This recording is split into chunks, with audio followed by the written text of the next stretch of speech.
Howdy, buddy. How are you all doing today? I hope you guys are having a good day so far. Hello, Gazbane Goblin. How are you doing? Okay. I forgot to open a few things before stream because I finally figured out what was giving me the error at the start of stream, but that's okay. Good. That's good. Yeah, let me get the little stream Kirby's open and then I will get Ace Attorney open. Badis. I also almost forgot to open the throwing system, so that's fun too, but that's okay. We are no strangers to scuff here. Okay, there we go. The Kirby's are popping up now. And then... Okay. It just has to tell me all the opening things first for Great Ace Attorney. And then... Okay. We can go on over to the game screen. And we shall continue from here. We just started the trial, so... Okay. So February 18th, 10 a.m., the Old Bailey courtroom. We've got a lot of witnesses to question. So this is the highest court in Great Britain, the Old Bailey. The centuries of history in this place are palpable, isn't it? It's so different to the Supreme Court in Japan. It feels so imposing and serene at the same time. The atmosphere almost makes words redundant. Whatever the country, determining a person's guilt or innocence is always a solemn affair. May I say something, Mr. Naruhodo? Oh, yes. What? We're still looking so nervous. Your eyes look ready to pop out of your head again. I know, I just can't help it. Oh.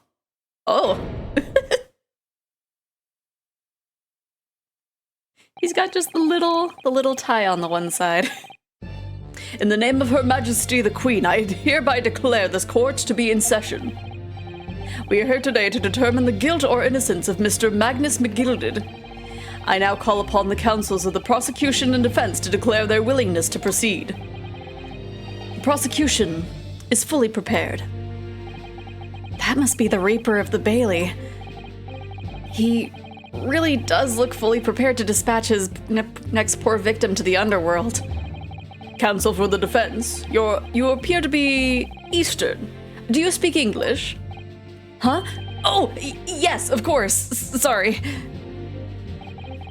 But he asked if the defense was ready. I couldn't be further from ready if I tried. Those eyes please me, Nipponese. What? What? What? It's the first thing you say to us.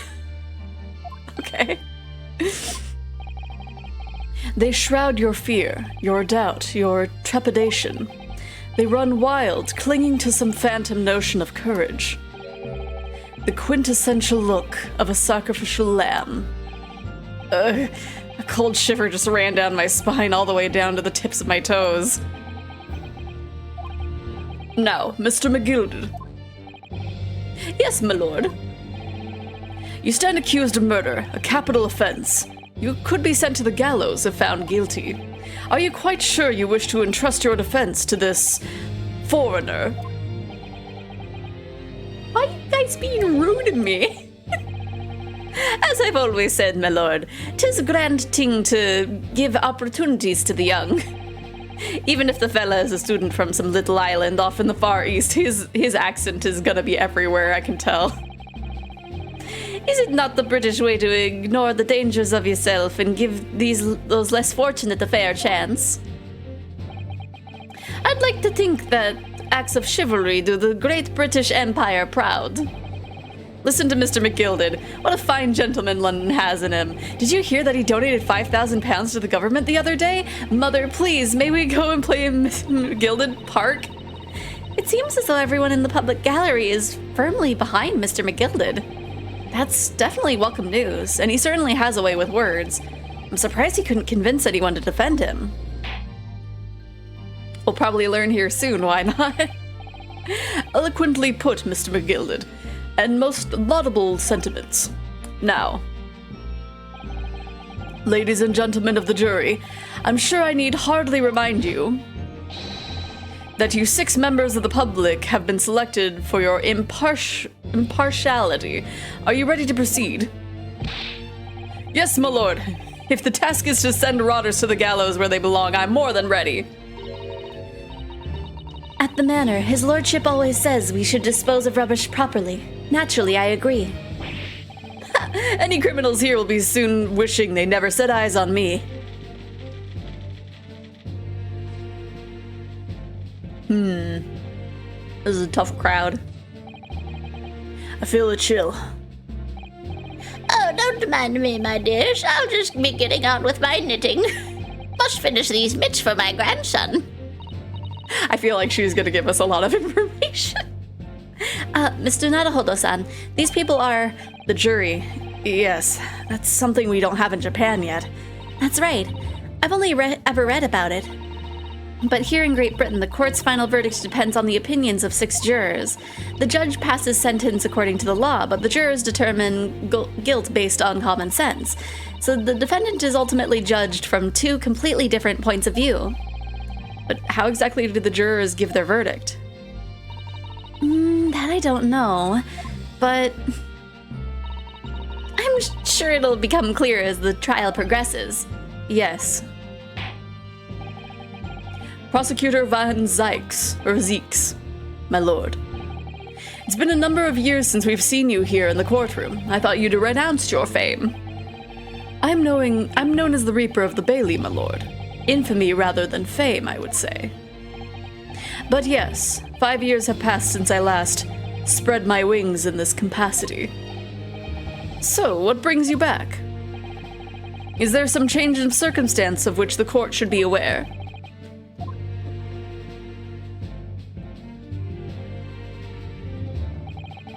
I leave that to your imagination, my lord. So the Reaper has been out of action for 5 years. Why did he have to choose today of all days to make a comeback? Don't lose heart, Mr. Naruhodo. As you wish, sir. The court nevertheless welcomes your return. Now then, opening statements, I think. A summary of the case, if you please. Certainly, my lord. As your lordship is aware, this is a case of overwhelming simplicity. You must be the only ones in here who aren't aware. The incident took place in the late evening, 3 days past. The hour was some minutes after 10. The victim was the maker of building bricks known in the community as Thrice Fried Manson. Sorry? Thrice? He was a very accomplished craftsman. The bricks he fired were said to be almost indestructible. Oh. The victim's corpse was discovered in an omnibus in service of the streets of London at the time. A dagger that had been thrust into the victim's abdomen is believed to be the ultimate cause of death. Here's the autopsy report for the Investigation Medical Officer of Scotland Yard. Thank you, counsel. I shall accept that in the photograph as evidence. Okay. Gives the cause of death as internal hemorrhaging as a result of a single stab wound to the abdomen. Okay. And then the photograph. Knife in the abdomen is clearly visible, but his face is partially obscured from view by an odd crooked hat. Okay. And one other further item of evidence. The prosecution wishes to submit these as well. And these are... Good lord! Is that blood, counsel? Yes, my lord. Seized by a policeman who arrived at the scene. These gore-soaked gloves were taken from the hands of the accused when he was arrested. What? Mr. Gilded's gloves had blood on them?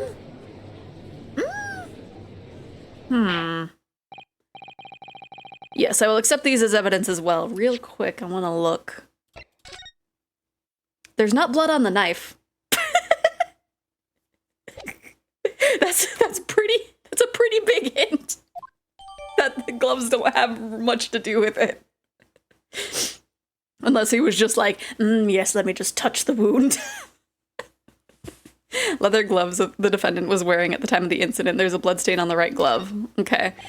That or it's gonna be like, oh yeah, I'm left-handed, by the way.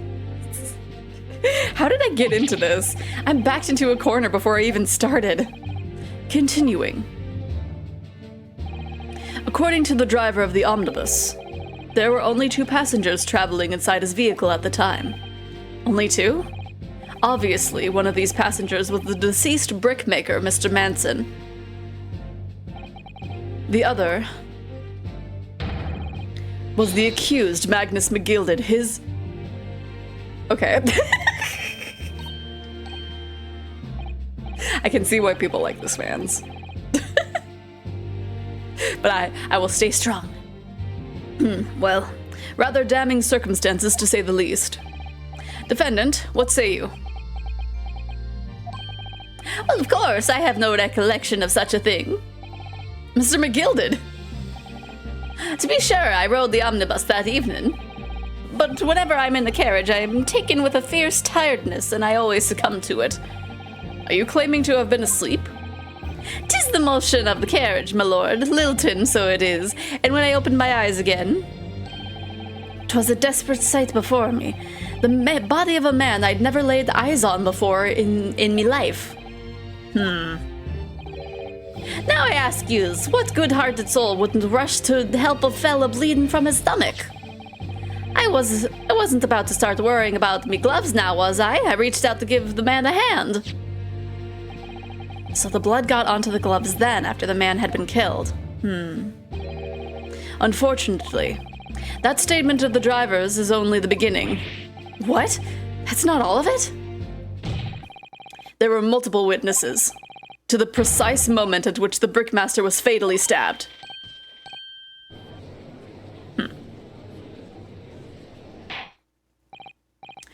Order! Hello, Rocket! 18 months, good lord, a year and a half with Right? this goofy odd dragon.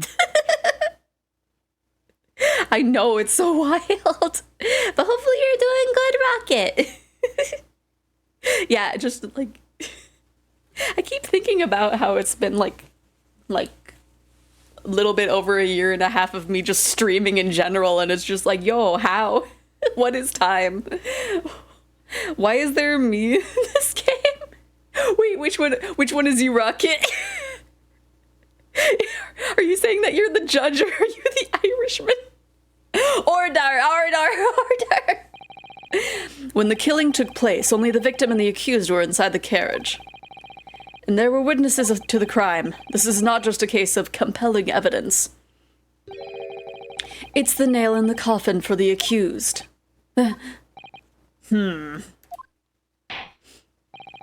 I'll see him? Okay.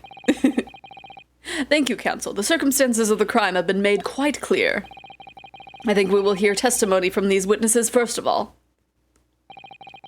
Your wish is my command. Bailiff, bring the witnesses in at once. Okay, what do we got? We got a very cold man, we got a stoic man, and we got, like, a newsboy. Did you see the video I DM'd? Yes, the, Neko Arc singing Baka Mitai with the AI voice, yeah. Witnesses, your names and occupations. My name is Will. Everyone calls me Beppo. Beppo! I drive the omnibus in the East End. Bruce Fairplay. I'm a banker in the city. My name's First. Lady First. I'm, make hats for gents. Let's begin by confirming the facts. 3 days ago, at a short time after 10 o'clock on the evening, all of you present in the stand were in an omnibus and witness to the aforementioned incident. Is that correct? Yes, sir. Quite right. Yes, sir. That's right, sir. Very well, then. Let's proceed to your formal testimonies, please. Oh, gosh. Pardon me. I had some spicy ramen, so there's a little bit of spice still in my throat, apparently. Here you go. Each of you will tell the court precisely what you saw. Okay, what do we got here? What the witnesses saw. It was the last bus of the evening, so I had few customers. I remember it well.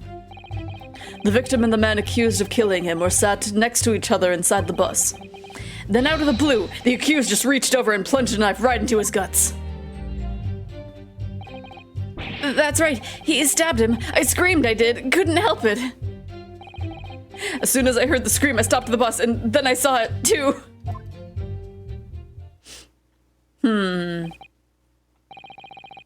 Unambiguous testimony, I must say. Exactly, my lord. These men witnessed the incident of the omnibus with their own eyes. I'd like to ask a question, if I may. Yes, counsel. Well, this testimony... How did you get accused of yet another? Oh no, we're defending the client. This time we're not accused of the murder. This Irishman is accused of the murder, which apparently like a lot of people in town know of him and like him. But like, you know, makes absolutely no sense to me whatsoever. Why not? Well, the incident took place inside a moving carriage, didn't it? As has been clearly stated from the outset, yes. Well, in that case, how could these two witnesses possibly have seen what had happened? There's no way they could have seen the inside of the moving carriage.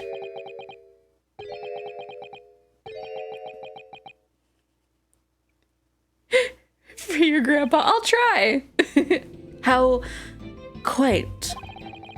I've read that civilization in the Eastern Island notions was a good century behind our own, but you're here in London yourself. Are you really so ignorant about our omnibuses? Huh? Tell me, my Nipponese friend, have you even traveled in an omnibus?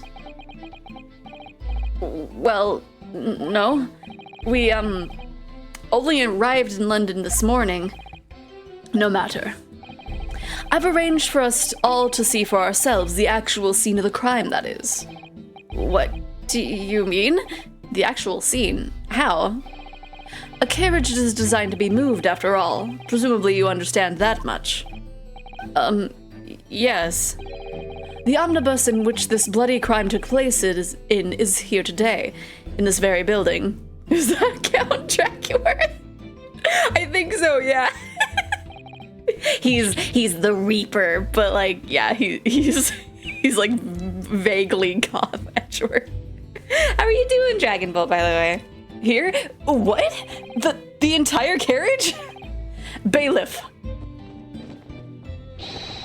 Bring forth the stricken omnibus.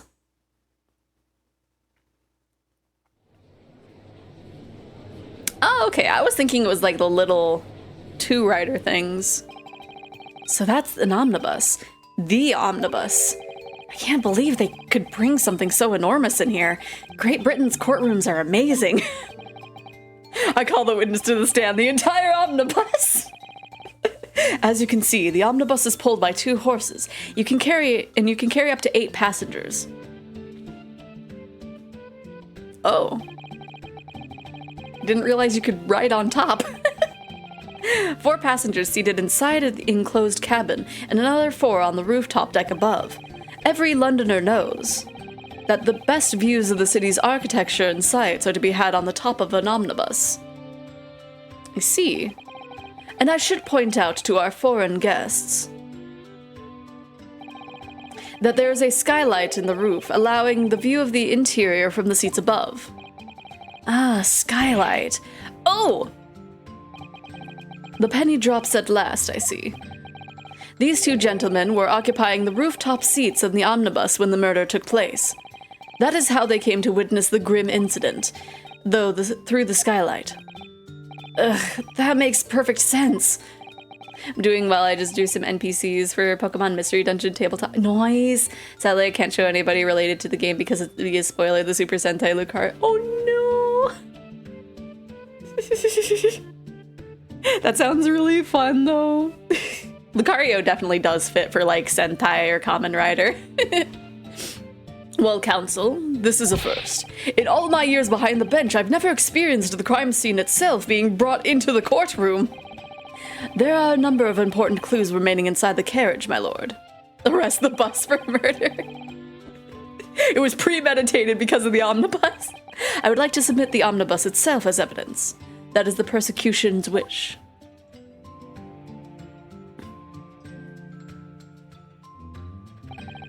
Very well. I see no reason why not. This omnibus is hereby formally accepted as evidence. Omnibus has been entered into the courtroom. There were passengers both inside the carriage and on the roof deck that night. Okay. Exactly what I was taking inspiration from, specifically of Deca Master from Deca Rangers. Ah! I don't know if I know for the Deca Rangers design, but yee. Okay, I'm gonna look at that omnibus real quick, because I know it's gonna be like something hidden here. Oh yeah, you can kind of Jobmaster London. Oh, the blood. No thoughts on the blood.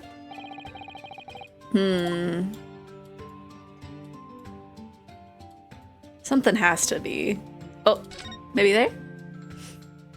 Deca Master is the Space PD Power Rangers commander, the dog whose snout somehow fits into a helmet fitted for a human.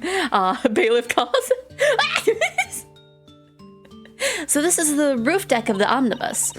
Oh, you must have a wonderful view of London streets from up here. So people sit all the way up here on a bitter winter night with the cold air rushing past them, and they have to pay money to do so? Brr, I can't imagine how cold it must feel. That just made me think of something horrible. Can you imagine being dragged around the city in the freezing cold as a punishment? Perhaps that is the real price you pay to stay out late.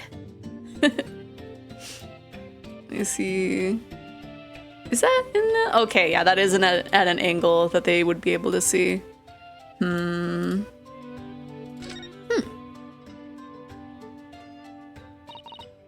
Well, let's open the door and go inside, shall we? Ugh, the scene of a murder. It's horrible.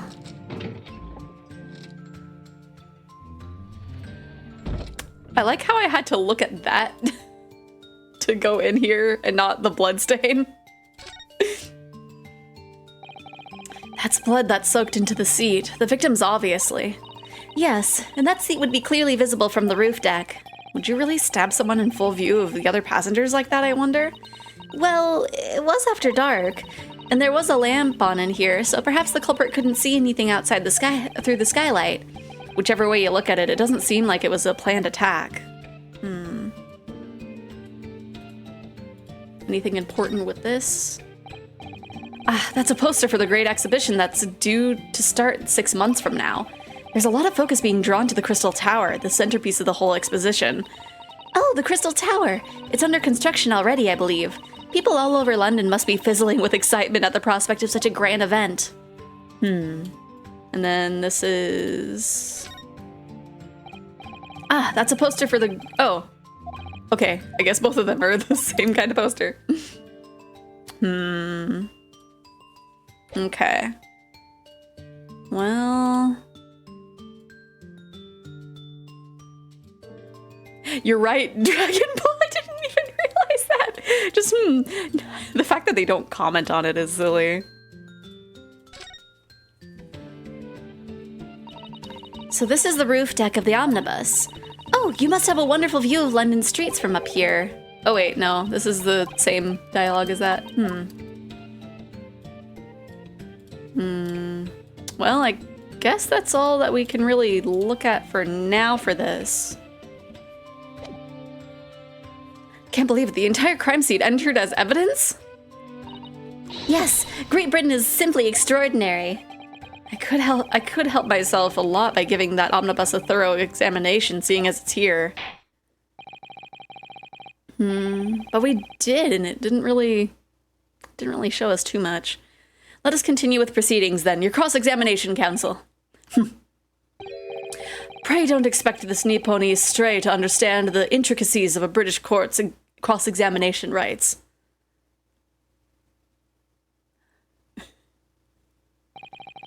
All right. My first cross-examination in a British court. Focus, Ryonosuke. Focus.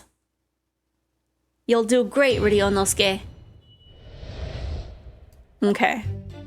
I think I might just press them on everything, because I didn't really see anything that really stood out. Yes, I think it was sometime after 10, wasn't it? Yes, sir. That's right, sir. Yes. Ever so cold it was, sir. Freezing, in fact. Okay, I didn't hear anybody be like, And you had 4 passengers on board at the time. Is that correct? Yes, that's right, sir. Not all traveling in the same parts of the bus, of course, though. No. And there were no other passengers when the incident took place. No one alighted, for example? You're quite right about that, sir. No other passengers like that. No, none. So nobody fled the scene of the crime, then? I have to say, the boss insists on it running. He does. Every evening, the bus of the day. Or that last bus of the day. But I do wonder sometimes if it's altogether worthwhile. Yes, sorry to say. What do you mean by that? Well, what with it being so cold and everything, only making 20 pence on the run, you see. Yes, I spend that much on pub on the way home just trying to warm up again. Okay. So nothing suspicious there. Okay. Well, if they were sat next to each other, we'll see. And you saw them through the skylight in the roof of the carriage? That's right. When you sit up on the top deck, the window's right there at your feet. There was a lamp on inside, so I had a pretty good view. The 2 of them were wearing hats, and I couldn't exactly make out their faces. But there's not a shred of doubt in my mind that it was Mr. McGilded. Are you sure? Are you sure? Because that doesn't... Yeah, that wouldn't have been him. He has a different suit entirely. Even if it was a thing that you couldn't, like, see the color of his suit, he has the, like little scarf thing. And it was cold, so he would have been wearing the scarf. How can you be so sure? Well, how can I put it politely? Mr. McGilded is a gentleman of rather small stature. I couldn't have mistaken him for anyone else. Let's not forget that when the vehicle came to a halt, the only people inside the enclosed cabin were the deceased Mr. Mason and Mr. McGilded. There is no room for doubt here. I really wish there was. There is room for doubt, I just don't have any evidence. He's an absolute mad lib, my good sir. He's a short king. Okay. So let's press on this one. You actually saw the exact moment it happened? Didn't I already testify to that? Or are you fair dinkum, hard-working city bankers not considered trustworthy these days? Okay, so he's a city banker. Oh, no, I didn't mean that. This is no good. I really got his back up. Perhaps you could just tell us what you saw in a little more detail if that's... My lord! Juror number 3? What's the meaning of this? My mind is made up, my lord. Completely and utterly made up. Made up about what? I don't like the stinking rich. Never have. You look like you're a rich person. They're always up to something or other that they shouldn't be. Every one of them. And that little leprechaun of a man is no exception. Well, he can't fool me. Oh no. There's no point wasting time listening to any more of this. That's my opinion on the matter anyway. Hold it. That is precisely what I was about to say.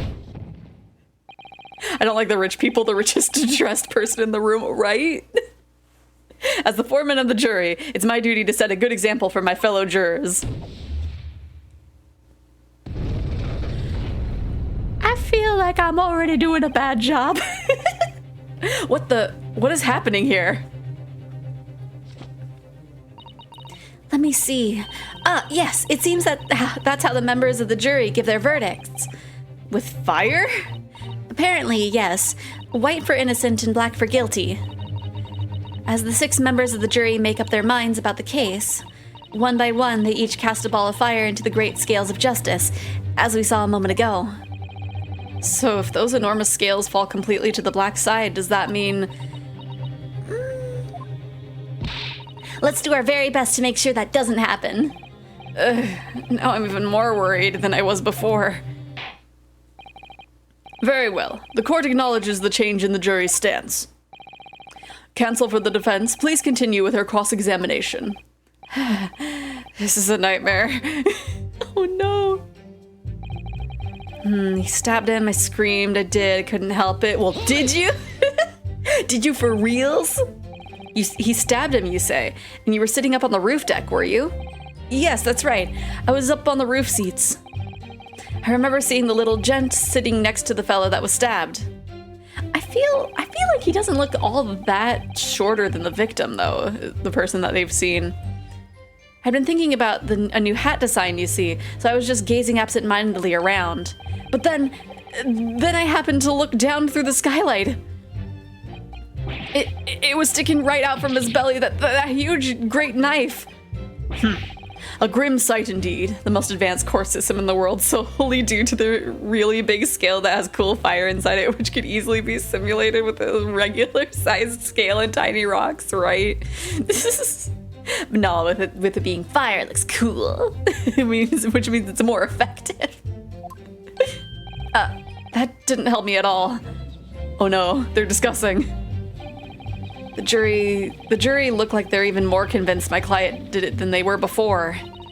That appears to have made everyone even more dubious that Mr. Gilded is telling the truth. If only we had some evidence to counter their suspicions. Mr. First. Oh, yes, sir? Is this the knife you saw? Oh, good grief! Yes, that's it, the very one, sir. Is that? Yes, counsel. This is the blade that was driven into the victim's belly like a stake through the heart. That is a blade of considerable size, counsel.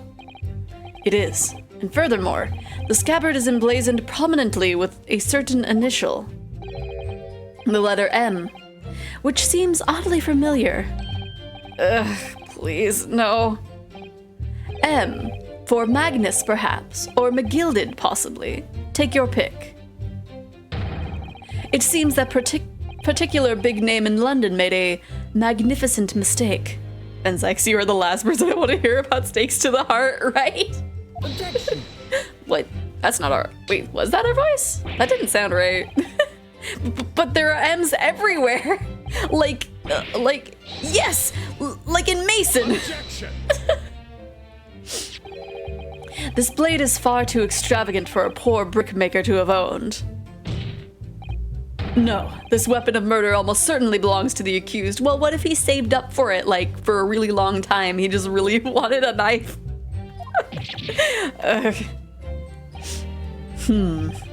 Not conclusive, but certainly compelling, counsel. The murder weapon... Okay. Ooh, okay. So this'll help us somewhere. I don't know where, but somewhere. Okay. My lord, if you'll forgive my interruption. Juror number 2, go on. Mr. McGilded is a pillar of society and a gentleman's word should be sacrosanct. However, those of us in service know we must accept hard truths. Wait, what are you about to do? Dispose of the rubbish. Things are not looking good for us. No.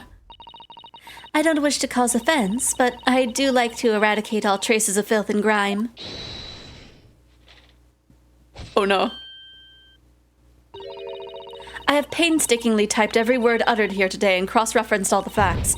As such, I am now in a position to draw the only logical conclusion.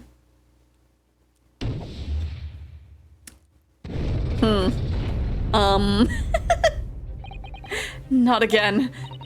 That's 4 out of 6 jury members who've proposed a guilty verdict. There are only 2 left. We've had it. Every time I press these witnesses for more information, I just make the situation worse. Nevertheless, what we need more than anything at the moment is more information. We're still very much in the dark. I suppose I'll just have to keep pressing the witnesses, knowing that more sparks may well fly. We mustn't give up hope that we'll uncover something that will give us a way to fight back. But... all right, I'll keep trying.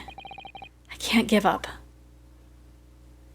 I just need to keep calm and listen to the witnesses' statements again. Okay, so we need to present the knife to one of these statements. If saved up for it, then basically you get to get out of jail free card if he uses it. Right, okay. I'm not gonna present it. I just want to examine it. That part is the sheath, isn't it?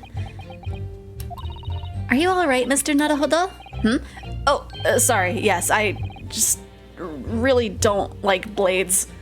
Oh, those don't seem like the words of a man with a large katana slung on his waist. That's not a blade, that's Kazuma's soul. Anyway, there's no sense in delaying it. Let's see what the blade looks like. Ooh, fancy. That is really fancy. Okay, let's look at that. That looks like a lot of blood. It surely is blood. The victims. Ugh, an Englishman's blood looks a lot like a Japanese man's blood. Did you think it wouldn't? Sorry, it's just that we've only just arrived here in Great Britain. I'm finding it a little hard to adjust. Yes, I do understand. What did you think the blood was gonna be like? Oh, it might be a W. Maybe. I feel... yeah, that... I feel like it's more likely to be a W, because when you see it as an M, like if you tilt your head upside down, it doesn't look right. An ornate letter M, undeniably Mr. Magnus McGilded's initial. And it's beautifully gilded, too. It must be very valuable, I think. Oh, what is it?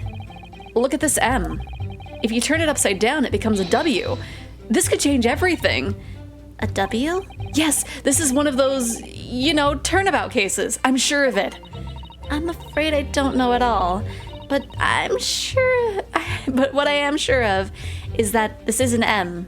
Oh, well, that idea was quickly quashed. Because I feel like if we turn it around... I guess it does make more sense to be an M than a W.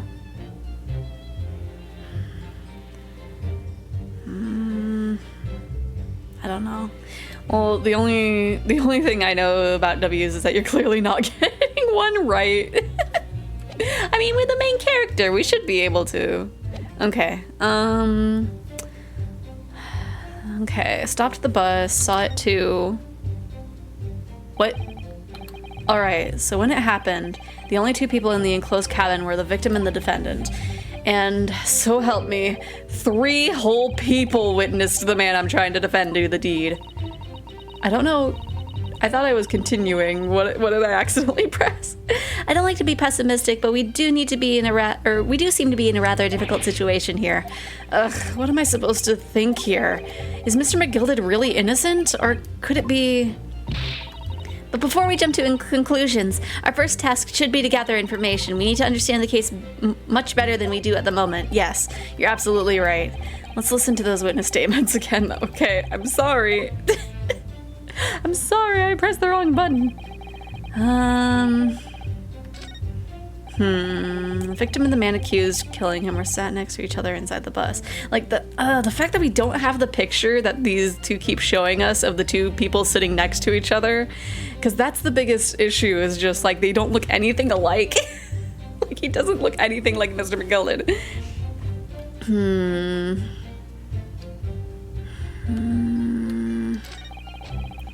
Out of the blue, accused just reached over and plunged the knife right into his guts.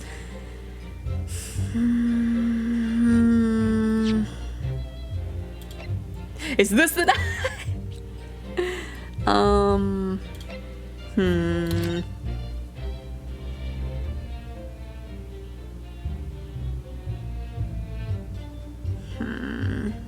he has a button missing. Oh, I don't know if that'll be a thing. Hello, Sans. How are you doing?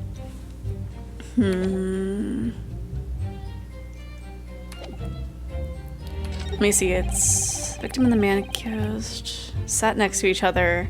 I feel mentally drained from bashing out like 2 character art pieces in an afternoon. I'm not a powerful artist. I'm not even an artist. Oh no. If it helps you feel any better, I used to be the very powerful artist, and now it's just like I get a sketch down and I'm like, okay, I'm done.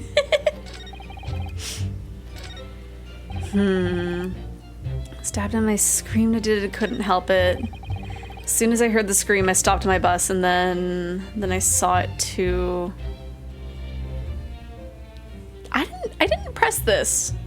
I didn't press this statement.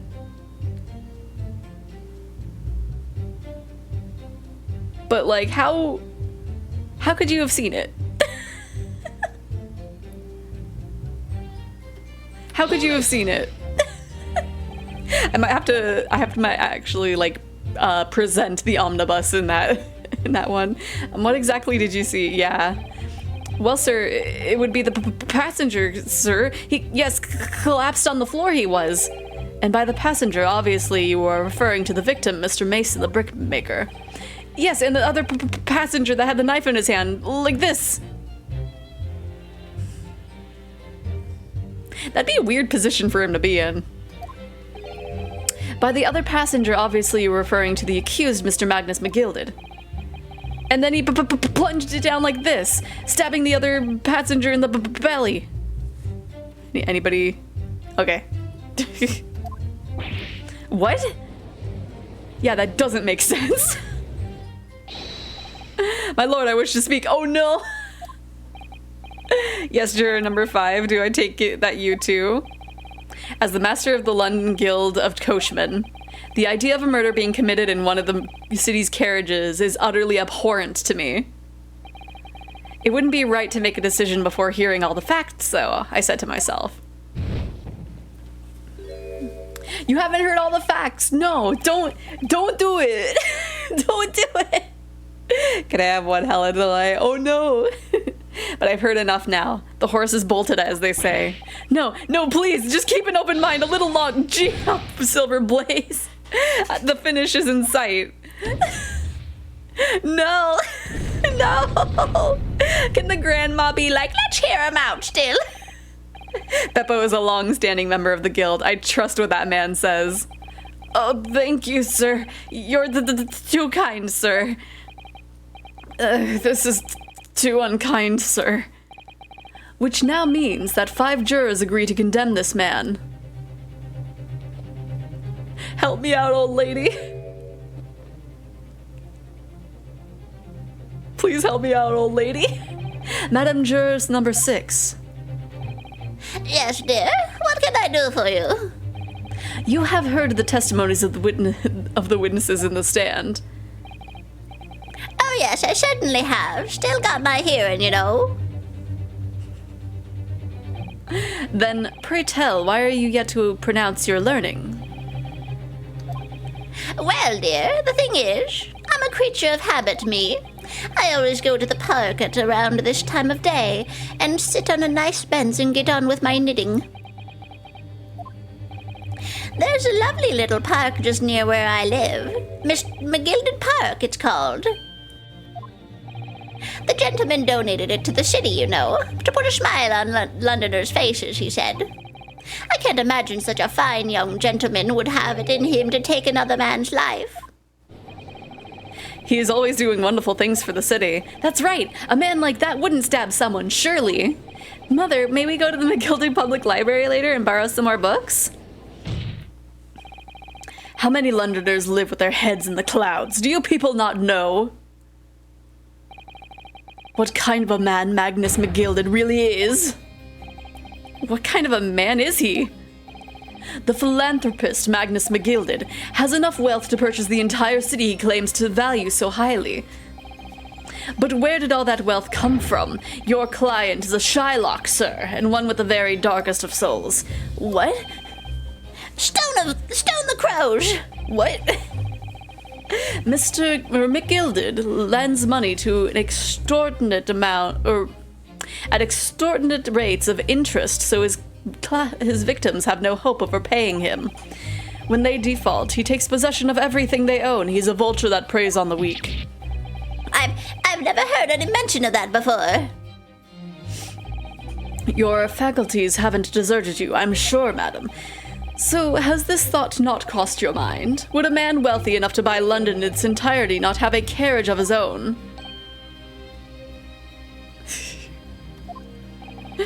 What possible reason could this man have had to make use of a public omnibus service? You're not saying that. The victim, a poor brickmaker, had next to nothing to his name save considerable financial liability. It would come as no surprise that his creditor was the accused Magnus McGilded. But let it also be known that the very day Mr. Mason was killed was the final repayment date for his debts. Good gracious! The brickmaker was destitute. He had lost his home. He had not a shilling with him which to repay his debts. And in the end, this pitiful soul had the very last thing he'd taken from him, his life. Arrest this man for poisoning the jury pool? Absolutely right. By the merciless philanthropist pretender, Magnus McGilded. I don't believe it. If I might add something briefly, Miss Susato? You claim that the victim had been lent money by Mr. McGilded, but where's the evidence to support your claim? Right here. He just pulls it out of his cloak. Oh.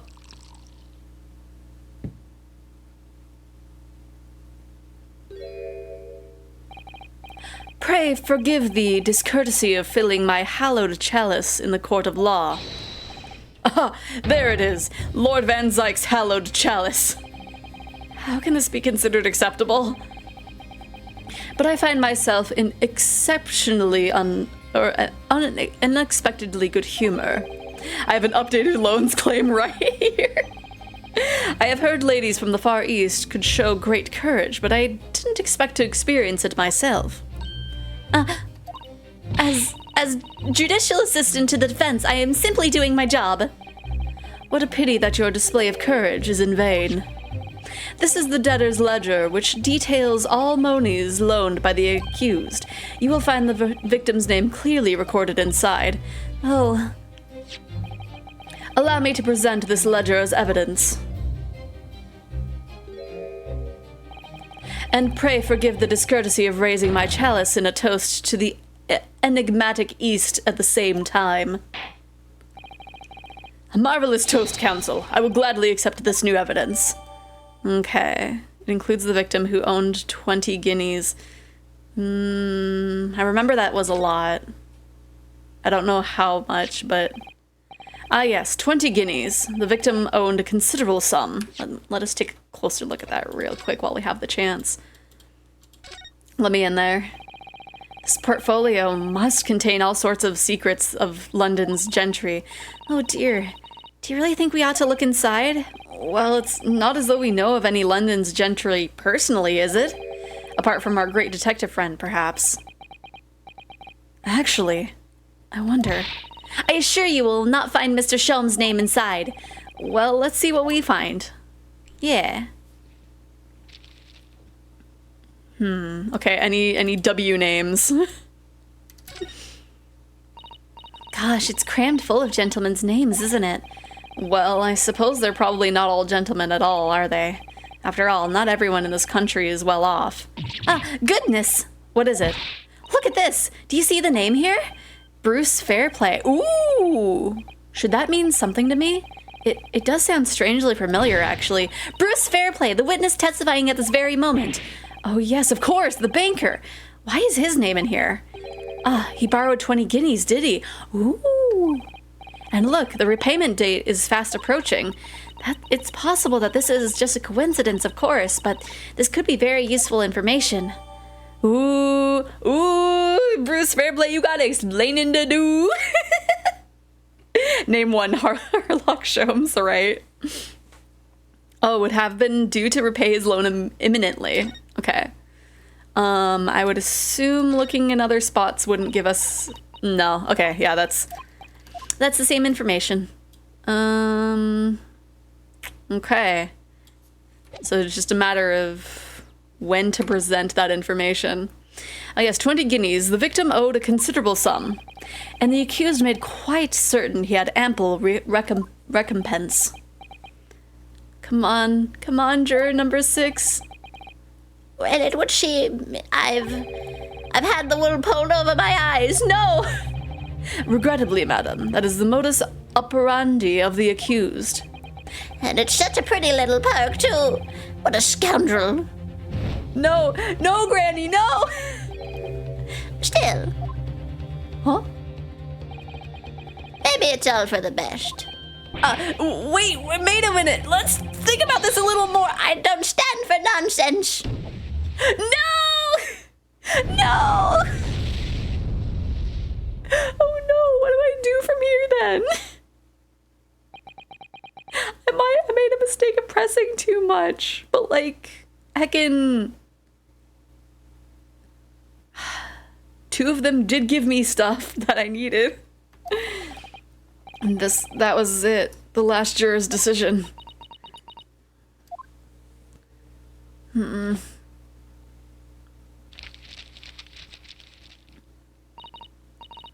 According to this Encyclopedia of British Law, when all members of the jury have concluded that the defendant is guilty, court proceedings are suspended and the presiding judge will deliver the final verdict and sentence. That's what it says here. The final verdict. It's over then. Oh. There's a footnote, though. Huh? A footnote? However, the defense... All 6 members of the jury are now in agreement of this case. But what do I do? What do I do? What do I do, Susato? What do I do? Allow me to convey my respect for your swift and righteous decision. According to the laws of this country, I will now conclude the trial by delivering my final verdict. I trust there are no objections. I have an objection. Come on, Ryonosuke. We can object. We can object. Miss Susato, just tell me one thing. Oh, yes? You were in the middle of saying something before. The footnote in your Encyclopedia of British Law. However, the defense. What did it say next? Oh, yes, of course. One moment. Why did you put the book away? When all members of the jury have concluded that the defendant is guilty, court proceedings are suspended and then the presiding judge will deliver the final verdict and sentence. Then the footnote says, however, the defense has the right to demand a summation examination of the jurors at this point. I'll do that! Summation examination? Objection! A summation examination. From which century was that tome you have there been resurrected?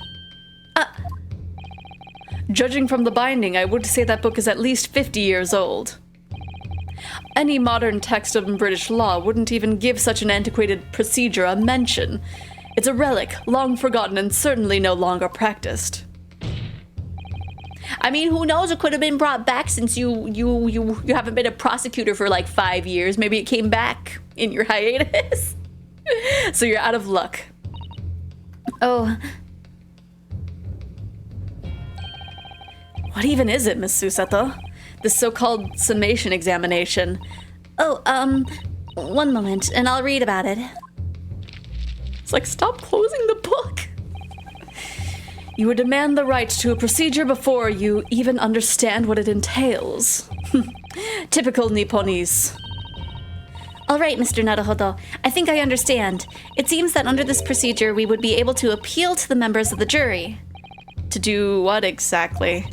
Appeal to them to change their learnings and reverse their decisions. And it says here that, if successful, the proceedings of the trial must be resumed. Make them reverse their decisions. Yes, in times gone by, barristers would use a summation examination to attempt to influence the jury's decision. But that procedure became something of a formality with no practical benefit, really, so it rather fell out of use. I wonder why. Because it was devoid of purpose. Changing just one member of the jury's mind would be hard enough, let alone several. No self-respecting defense barrister would even assert his right to try this in this day and age. Still, I don't see any mention of the procedure actually being formally revoked. What are you suggesting? I'm suggesting that although it may be antiquated and largely forgotten, it isn't yet extinct. What do you think, Mr. Naruhodo?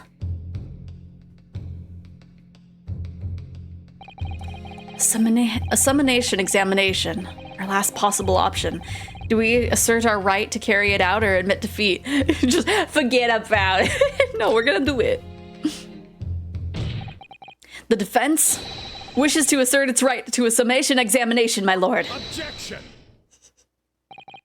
London is the capital city of the most powerful nation on earth. We have a duty to the world to exemplify the very highest standards of judicial procedure. Summonation examinations are an embarrassment that should remain buried. Objection!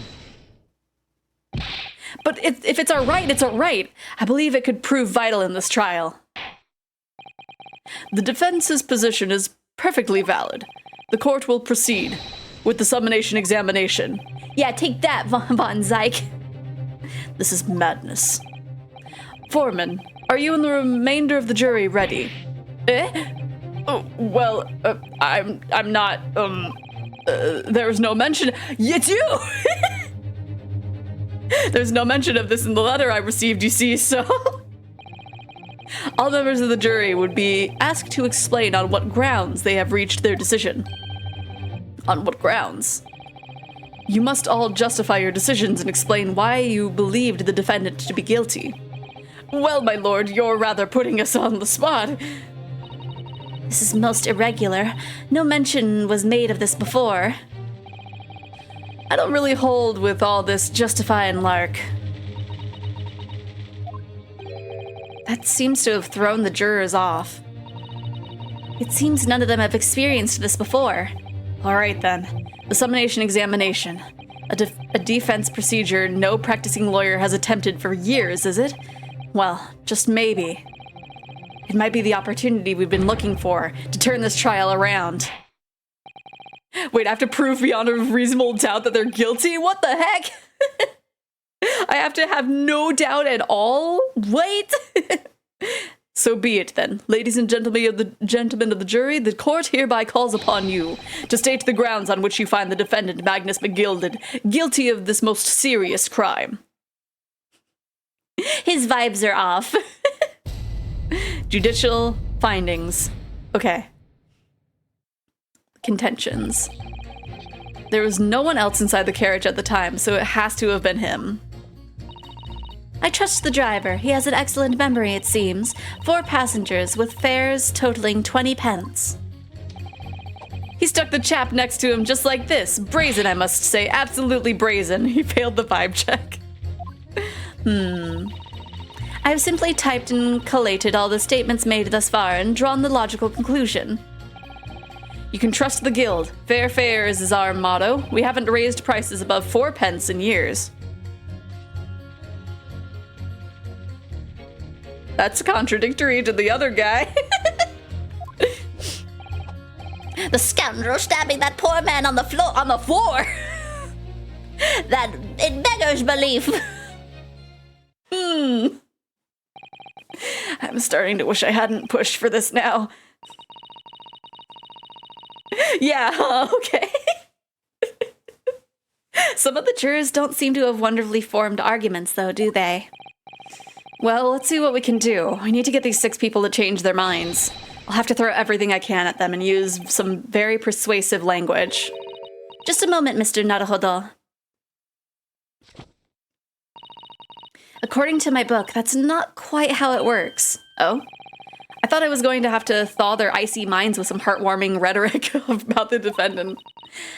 Unfortunately, once the jurors have decided the defendant is guilty, they're unlikely to heed anything the defense says. But then, ooh, do I have to, like, actually, be like, your statement is contradictory with this statement? And so I get 2 of them at once. I hope so. They've reached their conclusions by their own reasoning, you see. Your pleas will sound like excuses. In fact, it could recoil on you. The more you try to persuade them, the more entrenched they may become. Then what on earth am I supposed to do? Oh dear. I'm just citing what I've read about British law, Mr. Naruhodo. Right. I'm sorry. Do you have any idea how to make this work then? Well, from what I can understand, the key to this procedure is using the jurors' own words to make your arguments.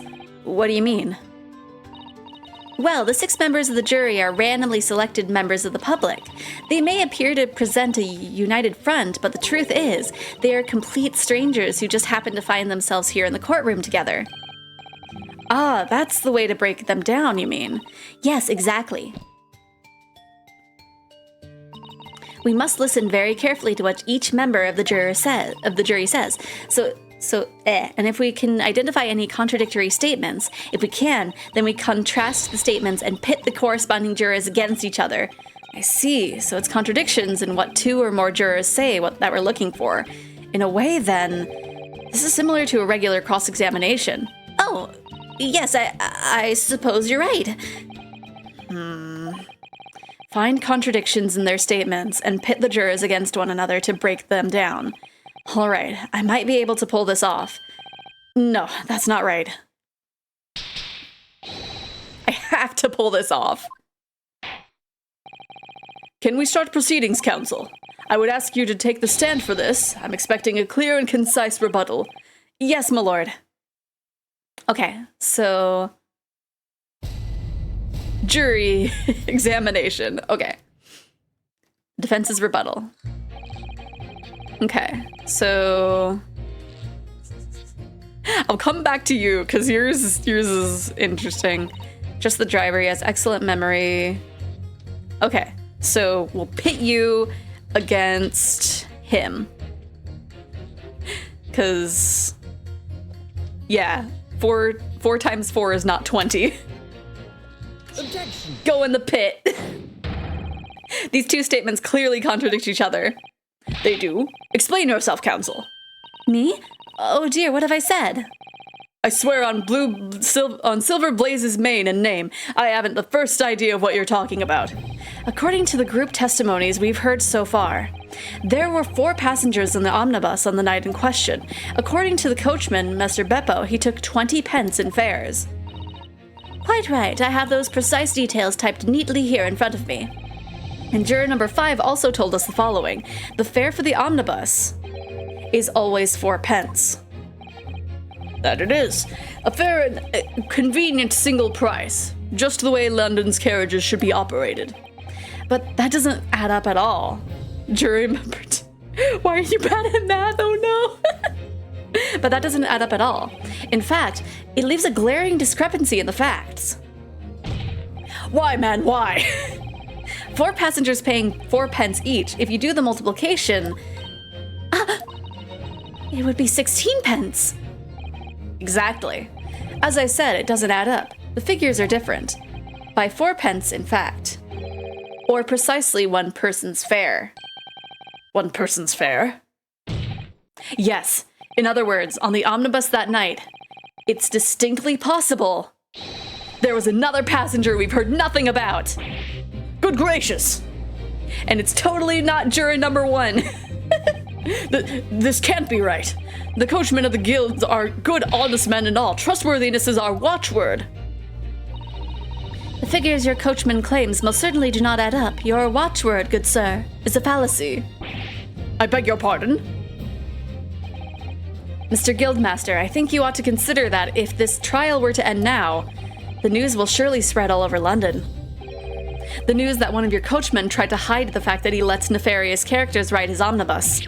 1 person's a fare, what are you going on about, man? Alright then, how do I make it so this miserable trial doesn't end, Well, according to my book here, you simply launch a ball of fire into the innocent side of the set of scales. Now hold your horses there, coachman. We were all in agreement. Why do you have to go and... Wait till I get my hands on you, Beppo.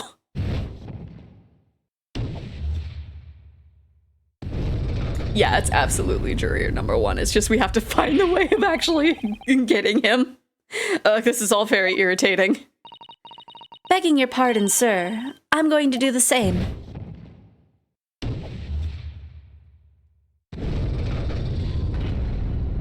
Okay. For the love of Mike, not you as well. A penny can be the difference between a smile and a tear, after all. I certainly can't put my trust in someone who doesn't follow my exacting standards in financial matters. Oh, really? I, for one, think it's only proper that we hear from the witness again. Oh, well done, Mr. Naruhodo. If we can manage to change 2 more jurors' minds, we can force the trial to continue. 2 more. Actually, there is something else that's bothering me about a couple of their assertions. Then that's where you must strike next.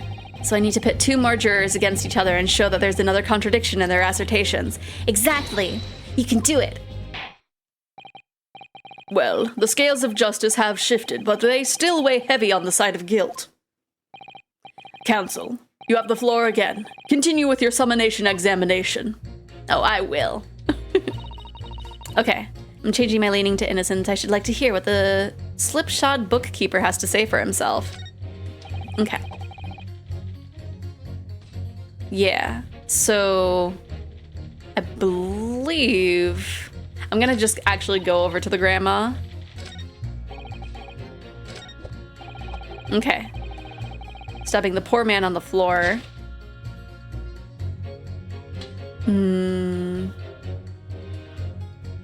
So yeah, it would be with these 2. Yeah. These 2 statements are completely contradictory. What? Explain, counsel, post haste. Oh, dearie me, I was only knitting a jumper for my other half. What is all this claptrap? What does contradictory even mean, I ask you? I'm too rich to know.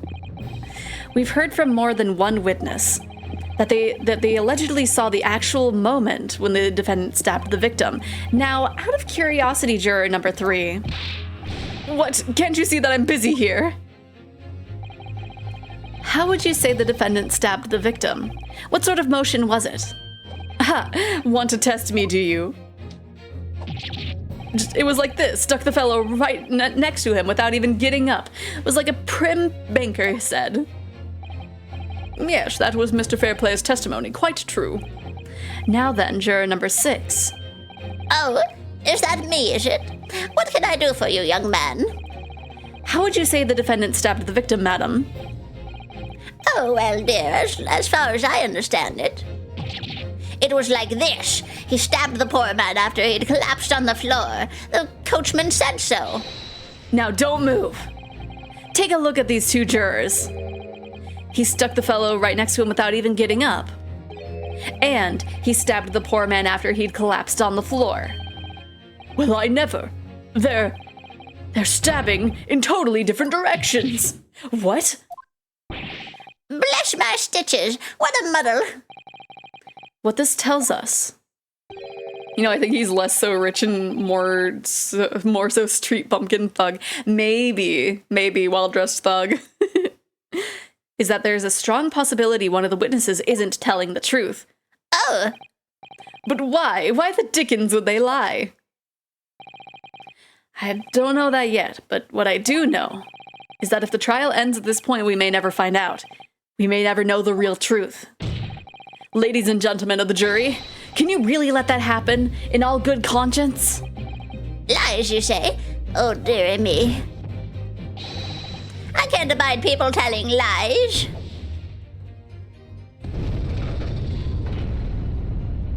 Now it's set back to default. The scales. I don't believe it.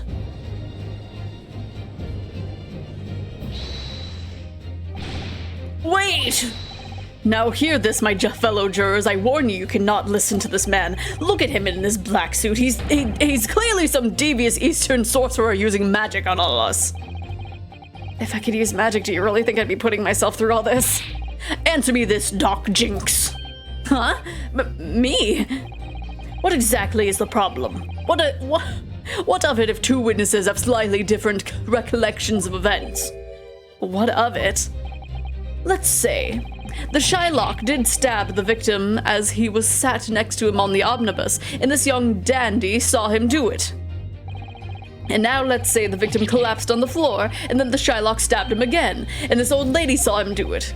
Well, what's to say that didn't happen, Because it would be weird for him to prop him back in his seat. Who are you calling a dandy, sir? Why, I should take this knife to you. Who are you calling old? Why, I should take this needle to you. They're ready to kill each other now.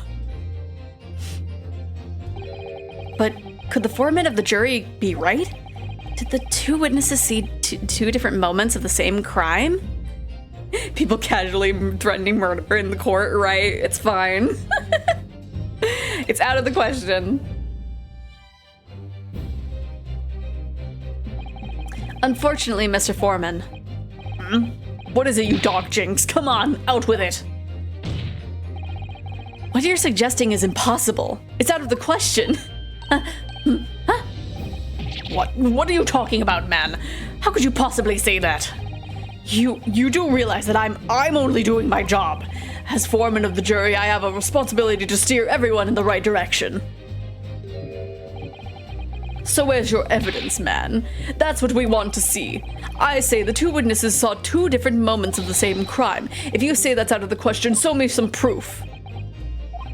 It looks like the only way I'm going to convince him is to present him with something he can't dismiss. Some irrefutable hard evidence, as you wish. What? I'll give you the proof. It's out of the question that the two witnesses saw two different moments of the same crime. As proven by the photograph, I'm assuming. Nope, it was probably the omnibus. This clear piece of evidence. Well, Mr. Foreman? Do you know what they say about me, young man? They say I've got no powers of persuasion. Oh, I see. I'm sorry to hear that. But no one will need persuading about this. You're even worse than me. Here's my armband. It proves I'm used. Two different moments. In other words, the victim was stabbed 2 times. How does this not prove it? There's only the one stab wound, and why would he have propped up? Bleh.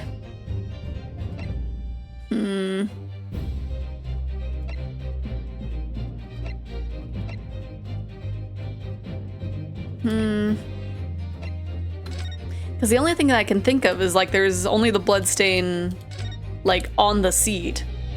But we don't have that in the notes, so I don't know if that would count. Picture he's in the chair, he shouldn't have fallen on the ground, right? Like, there's no blood here on the floor. It's just on the seat.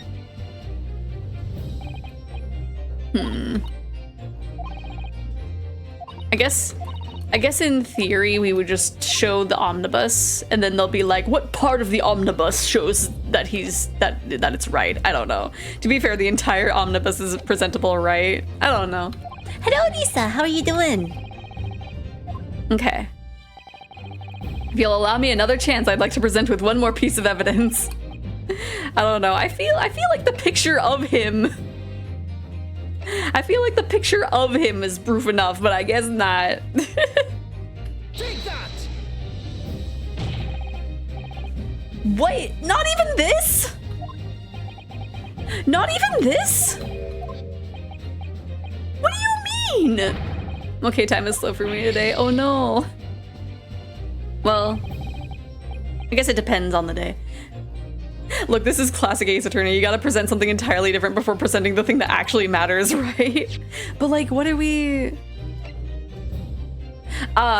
Yes. You're right. The heckin' autopsy says single stab wound. Of course. Not the picture of him being there. Not the fact that there's only blood on the seat, but the autopsy report. Take that. This is the victim's autopsy report. According to what's written here, Mr. Mason was stabbed in the abdomen only once. Only once? It's quite simple. The victim was stabbed precisely 1 time. Which means these witnesses can't possibly have seen it happen 2 different times. Alright. I concede defeat. Got my first good smile figure and plushies since you last streamed. Nice! The, is it the Xenoblade character? Or is it a different figure? Wait, that means 4 jurors are now leaning to not guilty. We've done it, Mr. Naruhodo. We've won. It only took us 3 tries. What are you playing at, you dandy fool? Shut your trap, sir. No one deceives me. But we've had a consensus. Yeah, I said shut your trap. I know a liar when I see one, and if the chap ever dares to cross the threshold of my shop, I'll take this razor-sharp blade and shave every last hair off his head. Sir? Sir! The Bridget plushie, nice! I think I was gonna... I'm like trying to wait for the perfect like Bridget thing to pre-order, because there's a really cute complete figure of Bridget, but it's just like I think it's like the month that she comes out that I couldn't justify it. I'm not sure. Please tell me he's a barber. Well, in a quite remarkable turn of events, the defense's summonation examination has flipped the balance of the scales of justice. Guilty Gear's Bridget's everyone's favorite character from a game they never played, just like Neko Arc, right? Because like, yeah, even like for the older Guilty Gears, where like Bridget was known as the character type that I will not say the type of, because that is an antiquated term now. But like even then it was just like, I love this character, I don't play Guilty Gear. I mean, there's also that one Darkstalker's character that like everybody likes but doesn't play. Right, which is so cute. Brisket, yeah. The jurors now stand at 2 for guilty and 4 for not guilty. Accordingly, there is no longer a large enough majority among the jury for me to adjudicate, and the trial must continue. Is the Darkstalker character, is that Morrigan? I think she's like the vampire lady? Or is it also is the lady with the big cat bappers that like barely has any clothes, is she also from Darkstalkers? I'm just thinking of like very popular fighting game characters for not very popular fighting games. Felicia, yes. It's like those are also favorite characters from games people don't usually play. I don't know. I feel like fighting games are like one of those things where a lot of people will know of them, but like not many people. Yeah, Morrigan, yeah. I hereby ask the defense, prosecution, and witnesses to return to their places, and I call upon all of you to continue to pursue the truth. Yeah, you made a good point, yeah. I wish there were more, Skullgirls figures that are coming out. I know that they have the Nendroid for Valentine, but like, dude, if they make one for Peacock, I will drop money so fast. I think it's partially because those games are competitive, so people who aren't competitive would have heard about it and not play it. Yeah, true. Because with me, it's just like I've only ever played fighting games like with story modes. I don't play against other people. Oh, Squiggly too. That would be so good. But yeah, like the only ones that I've really played are Soul Calibur and Skullgirls. Hello! Our dragon, in the middle of the court. Hello, Our Majima. dragon, in the middle of the Majima. Majima. How are you doing, Psych? We got distracted and started talking about fighting game characters. To be honest, I used to want to be good at Skullgirls, but I couldn't handle the practice mode anymore once they added in that shirtless furry that they apparently did not allow people to mod anyway. What? Oh, shirtless furry. Oh, the Beowulf, I think his name was. Yeah, he was tough. Big Band was also hard to play as too. So Lord Van Zykes, continue to subsidane the case of the prosecution, if you please. Meant in the training mode, yeah. I think I only played with the practice mode like a little bit because like Marie would absolutely kick my butt no matter who I played as. So I was just like, oh, I want to at least like get better at combos. At one point I was really good at playing as Misfortune also. Just woke up a minute ago. Oh my gosh. Why are you just... The logo for the moderator is kind of broken for you, so you're just a square. There's no sword there. It might be an issue on my end. There's a neon blue furry without a shirt that shows up in training mode to replace the training lady. Oh. Huh. They must have added that since the last time I played. It's been... I can actually look exactly when the last time I played Skullgirls was. I haven't played Skullgirls since 2017. So they probably added it after that.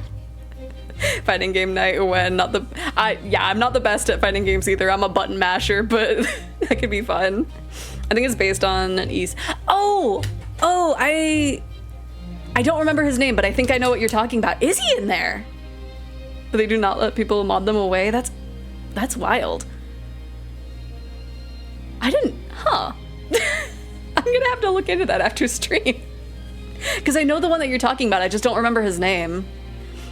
Having savored the rich aroma of the carmine contents of this hallowed chalice, it may seem crass to crush it to dust. Pray forgive the discourtesy. Lord Van Zykes. I think they're just in the background. Interesting. Okay. Yeah, I'm still gonna have to check that out, because yeah, it's... Because I also haven't opened Skullgirls since 2017, so I should probably just give it another try at one point. I like how Zone is in the back. Or yeah. It does feel really glaring. Oh no. Brr, is it cold in here or is it just me? As your antiquated tome no doubt says, the prosecution may not speak during a summonation examination, so I honored a deathly silence and listened to the charade. It seems I overestimated the intelligence of the jury. Well, no matter.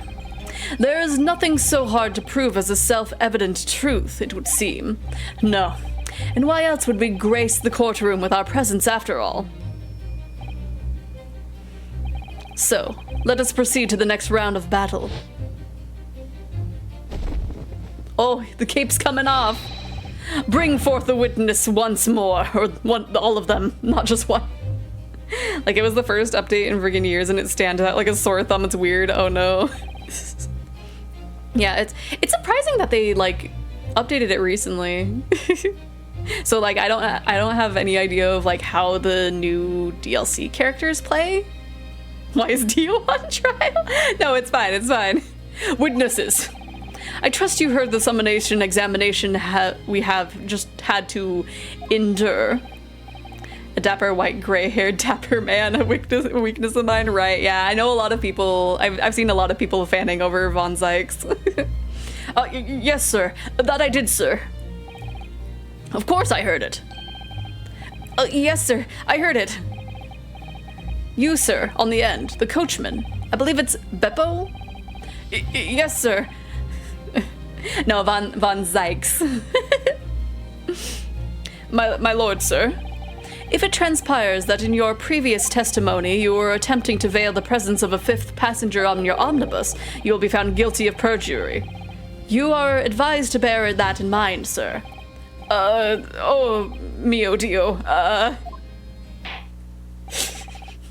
Now then, witnesses, I hereby call on you to testify before the court again. You will explain the various misgivings brought to our attention by the defense's summonation examination. So it is Dio, I knew it, right? Okay, various misgivings. I only carried 4 passengers that night, I swear, but Well, I for one was told I had to pay 5 pence for the bus. Ooh. Yeah. Yeah, if it's 5 pence, then yeah, that would have added up. He fiddled us on the fare, he did, and then I saw that blood-curdling sight as well. It's all too much. I tell you, I saw McGilded stabbing that man. Everything I said before stands. Oh, yes, he stabbed him. Yes, he did. I think so, yes. You think so? You think? Counsel, make sense of this for me, please. The phantom fifth passenger conjured into existence by my learned Eastern fellow never existed. The confusion has arisen from the coachman's sly little cousinage.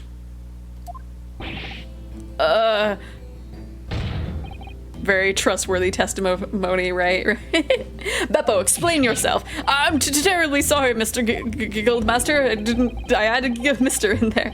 The guild's fare is 4 pence across the board. You know that. Am I to understand that you've been overcharging our passengers by a penny a fare? It's so cold, and the last run of the day is always half empty. You have been dishonest, coachman. Practice of deception and trickery. I'm sorry. You're a disgrace, Beppo. A disgrace! And your selfish actions have brought dishonor on the entire guild. If I may, sir, I had to pay 10 pence for the bus just last week. What? 10 pence? 4 passengers at 5 pence each is, yes, 20 pence. I've done arithmetic 10 times already, but I just can't make the result come out differently. No, that figures.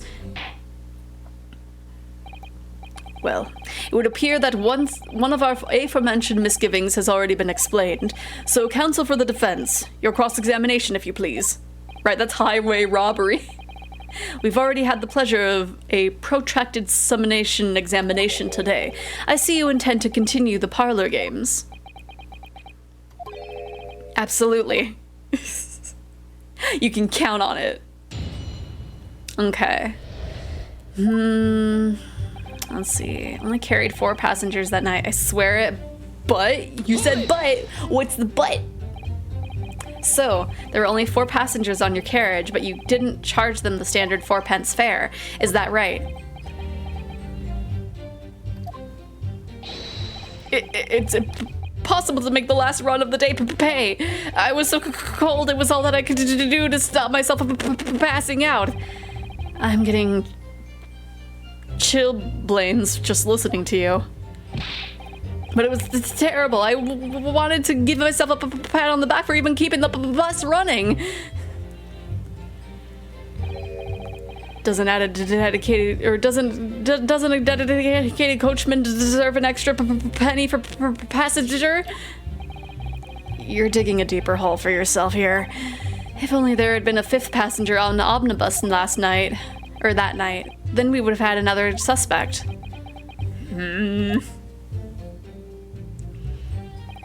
Well, I for one was told I had to pay 5 pence for the bus. But what? Does that mean everyone on board that night paid 5 pence instead of 4? Well, I paid 5 pence too, sir. I just told you that I did. A fare of 5 pence across the board. It's not something to be proud of. The so-called discrepancy my learned friend identified was nothing of the sort. Much like the phantom killer you just so desperately needed, it's gone, dead, and buried. I'd have been happy if it had ever existed in the first place. He fiddled us on the fare, he did, and then I saw that blood-curdling sight as well. It's all too much. Voice acting is always on point. I try. Let's see. This blood-curdling sight, you mean the murder, I presume? Yes, sir! A loathsome sight. No one should have to witness the horror in the eyes of a man the moment his life is taken. Oh, well, not exactly, sir. I mean, I didn't actually see the exact moment the gent was stabbed. I feel like my voices for these characters are kind of default, honestly, but thank you. Good gracious, really. We have another witness who did, however. The banker has already testified to it. But Mr. First didn't actually see the point at which the victim was killed. That may turn out to be very significant. I was thinking that too. I heard the banker gent next to me take a sharp intake of breath, see. That's when I looked through the glass. That's when I saw the horrible blade poking out from his belly, all covered in blood. Every time I see a knife now, I can't help but screaming, even when I'm eating. Just presents the knife.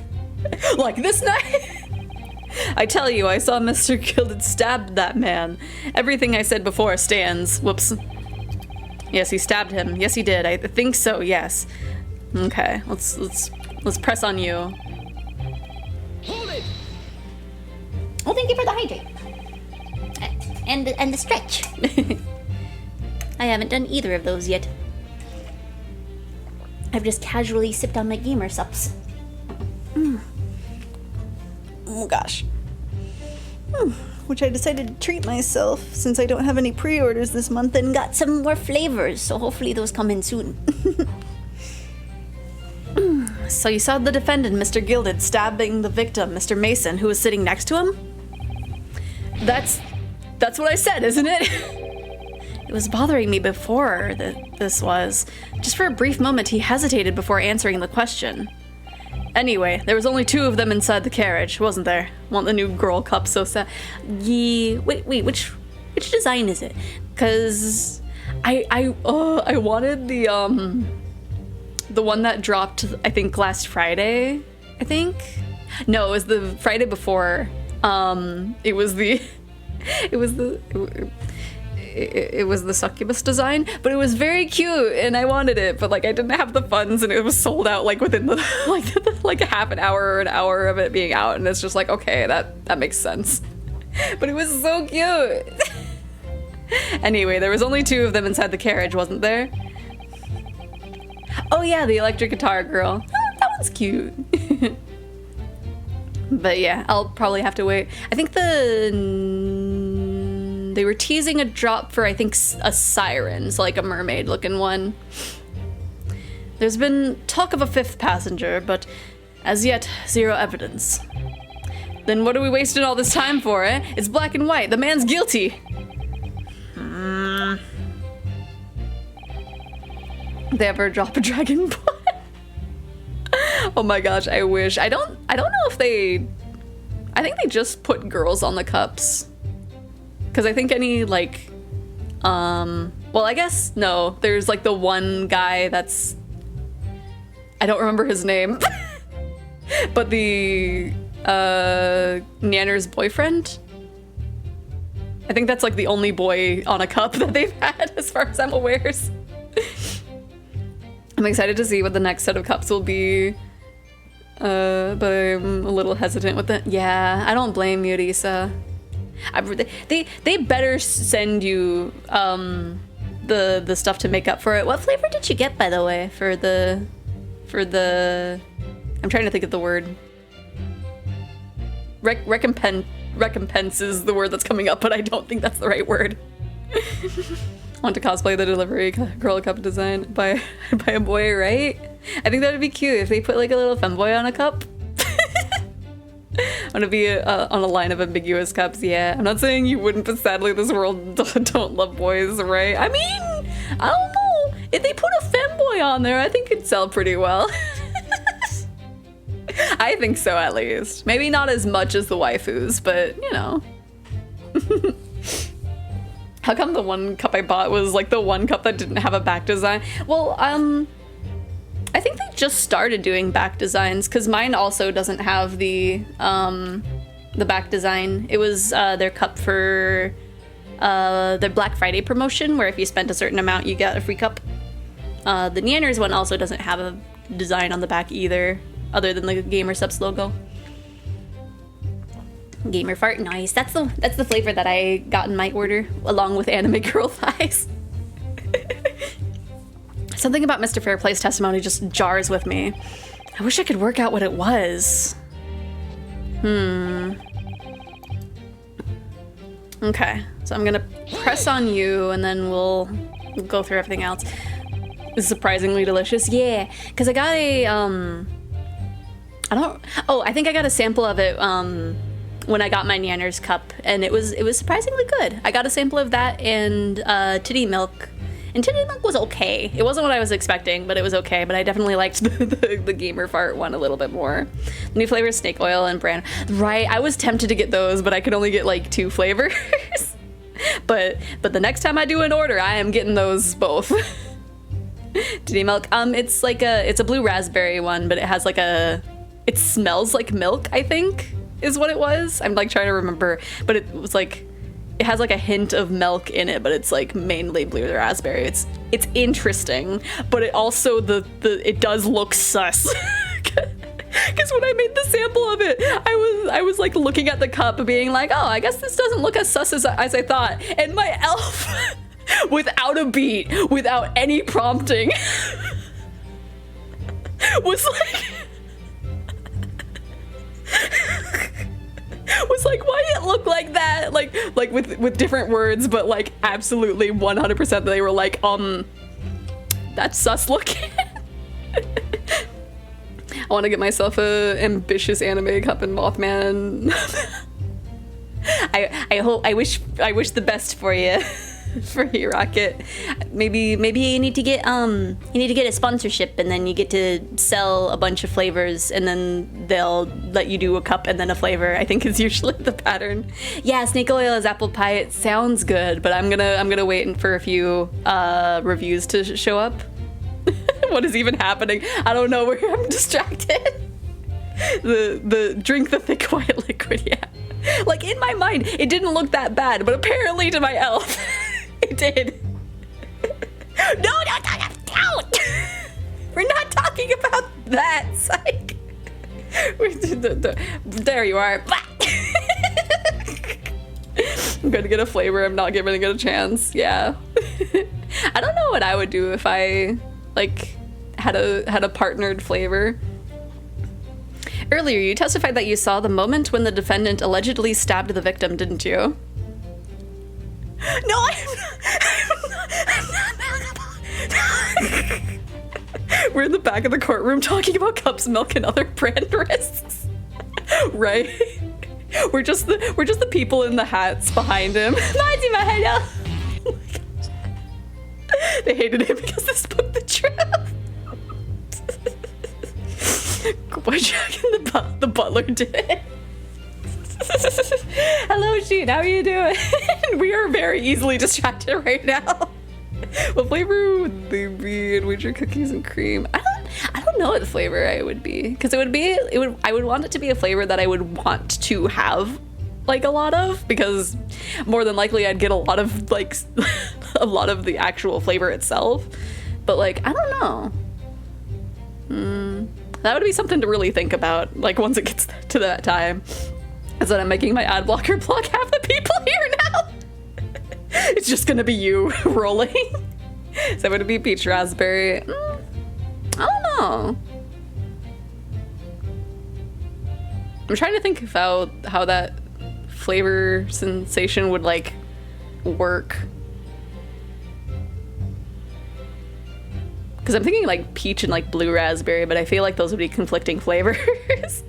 Pink and purple, true. I'm trying to take their color scheme in mind. That's true. I mean, like, I don't know. Because I think like what would be a good, because I think they could have the color be like whatever in comparison. Yeah, pink, but their hair is black and white, true, and mostly purple, yeah. Or just a really spicy flavor. Oh my gosh, maybe. Something with like a little kick to it. Okay, earlier you testified that you saw the moment when the defendant allegedly stabbed the victim, didn't you? Oh, yes, that's right. You said that the victim was on the floor and described the assailant holding the knife in an ice pick grip. I suppose I might have, yes, with the cart before the horse, maybe. What's this? This flavor would be a type of berry flavor that's recommended to be turned into ice and then shredded into an icy. Maybe. Because I don't know. Because I really like their melon flavor. So I don't know. It would be something soft, but I don't know. I'm sorry, I got distracted again. Feels far from spicy. They're a very mild individual. I gave her a cool off from the streams that rail grind the TOS. Oh no. Yeah, I'm not spicy. I like spicy foods, but I myself am not spicy. well, I am quite sure about most of it. I was driving the horses when I heard a scream from the seats of the roof deck. Oh, I suspect that was me, sir. But then when I turned around, yes, I saw it through the skylight. How, though? The gentleman was on the floor and the knife was sticking up with the midriff. That's right, yes. The fellow holding the handle was the famous man, yes. So in short, you didn't see the moment when the victim was actually stabbed at all. I really thought that I did, but when I go over it in my head, no, I suppose I didn't actually see the precise moment of the. Yes, yes, you have something to say. Do you have something to say about that, Mr. Fairplay? Now you listen to me. I know what you're thinking. He didn't really see the exact moment the fellow was stabbed. What are the chances of that? Eh? Are you asking me or telling me? He's getting flustered. I might be able to extract some new information from him if I answer him cleverly. Could he have just happened to see the exact moment the crime was committed? Some days are like that. Could he have just happened to see the exact moment the crime... Are we talking about the Fairweather guy or the driver? Because some days are like that. Seems like really weird. Why are dragon VTubers so lewd? I'm not lewd. What are you talking about? Psych flavor is called data leak or something. True. Maybe. What would a psych flavor be like? I feel like he would be like a white liquid, like not like the titty milk one, but like how you would imagine like those mystery flavor kind of drinks. That's what I have in my mind. It's literally the least lewd VTuber I know, right? I'm very say-so. Wholesome creature. I'm gonna say no chance, because some days are like that. Seems weird. Combiner. Wait, is the anime thighs white? I haven't gotten in yet, so I don't know what color it is. I just know that it's orange creamsicle. It's secretly lewd. They wrap that up in plenty of say-so and swear word avoidance, but lewd nonetheless. No. I have to be careful because I know that you were on that one deleted stream. But no, I am say-so. Hello, Majima. Well, it is a little hard to believe, certainly, unless you spend your time peeping through a skylight on the top of an omnibus, that is. Peeping? I'm a respectable city banker, I'll have you know. And I know what I say. I remember it as clear as a Ballarat day. It was a grim scene, I don't mind telling you. Thank you, Mr. Fairplay. Oh, excuse me as I was getting a little hot under the collar there, my lord. I would ask you to supplement your testimony with a clear statement as to what exactly you saw. Oh, I can do that all right. I'll tell you just how grim it was. Rocket, I feel like you did tell me that you were a little short. I don't remember the exact height, but I feel like, I don't know. Majima is more of a fanboy than that of Yeah. It's my OC that is shipped with them. It's my OC that's shipped with Majima. What would bun flavor be? That's a good question. Some kind of like why am I thinking like apricot? I don't know for sure. But like some kind of orange colored fruit. Something heavily milk based, maybe. 6'9". Oh no, I can see it, yeah. It's like, it might just be because it matches your hair color, but like, I don't know. That's what I'm leaning towards. Do you think I'll forget the sight of those blood-soaked hands after that butcher stabbed the man? Cut my finger with a butter knife. Why did you do that? Did you go get a Band-Aid? Okay, so blood-soaked hands. I mean, it's not soaked so much, but it definitely wants me to present something. Yeah, there's a blood stain, but it's not soaked. I'm gonna save because I've kind of wasted a lot of my little things. Let me do that real quick. Okay. Because I'm almost positive it wants me to present. Objection. Okay, cool. Blood-soaked hands. Well, I admit that soaked might be laying it on a little thick, but anyway, there was definitely blood all over them. Both of them were covered in it. Well, I'm very sorry to disagree, Mr. Fairplay, but that's more than a little peculiar. What? Here are the gloves worn by the defendant, Mr. Gilded, on the night in question. Oh, yes, right. And there certainly does appear to be a sizable dark-colored stain there, but as I'm sure you can clearly see, it's only on the right-hand glove. Ugh. That is not good for your teeth, sir. In short, Mr. Fairplay, your testimony is inconsistent. But no, that can't be right. So you're the liar here, then. That's right, you were quite clear about it. You said it was both hands.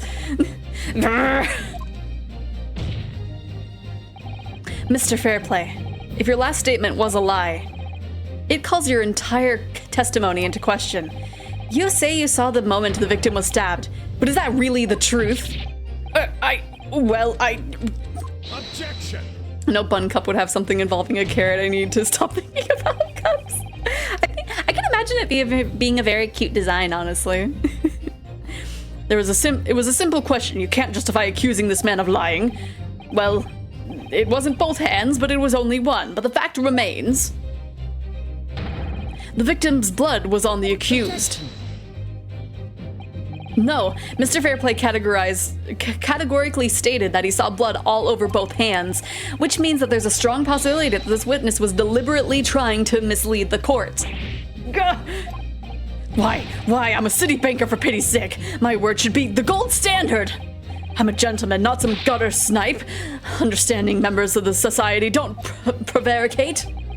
He's claiming to have no reason to lie, but is that really the case? Mr. Naruhodo, if we have some evidence to explain why Mr. Fairplay might be lying, it could turn the tide in this trial completely. Something to show this man has a compelling reason to lie in his testimony. I have evidence. My lord, the boss did it. Yes, yes, counsel. The defense is ready to present evidence. By Jove, are you sure? Yes, evidence that will clearly demonstrate why Mr. Fairplay has a reason to lie in his testimony. Very well. I hereby call on the defense to present its evidence. The evidence that demonstrates a motive for the witness's alleged deception of the court. He owes so much money. This is a list of the debtors who owe money to the Mr. Gilded. Yes, a list of innocent victims crippled by the accused extortion. The point is, among the names of these debtors is your name, Mr. Bruce Fairplay. What? Mr. Fairplay, are you currently indebted financially to the accused? No. Well, it's barely worthy of being called a debt. According to this ledger, you owe 20 guineas. Not an inconsiderable sum of money, wouldn't you say? Well, what of it? let's suppose Mr. Gilded were to be found guilty of murder. What would become of your debt in this case? Those documents state that the loan agreement is forged between two individual parties. Therefore, were the creditor, the defendant here, to be sentenced to a capital punishment, all outstanding debts which were owed to him would be annulled. They would cease to exist. Cease to exist?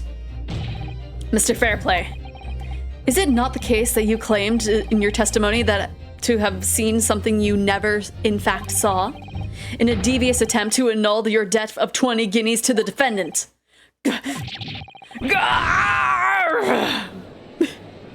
Yeah, we caught you. We caught you. You're not the actual killer, but we caught you. Order. Mr. Bruce Fairplay. Yes. ダメよ。あんたが好きでどれだけ強いを避けても歪まない思いだがバカみたい。Yes, my lord. Let me ask you again, and be aware that your answer may have most serious implications upon your future, sir. Did you, or did you not, see the precise moment in time in which the defendant is alleged to have thrust a knife into the victim? I will not be repeating myself. Your silence speaks volumes. You did not tell the truth in your testimony. All right. Now, let's not make a melodrama out of this. Perhaps I did overstate the truth a pinch. A pinch? But it makes no difference.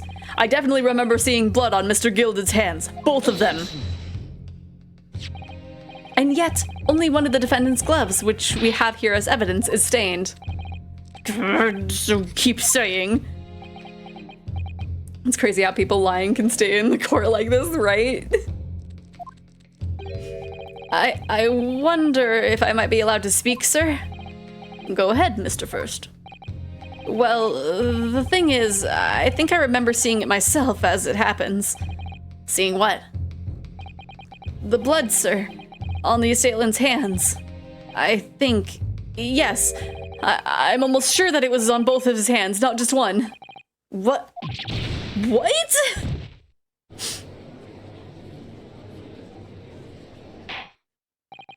It would appear that we are going to need further testimony from all your witnesses. This time I would like to know precisely what you did and what you did not see. Do I make myself perfectly clear? Yes. Mr. Naruhodo, this is good news. The course of the trial seems to have shifted slightly at last. Yes. I might finally have a chance to turn things around here.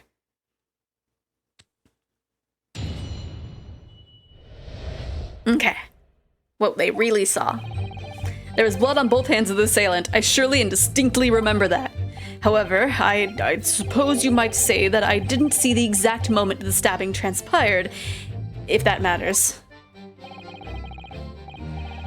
I remember seeing the knife, and I remember seeing both of the attackers' hands with blood on them. I didn't actually see anything myself. No, not until I heard the scream. Anyway, the fact remains.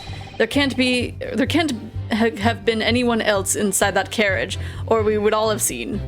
I mean, he could have been in a spot that you guys couldn't have seen. Got some honey Uncrustables and they're really good. They sound good. I haven't had Uncrustables, but it's always been something that I've been like tempted to try. But like, I think it's always a thing of like, I can't justify the price for something that I may or may not like.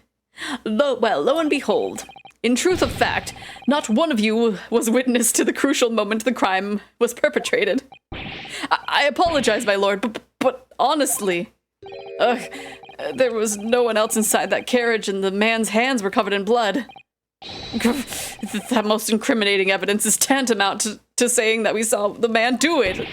That's really not what testimony is about. Let us examine the interior of the omnibus once more. The victim's fresh blood is clearly visible on the seat, corroborating the witness's accounts. In other words, there is no substantial nor significant change to the facts of the case. Very well. Your cross-examination, please, counsel. Yes, my lord. Okay. Just a PB&J. Well, still, like, that's why I'm just like, will I like this? Because I think it's just the novelty that gets me interested.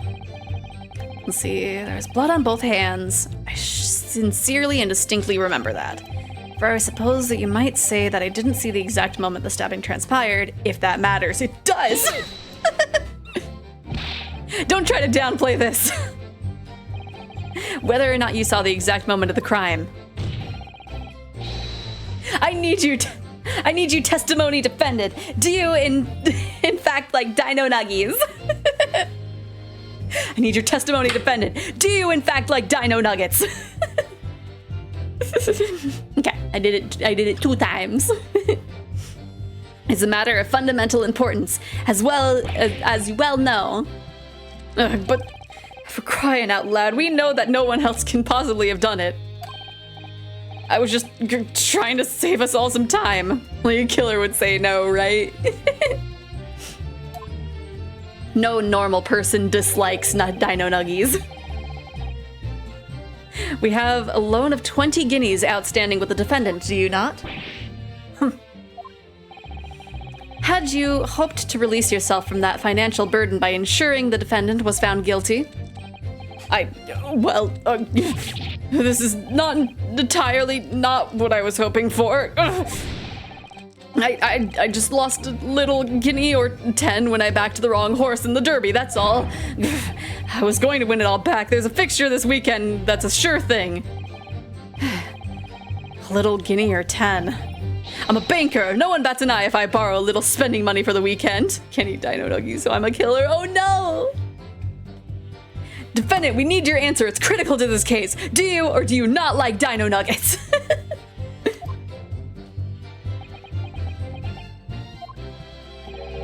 I think you may have revealed rather more about your character than you bargained for, sir. This witness' scruples are not on trial here. Proceed to the next witness. Is that really how it's supposed to work? What are we doing anymore? I don't know. We're just being silly. I remember seeing both. Well, do you, though? Hey guys, 2 quick questions. Number 1, what the fuck am I looking You're looking at a court case, Callie. Can you stop? No, we need to prove our defendant innocent. For 5 seconds? Proving everybody in this room is guilty, right? Oh, no. As someone who had dino nuggets yesterday, they are okay at most. Fair enough. Well, it depends on... Did you get, like, the big pack of dino nuggies, or did you get, like, the Michelina dino nuggies? Or actually, no, those are dino fries with, like, round nuggies. They need to be with ketchup. Yeah, you need to have some kind of dipping sauce with them. Sir, do you not kiss your homies goodnight? Answer the question. You definitely saw that too. Blood on both hands. Tyson. Is that the right one? Is that the one with the box with the actual like pictures of the dinos on them?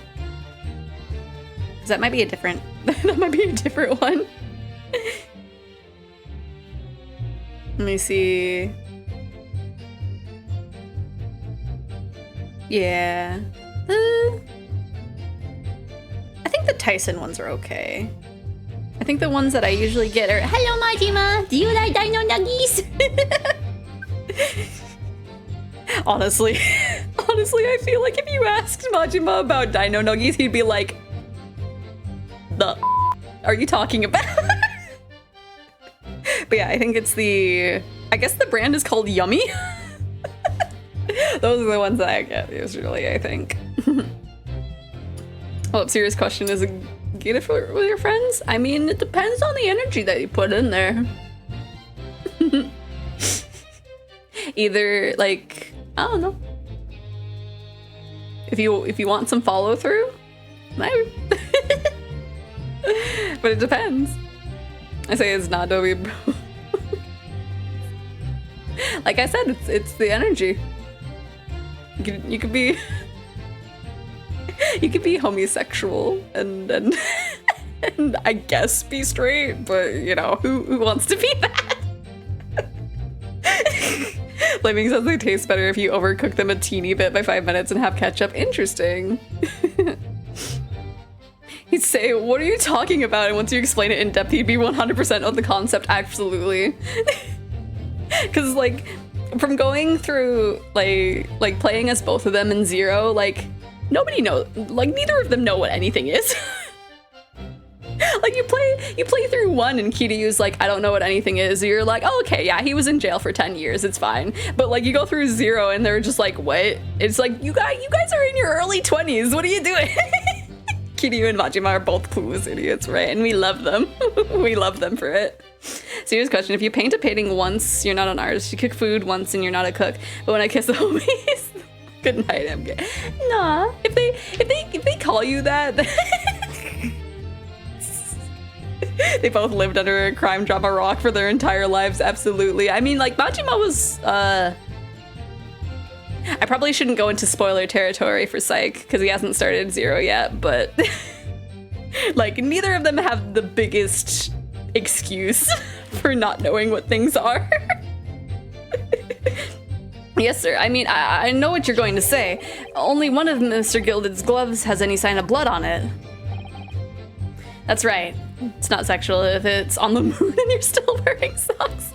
Want to test the hypothesis? Take my Kiryu's name out of your hands. What? No, it's in a loving, caring way. I don't.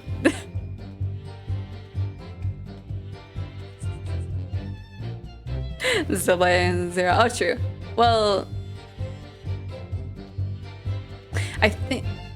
What chapter are you in? Have you started Majima's stuff? Because the thing that I was gonna say is, I think close to the beginning of his chapter, but his chapter doesn't start until like chapter 4. So I don't know if you're at Majima yet or not. But yes, Kiryu is fine. I will not smooch Kiryu. Unless Majima asks me to. Anyway, that's right. The thing is, as far as I remember, sir, when I looked down and saw Mr. Gilded sitting beside the other fellow, I don't believe he was wearing any gloves, sir. He wasn't wearing these gloves? That's correct, sir. And I saw the blood on both of his bare hands quite clearly.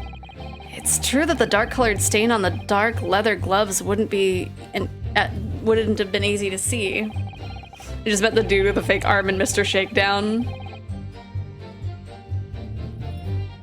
I forget who the fake arm man is.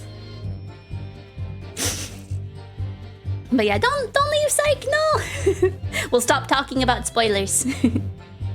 I'll give everyone here a smooch. Aw. I should point out that the police officer who apprehended the accused on the night in question reported that there was no trace of blood on Mr. Gilded's gloved hands. There wasn't blood on his hands? This is puzzling indeed. This must be significant somehow, I'm sure of it. It has to be. I didn't actually see anything myself, not until I heard that scream. You didn't see anything? Oh, yes, sir. That is to say, no, sir, I didn't.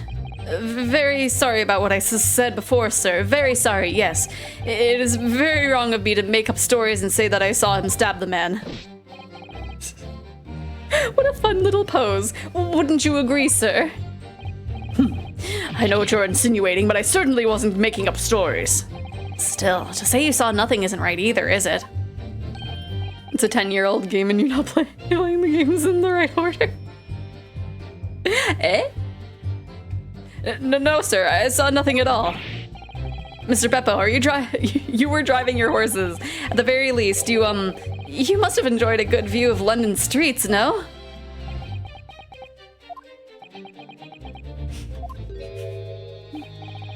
Oh, please, you didn't even see that? It was so cold that night, you see. All I could do was keep from passing out, sir. Imagine playing Kingdom Hearts in universe chronological order. Oh my gosh, that would be...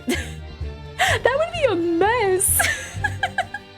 Because you would have to start with the phone game, and then go to Birth by Sleep, and then go... Oh gosh. Why you shivering? He cold 24/7. Yes, my head was fairly frozen solid, sorry to say, sir.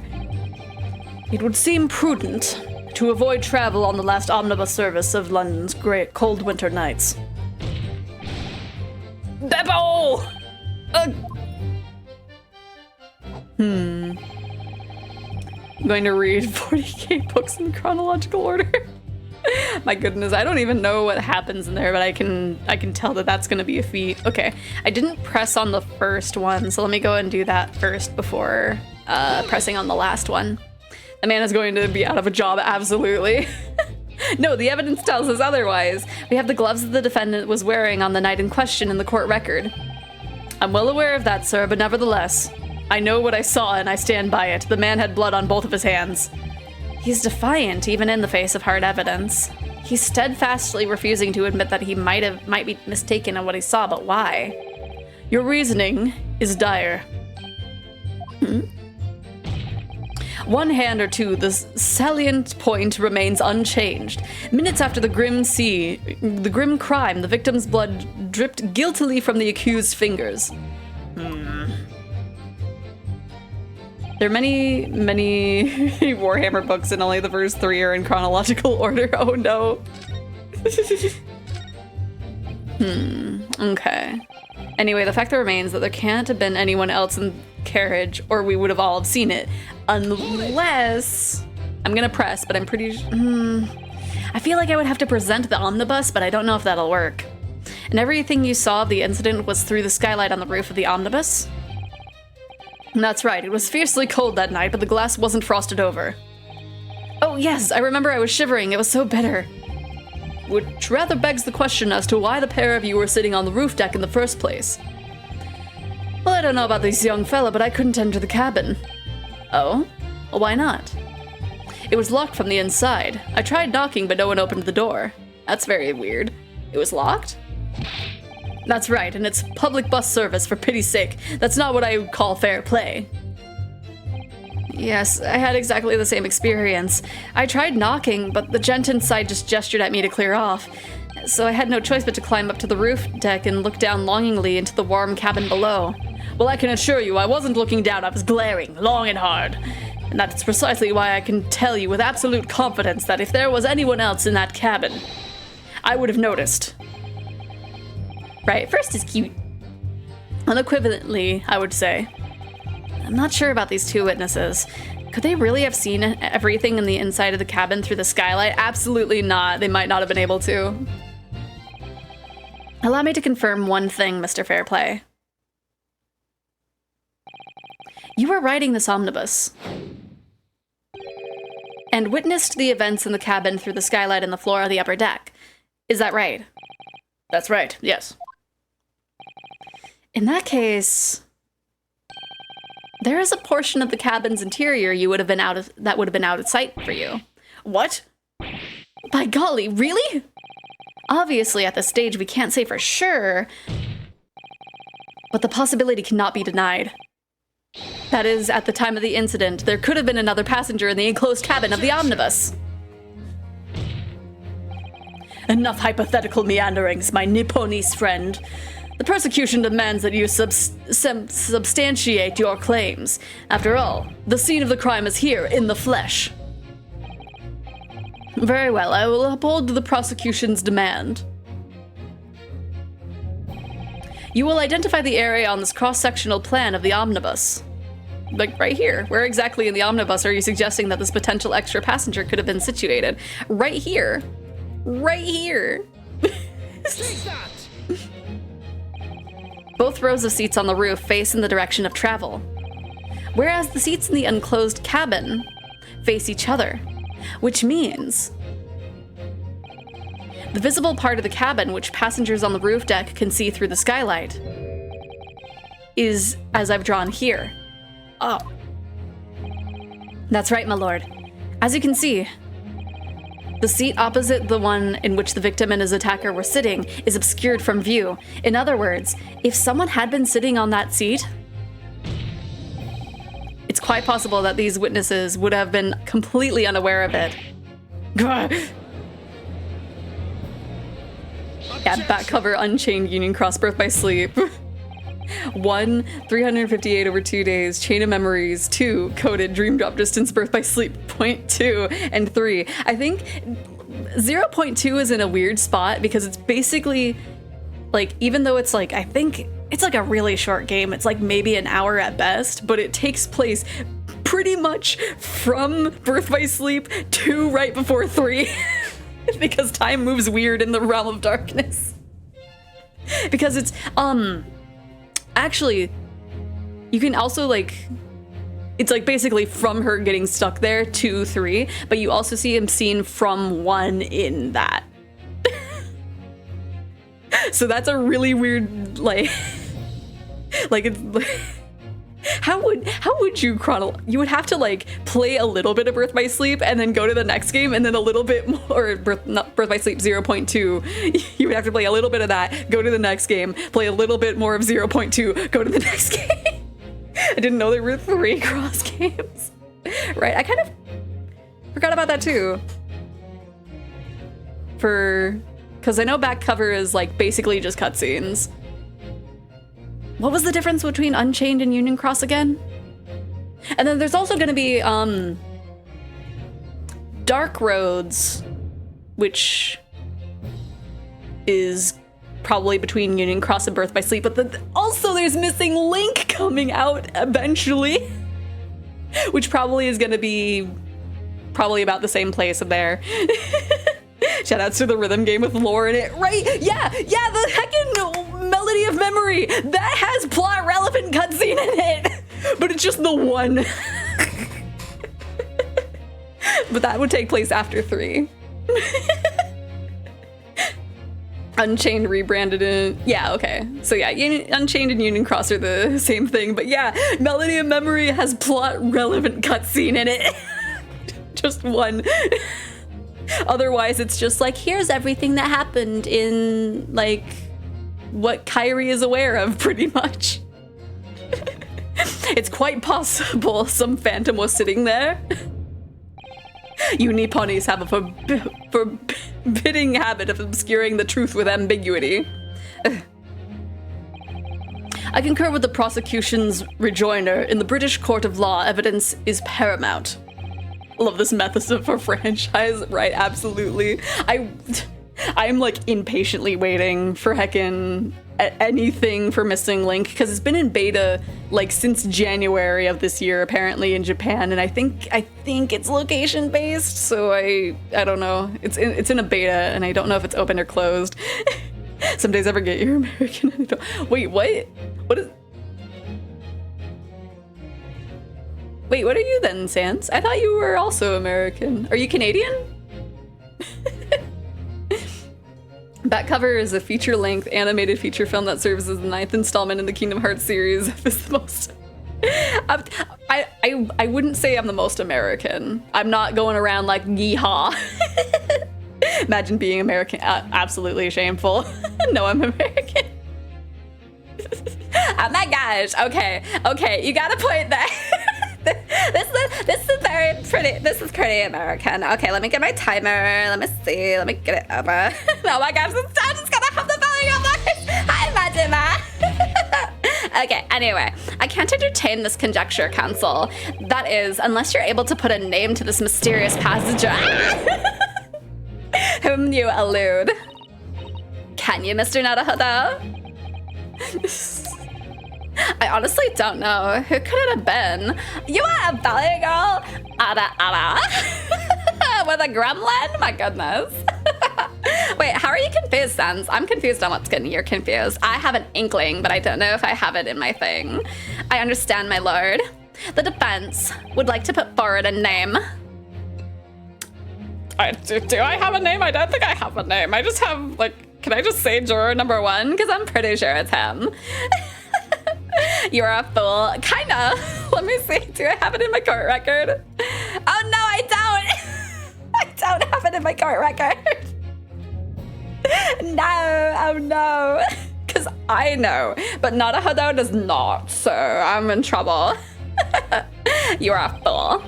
That response was a desperate attempt by a man who has no notion for his own limitations. A toast to hard lessons not yet learnt. Let us not delay, counsel. The defense is still to name the passenger in the other seat. I don't know his name. I feel so bad. This could be it. This could be the chance I've been waiting for to turn the trial in my favor. On the night of the murder, the person occupying the seat in the omnibus cabin that was obscured from view was someone who isn't on my list of things. Oh my gosh. You want me to do it in the Valley Girl voice? Okay. Never gonna give you up. Never gonna let you down. Never gonna run around and desert you. Never gonna make you cry. Never gonna say a lie. Never gonna tell a lie and hurt you. You made me miss Majima. Okay, anyway. I don't really know. I mean, it could be you, but I don't think so. I don't know who it could be. I must not. It was you. I don't know. Oh no, I'm in danger. It was him. It was Neil Strongheart. It's a vampire boy. Oh right, absolutely. It was Von Zykes. Yeah, I messed up. I think because it's not the person that I'm pretty sure it isn't on the list. It was. Oh wait, no. We can say that he was not in view. Because it wasn't him. It was someone else that was sitting next to him. That's right. That's right. Yeah. Take that. Okay. Thank you for the stretch. Big stretch. Okay. The passenger in the enclosed cabin that the witnesses on the roof failed to see has to have been Mr. Magnus McGilded. Mr. McGilded? What are you talking about, counsel? That's a member of that's the name of the defendant. Objection. Oh my gosh, that's really dangerous though. If I desecrate this chamber by smashing my hallowed chalice, do forgive my discourtesy. Lord Van Zykes. People talk of these tiny island nations of the Far East as having a learning and culture of their own, but I see that they use the terms ill-advisedly. What are you trying to say? Let me explain in terms that even a student of an artless backwater such as yourself might understand. When the bloody scene unfolded, the victim and his assailant were sitting side by side. Multiple witnesses have attested to the fact. It's the very premise on which this case was built. How many hallowed chalices does he have? He has like a whole briefcase. But that premise may be wrong. Just grabbed a snack. I wish I could grab a snack. What?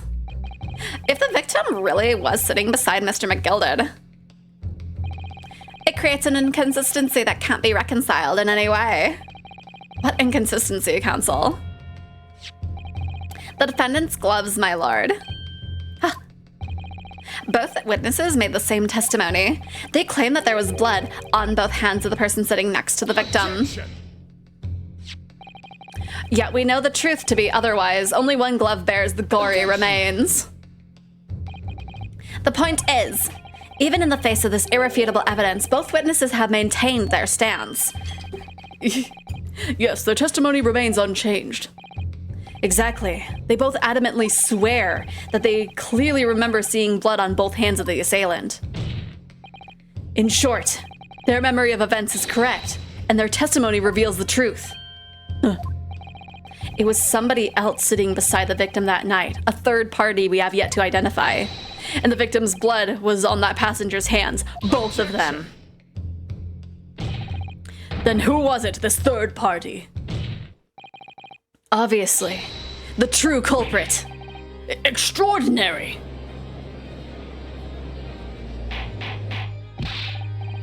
Order, order, order! What exactly are you postulating? Objection. The defense's postulation is just that, nothing more than conjecture. The witnesses have clearly stated that they saw the accused. What happened to that Sherlock guy we saw in the beginning? I don't know. Because I guess he just got off the boat and was just like, well, tally-ho. I will see you another day. Tally-ho. But when elaborating on his testimony, Mr. Fairplay said the two of them were wearing hats and I couldn't exactly make out their faces. Yes. The tops of their heads were obscured by the roof. I could see the rest of them, though. Or I couldn't see. Yes, that's right. Both gents are most certainly hatted. Hatters do tend to notice such things, sir. And what particular styles of hats did the two gentlemen sport, Mr. First? See you in a recoded cross? Oh my gosh. Sean, I don't think anybody has said that they were a butler in this one. They're just all in fancy suits because it's late 1800s / early 1900s. I don't remember the exact year. I'm afraid I don't remember. And you call yourself a hatter? The styles of hat makes no difference. There is no third passenger in that cabin. How can you be so sure? Because if there had been, the accused, Mr. Gilded, would undoubtedly have offered to dispose the fact. Or depose. Unless that is, you are proposing an even more preposterous explanation. That the accused failed even to notice the presence of the true culprit in the very cabin in which he traveled while he was asleep. He was asleep. I mean, like, anybody could claim that, but like, he was sleeping. He was sleeping. I think he turned into a bat and killed him. You just sucked his blood, be like. You're right. If there was another person traveling in the enclosed cabin of the omnibus, it's inconceivable that Mr. Gilded would have been unaware of it. He was horned. Order! There's clearly a simple solution to this problem. Bring the accused, Mr. Gilded, to the stand. Well, what say you, counsel? The prosecution objects, my lord. On what grounds? As a suspect, he will have already made a full statement to the police. But what if there was some reason why he's unable to speak freely? Magnus McGilded is no uneducated ruffian. I call forth a secret witness calling Dante to the stand. Right? Honestly, I feel like McGilded would get in more trouble if Dante was on the stand. Like, Dante's good, but... Well, actually, no, Aiba would be able to help him. If it indeed turns out the man has been withholding information, you can be sure that it will have been a most deliberate act. Counsel for the defense, what is your opinion? My lord, should we ask Mr. Gilded to testify or not? I feel like it would make sense to have him do that. Call Eminem to the stand. Will the real Slim Shady please stand up? Majima! I would say he could testify, but he'll probably be like, this is stupid, I'm leaving. Well, we need to hear what he has to say in order to find out the truth. The defense would like to call Mr. McGilded to the stand. In that case, I would like to hear the opinion of the jury. Yes, I need a little time to consider this. If you ask me, I think we should hear what Mr. McGilded has to say. Get the man out here, I say! It would be utterly illogical not to hear his testimony. When something needs doing, get it done. That's how I run things at the guild. Hearing what the patron of my favorite little podcaster say, oh yes, that would be lovely. Yes, the jury says the man must be heard, as much as I don't want to. Look, the crazy barber, right? Very well, the court will hear the defendant's testimony. Bailiff, show the defendant to the stand at once. But yeah, if we got Majima to the stand, he'd be like, Ahokusa. Or Ahokusa. think. Or was it Aho Kuso? I don't know. Whatever he says in 3. And I was like, eh. Now, maybe that actually happened last night. Will finally become clear. We must make sure you do not appear here again, Bale. Let proceedings be resumed. Mr. McGilded, have you been listening to the discourse of the day? Time for me to have a bad accent again? To be sure I have, my lord. There are now 2 matters in which the court desires to hear from you. The first is whether or not there is a third party with you in the omnibus cabin, as proposed by the defense. The second is that if such a person was indeed present, why did you conceal the fact from the police? He was probably gone by the time he woke up. He probably came and went while he was asleep. Majima's the great aces. That would be... I feel like a Yakuza spin-off that's Ace Attorney would be kind of fun. I don't know. I mean, what happens in Lost Judgment? Because aren't we a detective in Lost Judgment? I haven't played it yet, so I don't know for sure. But I know it's like in the same universe as Yakuza. Begad, no, 'tis not in my nature to hide anything at all. Just answer the questions, please. The truth of the matter is, I've been desperate about this all along. Do I tell yous all, or keep my mouth shut? Tell you what, or tell us what, Mr. McGilded? I'm standing up my whole life. The fine fellow representing me is absolutely right. In the carriage on the night with myself and the other man, there was another passenger. It's true? Aye, and 'twas me who helped the little urchin get away after it all happened. You... What?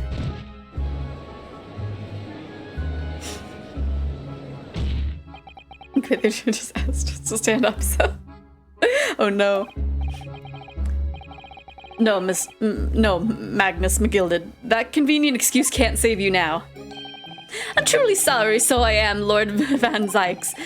I'm sure you'll be wanting to know why I said nothing when I was taken in by the police.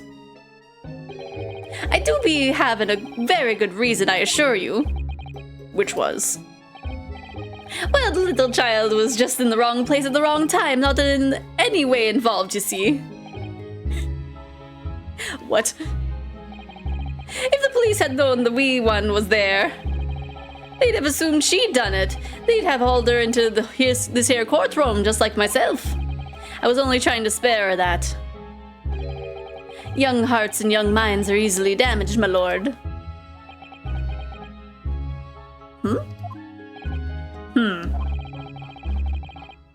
And who was this young child of whom you speak? That... I don't know. You don't know? Aye, well, the wee ting just happened to be in the carriage that night. I never saw her before or since. We have absolutely no reason to believe this man. The prosecution calls for the witness's statements to be disregarded by the court. You know, I wouldn't be so surprised if the urchin isn't here in the courtroom as we speak, listening to the proceedings. What? Oh! Smoke! Fire, there's a fire! Look, someone's trying to get away!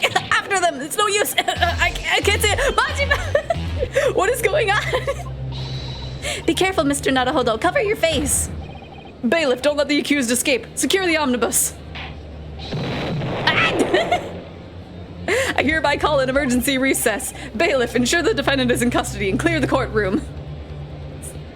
My goodness. We were hurriedly removed from the smoke-filled courtroom by the bailiff, amid scenes of chaos as people stumbled over one another in their desperation to flee the chamber. We had no idea what was happening. All we knew was that, for the time being at least, the trial was suspended. To be continued. My goodness, I feel like this... I was gonna say I feel like this one's gonna be, like, the longer one of all of them, but we did get pretty... We did get pretty distracted with talk about gamer subs, so I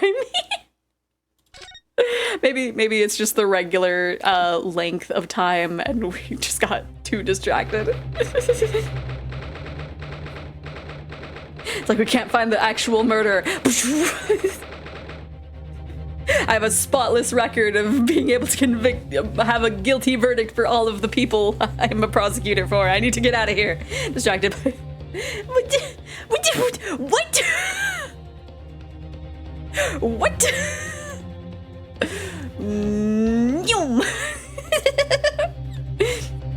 Okay, so it's 12:52. Okay. Whoops. I didn't have the game selected for a second. What on earth just happened in here?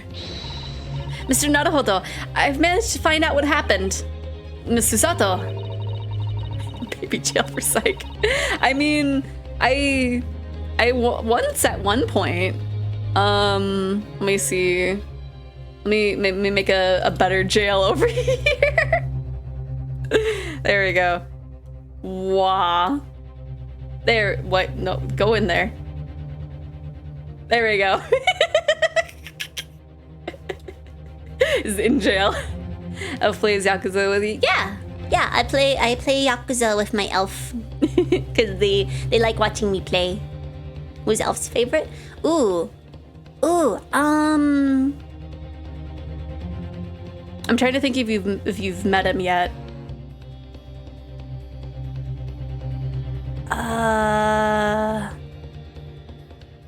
It's like the... Oh gosh, he add a roof? No, if I add a roof, he'll float out.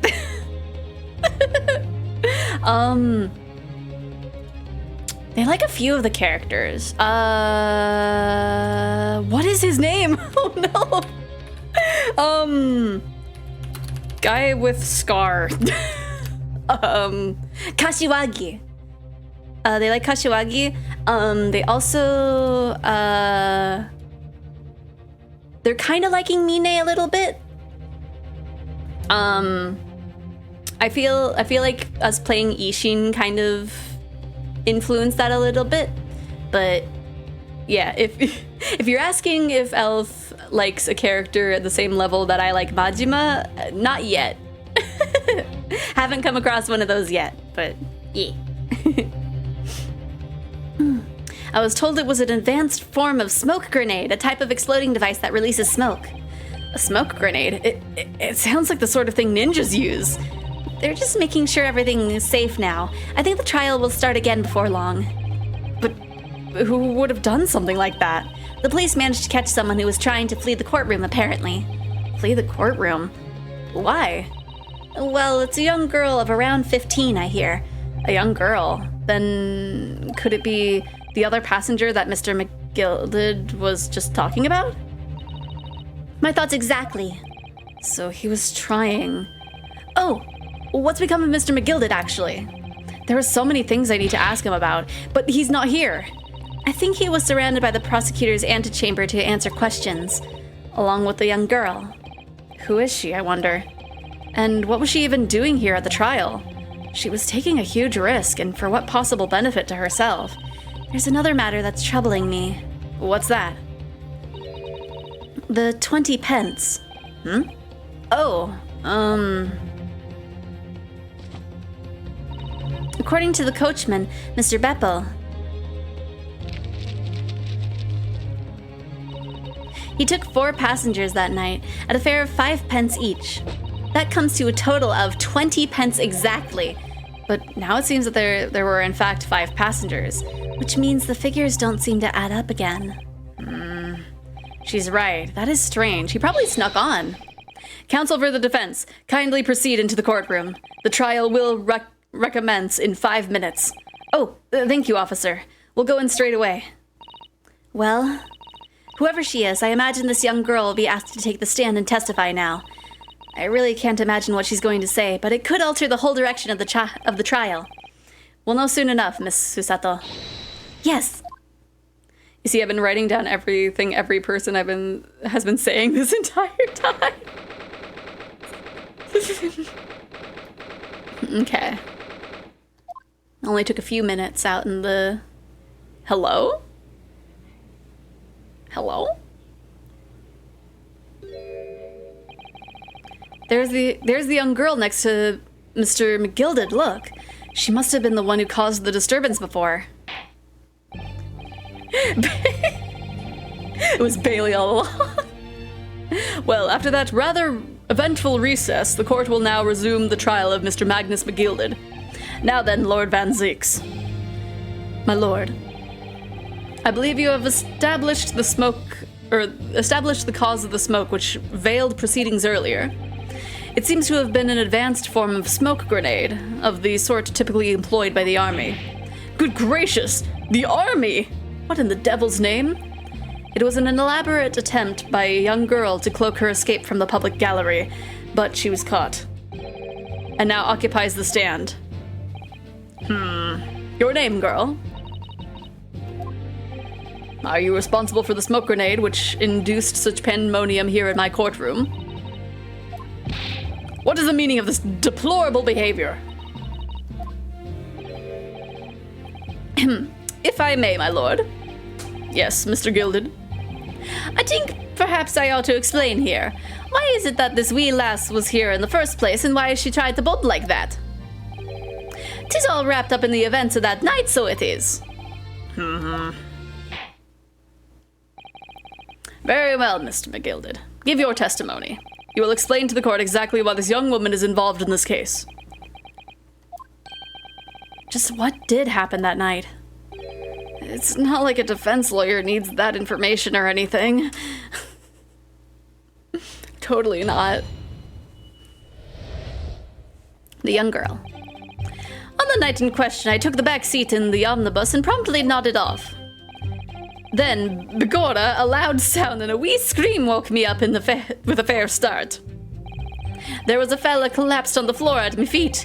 When I sat up on the seat across from me, then I turned to find out there was that scream had come from. And bless my soul, what did I find? Oh, that's probably why... That's probably the... with people saying that he was, like... He had the victim on the floor, maybe? I don't know. Anyway, it's not important now. There was a child in there, all curled up in the ball, hiding her wee scary way.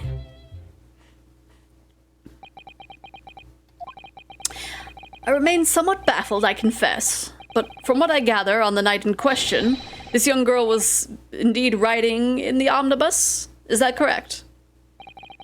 'Tis exactly as the defense counsel said. This lass was the fifth passenger, my lord.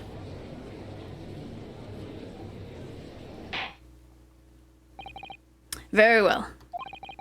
The defense may now cross-examine the witness. Are you ready, counsel? Yes, my lord. What's with Japanese stories and having sassy underage tomboys? Just something about it, you know? Okay, you can be out of jail for now. Or rather, no. I have no idea where to start. The keyword being for now, psych. Okay. Back in jail you go. I guess you were comfortable in there. On the night in question, okay, so I'm gonna press you even though I believe in you in that statement. And when you first got onto the omnibus, were there any other passengers already on board? It's furthest away. I'm not stinky. Going to put Psych in bunny prison, yeah. I'm not a big stinky. I'm not even big, I'm small. There were not. The cabin was empty and there was no one on the roof deck either. You're the first passenger, as it were. I see. I'm a dragon, but not a bug, but I know that you're calling me in term of endearment. They will be rehabilitated and not able to.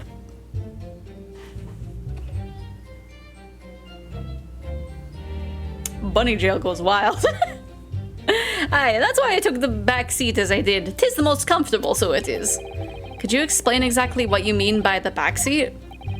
By all means, 'tis how you already described it earlier. I'm talking about the seat opposite to the one in which the poor gentleman who was stabbed was sitting. Like I said, 'tis the most comfortable and where I feel the most at ease. Answer me this, Stinky. Oh, well, you're not talking to me, you're talking to a Stinky, so I don't get to answer. Whatever he said.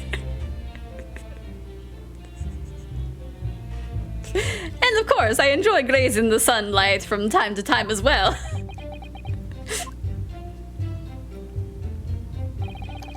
Then Bagora allowed the sound, and a wee scream woke me up in a fair start. Hold it! A loud thud, you say? And a scream? Aye, that's right. How can I explain it? 'Tis like the sound of someone falling to the ground. That sort of noise. So, you think that was the sound of Mr. Mason falling to the floor having been stabbed? Well now, you'll remember I was asleep at the time, so I wouldn't like to say. And when the sound awoke me and I opened my eyes, there wasn't a soul to be seen in the carriage but the fella on the floor. You didn't see anyone, but at the same moment you did hear a scream? Ah, from the seats above you on the roof deck, I presume. Not above me, my lord. 'Tis from inside the cabin. But I wasn't altogether thinking about the scream. No, I was too stunned by the desperate sight before my eyes. There was a fella collapsed on the floor at my feet. Whoops. I pressed the wrong button. Hold it! No!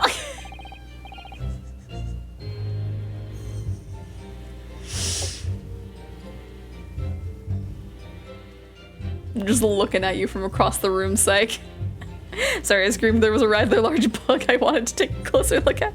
Random fun fact, I don't know if it's still around, but there was an application that lets you run your own Ace Attorney. Yeah, I think it's, last I checked it was still around, and it wasn't too long ago, I think. I remember there was like a TikTok post about people talking about it, so I think it's still around. You make custom locations and custom character sprites, yeah. Okay, Psycho, I'll do your silly redeem. My name is Xephoria, and I'm not stinky, I'm very stinky. Okay, anyway. You set him up? The victim, you mean? No, not Clint. No, how dare you? No! Don't set it as the channel trailer. That I did, on the seat across from me, as I said. I could plainly see the poor devil was already gone. And you wouldn't leave a dead man just lying on the floor now, would you? YouTuber attorney, let's accuse body. What? What? I would not harm a fly. I would not. Pay no attention to my, my Umineko starting screen. I found it like that. Had a redeem to put someone in jail? Maybe. It would have to be a very expensive redeem, but maybe. I don't know if Majima would tell me to, though. I don't know if he would make me do that. I don't know. Just common courtesy, so it is. I find that a little hard to believe. Ada, Lord Van Zykes, now why would that be? You wake to find a man lying dead at your feet in a carriage. Any normal person would hail the cabman. Any upstanding member of London society, that is. Well now, that, as you know, I am in something of a special line of business. The business of lending money to an exorbitant rates of interest. Unfortunately, my lord, not everyone is thankful for the help I offer them, and some would even see me dead. So I do try, where at all possible, to avoid getting myself in a tangle with trouble. Are you suggesting you were going to leave the man there? Heavens alive, no! I was already intending to report it, so I was. Only I had a mind to find out the whys and the whereabouts first. The whys and the wherefores. Whoops, not whereabouts, wherefores. What? It's like... See, I kind of want to make a VTuber attorney game now. accused of murder, but it was really Psych. Why would you unalive me, Psych? What did I do to you? Honestly, I probably would be the victim. No! Insane and clearly unwell. I'm a bunny with a taste for flesh of humans. I'm unusually comfortable. Oh no, Lisa, no! Right you are. There were some details I wanted to understand before. And anyone else got to meddling. That wee scream I heard, for example. Wouldn't your good self do just the same? Yes, the scream he says he heard at the same time as the thud of the victim collapsing. He wouldn't kill you, he'd blame you for it, probably. Real talk, I would make a game like that, but I was be dead for most of the games that they play. They don't have the voice. What? What do you mean? You not like my voice acting, Psych? Do you not like it?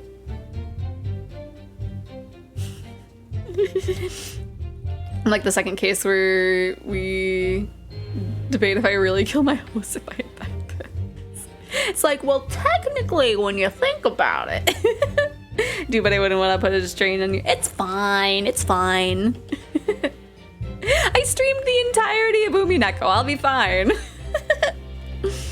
They would be alive again for some reason in the last case, right? Hold it! Okay. I'm afraid I don't understand. I'm sure you told the court that there was no one else in the carriage except yourself and the victim. I also want to look, I want to take like a little side thing to look in here one more time. No, it took me 6 months, and that was with a few games in between. Okay, because I just want to look if there's access to the roof from the inside. Okay, there is not. Okay, because I don't think this opens. It's quite a large skylight, isn't it? Yes, quite large enough to afford a good view into the cabin of the roof deck. And there doesn't appear to be a handle or catch of any description, so I suppose it can't be opened from inside the cabin at least. Oh, but outside probably, right? Yeah, because there's a latch like right there. Can certainly see inside the carriage through this opening, that's for sure. Yes, and there is a lamp in the enclosed cabin, so I'm sure the witness would have been able to see quite clearly. That's not good for us. Yeah, but okay, so they're not gonna think about it, but there is a latch out here. Okay.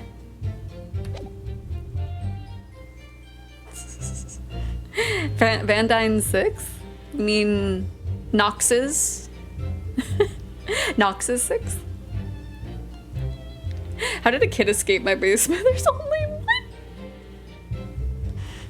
Shut up, concerned. 6 years is a long time. Wait, what's 6 years? It was 6 months for Umineko. I've only been streaming for a year and a half. I'm sure you told the court that there was no one else in the carriage except yourself and the victim. So I did, sir. So I did. As far as I could see, that is. What do you mean by that? Well, now, 'tis a queer ting, the wee scream I heard as I woke up. It came from, if you'll excuse the vulgar expression, under me backside. What? Good gracious. Under your backside? And when I lifted the seat on which I had been sitting, I found there was a wee cubbyhole there for storage. Mr. Naruhodo, we can examine the omnibus ourselves, remember? Yes, of course, the whole bus was submitted as evidence. Okay, I guess we gotta look there real quick.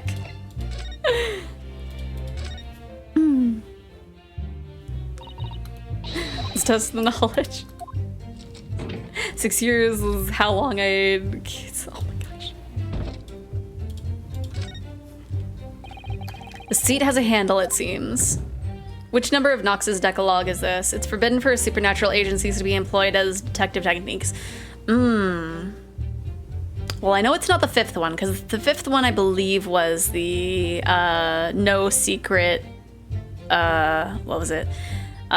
No secret passageways could exist. So that was... Oh, gosh.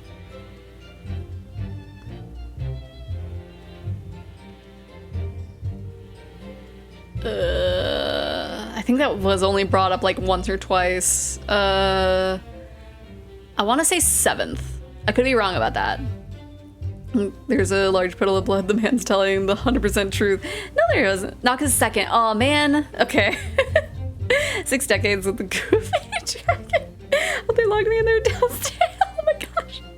6 decades. My goodness. Shoes are This is a storage compartment, but there's nothing in here. It's totally empty. Something doesn't seem right here, but I can't put my finger on what it is. Okay. Since when was that there? We've looked in here so many times. This puzzle was not here. It's forbidden for hidden passage to exist. Saying red, which knocks. That's oh gosh, was that 5th or 3rd? I know I did it right, like in an earlier stream when I was just like, oh, hidden passageways. Like blood, I hope it's not my blood again. No, I feel like we looked at the floor, but I could be wrong. It's blood, isn't it? Is something wrong? Oh, it's just, well, this blood stain is so obvious, that's all. And yet Van Zykes has made no mention of it. I suppose that does seem a little strange. Why do I have such a bad feeling about this? It was 3rd, okay. Yeah. Okay. Yes, of course, the whole bust was submitted as evidence. This could be a very good time to have a thorough look around inside. And that's when I found her. There was a child in there, curled up in the ball, hiding her wee self away. Do I present it to... How many items are in Nox's rules? Oh gosh. I know there's like a lot that just like aren't mentioned.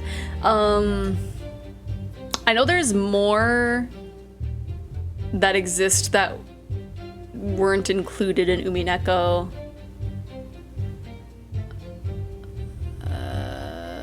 I'll...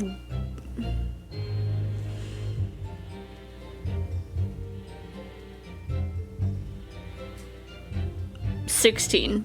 There was a wee child in there, all curled up in a ball, hiding her wee self away. Hold it!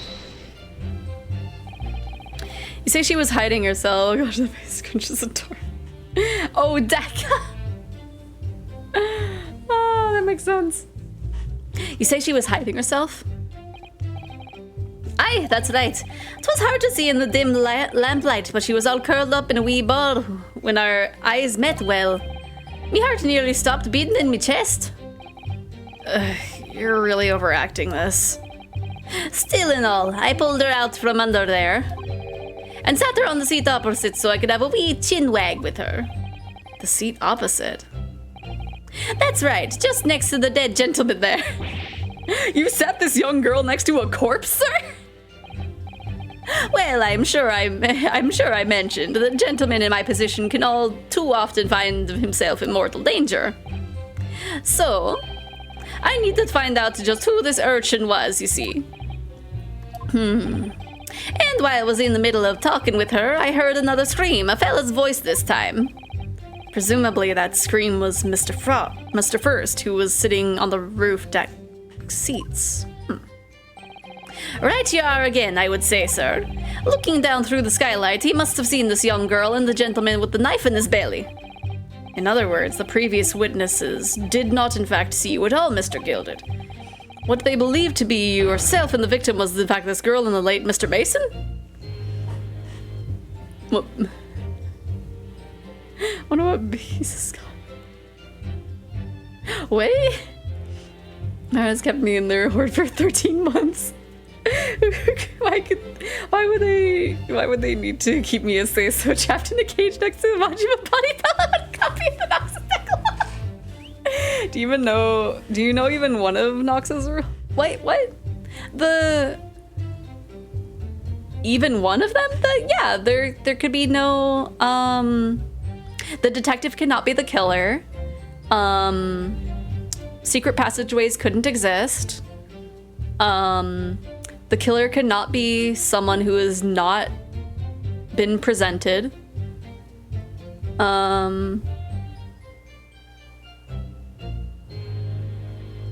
There's a few of them. Kept me trapped for 2 years. But do you remember their numbers? That I don't. Other than the passageway being the third. I'm going to write a book where the detective is the killer. This bunny will never be free. It will be a pig for the rest of my life. Oh no! A PNG. One day, hopefully. Oh gosh, I saw someone who was offering to do rigging for not that much, but I think I forgot to save them. Noxus 4th, it is forbidden for unknown draw. True, yeah, because they were like, maybe it was this like random Ponpokopi or whatever it was, and it's just like, nope, that can't be a thing. What they believed to be yourself and the victim was in fact this girl and the late Mr. Mason? Aye, my lord. I was, as I think everyone understands now, sat in the back of the carriage out of sight. But honestly, like, I just need to sit down and, like, actually focus on stuff. I need to find a way to actually focus on stuff because I want to be able to do more stuff, but I don't want to, like, open for new things because I would feel guilty. My eye on someone if I have too much anxiety to send an email. Oh no, I believe in you. If not, you can always have Flamin help you. I usually do that. If I'm too anxious to send a message, I'll have my elf help me. I'll be like, elf, help me. Final question. One of Nox's 10 is never mentioned at all in Umineko. Which is it?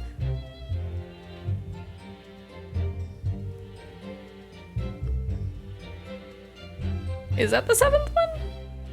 I feel like that's not. Maybe it might be the 4th or the 5th, but I don't know. I've long since been mad the dragon has given me their bone stash for 3 minutes. For 3 minutes! It's clearly plausible.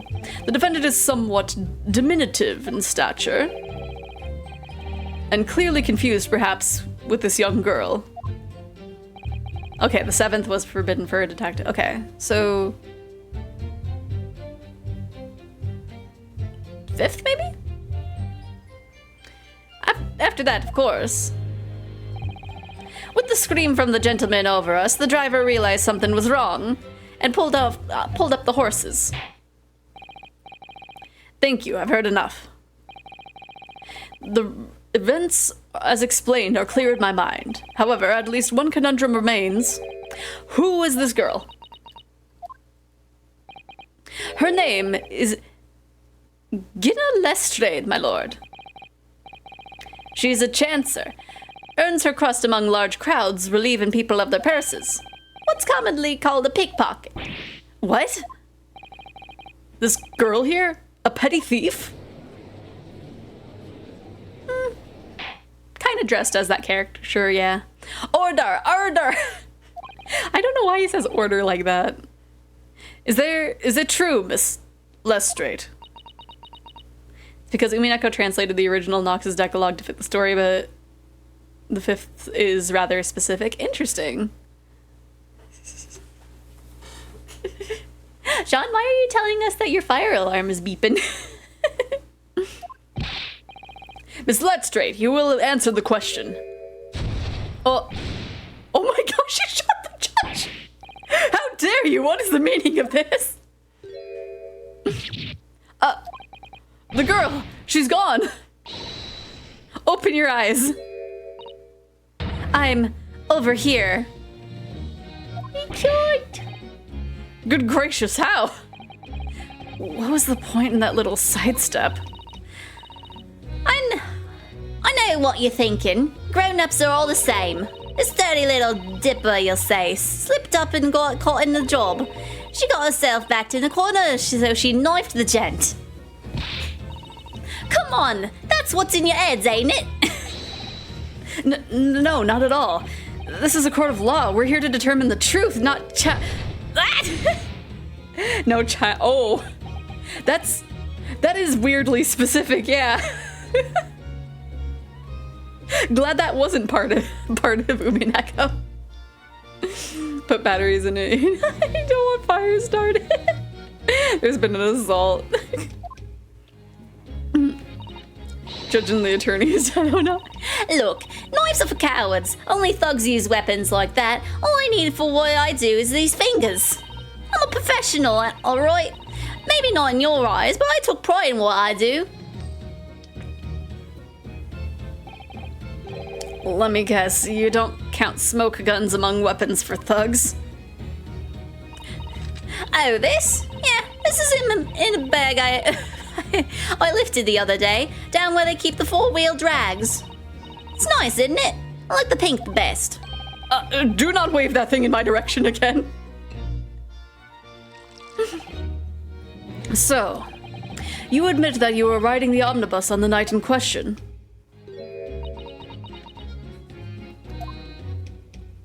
Rest of her assault and excessive emotional distress. The sun will come out tomorrow. Tomorrow the sun will come out, isn't it? Oh wait, I didn't actually read the thing he said. Tis all right, lass. You can tell them the truth now. I have just absolutely lost McGilden's voice. All right, yeah. It's like the Irishman said. The court accepts this girl, Miss Gina Lenstraight, as a valid and significant witness in the crime. Yeah, my brain is getting confuzzled. Accordingly, young lady, we will now hear your testimony, if you please. You will tell the court exactly what happened in the omnibus on the night in question. All right, if I have to.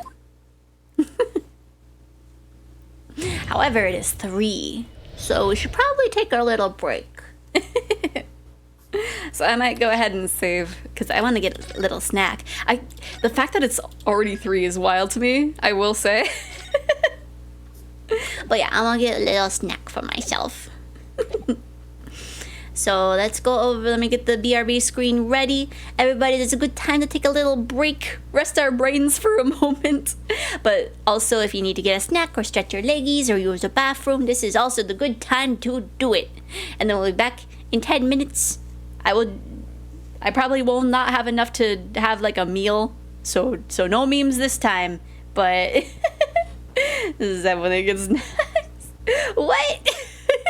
Just like popcorn. A random onlooker is just like, what in the queen's name is happening? Absolutely. Okay, but yes, we will be back in 10 minutes, okay? Okay. So I'm just gonna grab. But yes, I will see you guys on Friday. I promise. If you guys don't see me, bonk me. Beat me up. Stop talking about your bowels, sir. No! Okay.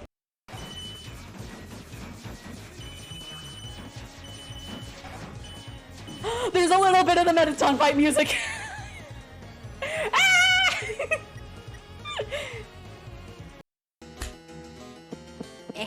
My nose itchy. Okay. Big, where am I? Big help. Big, where did we go? Where did you throw the boulder I just grabbed? Big, why do you need invincibility? Big. I don't know what's going on. There's bones here, that's all. Special treat. Where can I buy a treat for my friend? Good job. Let's go. Oh get yeah, there that are treat. more. I didn't even realize. Mmm. Everything smells so good. I want to buy my friend some cookies. Can you show me where the cookies are? That's... I had no idea I had such an incredible detective right next to me this whole time. I can't believe you'd figure out everything, down to the phone conversation, just from what was inside the fridge. You got me there. You've got me. You've got me. As if the dam had burst, Mion convulsed into laughter. Her laughter, though, definitely didn't make us want to laugh as well.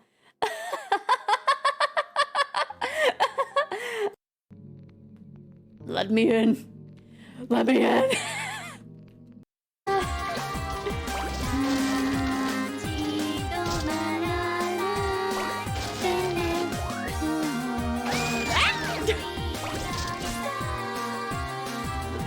Cat scared us so mad. Even the rat.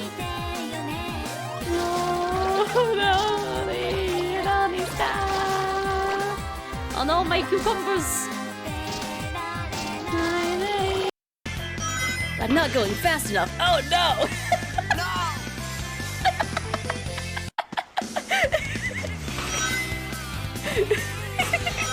There we go. Like the chicks are just like, yeah, I'm happy to be alive, and then the ducklings are just like, ah! Can you offer you an egg in these trying times? Yes.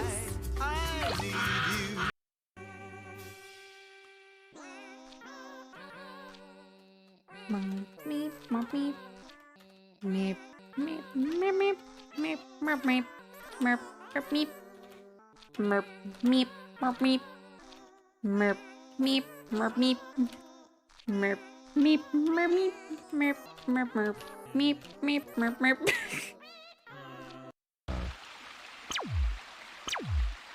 A nerd lives here.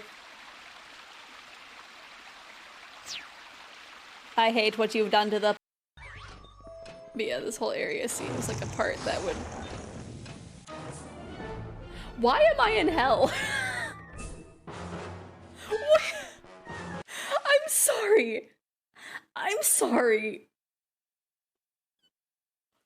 What? What? Okay, why am I here? You're gifting me my freedom? Chris, after everything I did to you, after all the unforgettable deals, free Cromer I gave you, you're finally repaying my generosity? Chris, I understand now. The greatest deal of all. Friendship! Chris, my days as a long-nosed doll are over. Cut that wire and make me a real boy. Are you watching, Heaven? It's time for Spamton's comeback special. And this time, I live for myself. No, myself and my friends. Here I go. Watch me fly, Mama.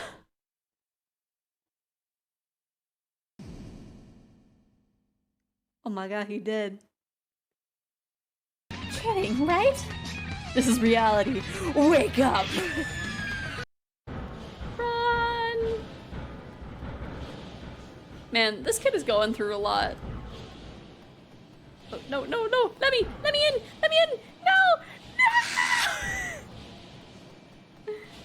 This one's slower, right? Oh, no! No! I was right there! Okay, where are we going? Oh, I'm glad I hear her, grinning happily. Now then, let us be off, Rika. Punishment games are one of our duties as club members. Setsuko seemed awfully happy, not frustrated in the slightest, like she always was when she lost. Damn, Rika-chan's right after all. Everyone here is a moron. Mion, I'll come clean too. I didn't make my bento today. I was the same, so I'm going with the nice. Oh,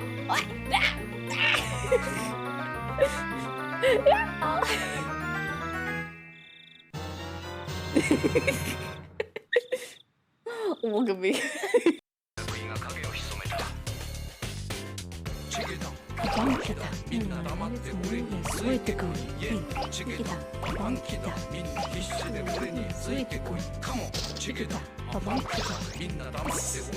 Now I'm just obsessed with like flipping around. Ah! Nice for beating me up.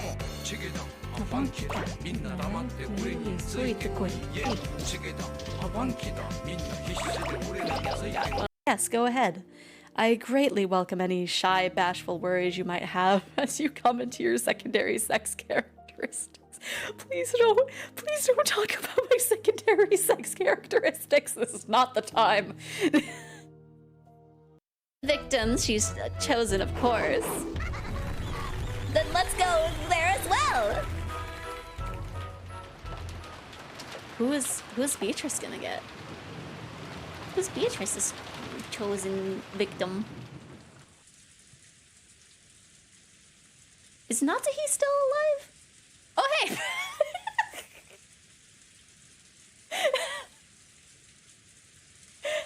How did I know? How did I... 0 health in a dream. Yep, there we go. Okay. It's good because there was a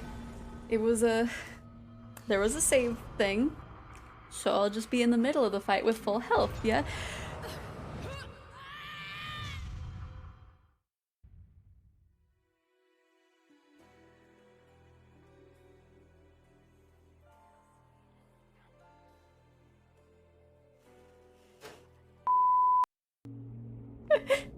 No.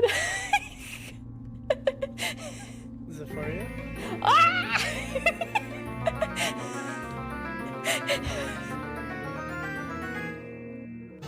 Okay, I finally made it back to the beginning.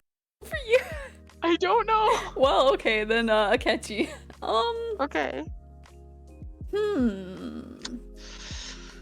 I never had the feels for him, even though like Neither did his I. character type would be. Okay.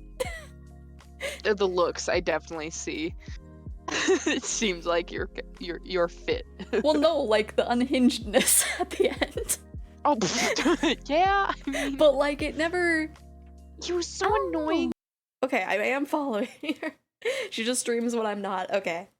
Come back from a friendo playing Yakuza if you want to raid them. I'm listening. Music fits the animation a bit better than it feels like it should, right? Oh yeah. It's like pretty darn close. But yes, what thing, but oh. Hey Shane. Can I get a bite? Came in. He got you fooled. Don't leave me. Oh. Wait. Yes. I have Unbreakable. I can pick myself up. Oh my, Oh my God. gosh. The fool. The foolish fool. He doesn't know.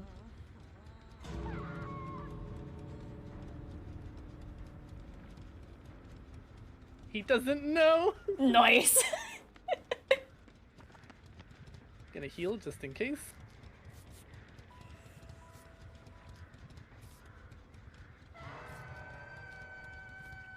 Yeah, I can heal just in time. Yeah. Perfect, perfect. This all worked out great. And then I go up here silently. He doesn't know. He doesn't know. And we are back. Hopefully everybody had a good break. I still have a few popcorns, but No goof on them. what thank you.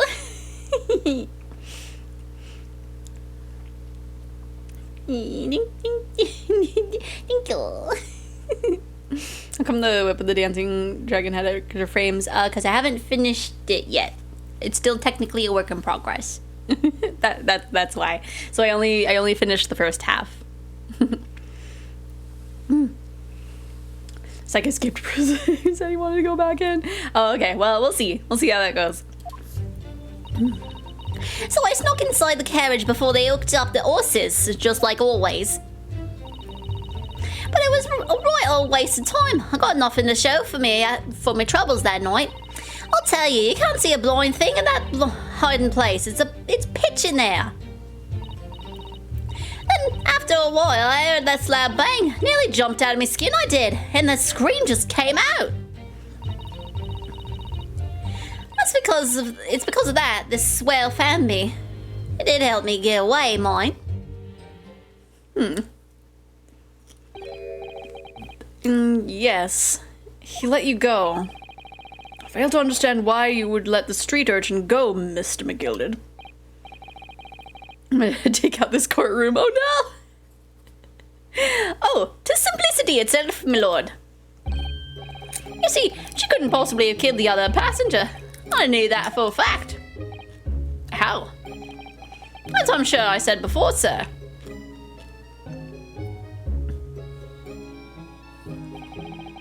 I was sitting right on top of the old place where she was tying herself.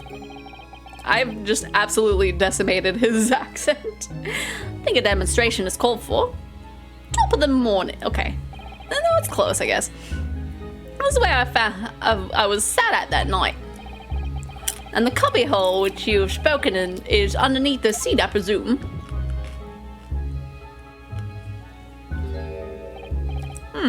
Yeah, she does appear just large enough to accommodate someone of this girl's stature. Aye, but of course, the wee lass was stuck in there. Because I parked myself on the seat for the duration. Ah. So you see, that's why I left the last bolt. I let the last bolt. I knew that if the police found her there, they'd automatically assume she'd done it.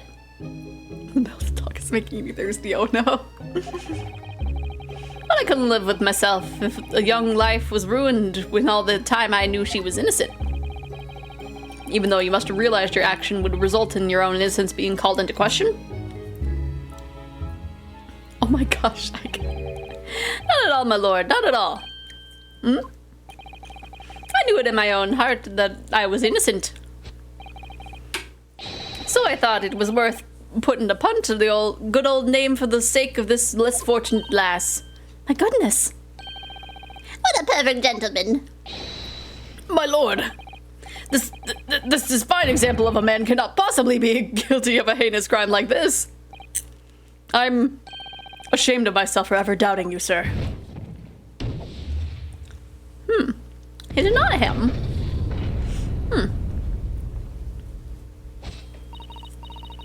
With calm, calculated reasoning, one arrives clearly at the truth every time.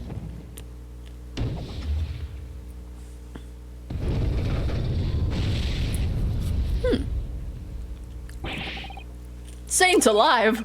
All 6 members of the jury consensual in their learning of a verdict of not guilty? Or their leaning of? Mr. Naruhodo, this... Well, it must mean... It must mean what? That we're victorious. We've won? Are you sure? Objection. Probably not. It wouldn't be that easy.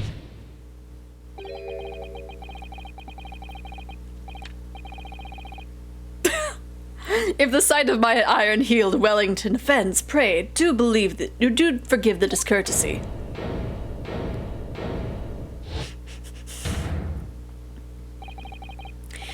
This really is a consummate example of the one monumental flaw in British judicial practices. Where evidence and reasoning should be paramount, emotion rules the day. Emotion? The witness's last statement gives us a clear insight into his true nature. What do you mean, his true nature? How good he is? You really think Scotland Yard would have made such a glaring omission? After the incident, the omnibus was comprehensively searched by officers of the police. Obviously, the interior of this cubbyhole was as the witness put it, was included in their investigation. The compartment under the posterior seat was full of the coachman's belongings. It's noted in black and white here in the police report. Good lord! The evidence has been tampered with. In order to corroborate Mr. McGilded's story, someone has unlawfully removed everything from under the seat. What? Or has. Order! Order! How could such a devious contrivance possibly have been affected, counsel? Naturally, we must acknowledge the deficiencies of the constabulary in allowing this to have happened. However, I assure you, when the omnibus was wheeled into the courtroom this morning, the compartment under the seat was not empty. Well, my Nipponese friend. Me? When the carriage was submitted as evidence, doubtless you examined it in fine detail, as would any self-respecting practitioner of the law. Constabulary. Oh, okay. Pray, what did you find the condition of the underseat compartment to be? Oh, to be sure, the young gentleman would be able to clear this up in a jiffy. Sorry? Go ahead. You tell the court now, fella. How this is all an elaborate excuse by the desperate Lord Van Zykes. Getting for a walk. Okay, have a fun walk. Hopefully the air is nice. I don't remember how many days it was smoky over there, but hopefully it is cleared up. Well, Consul, do you have something to say on this matter? Because I can't remember if that was last week or the week before. How am I supposed to answer? What can I say about the state of this little compartment under the seat in the omnibus? It was empty. It's clear now, thankfully. That's good. I'll double check. But I'm pretty sure it was empty.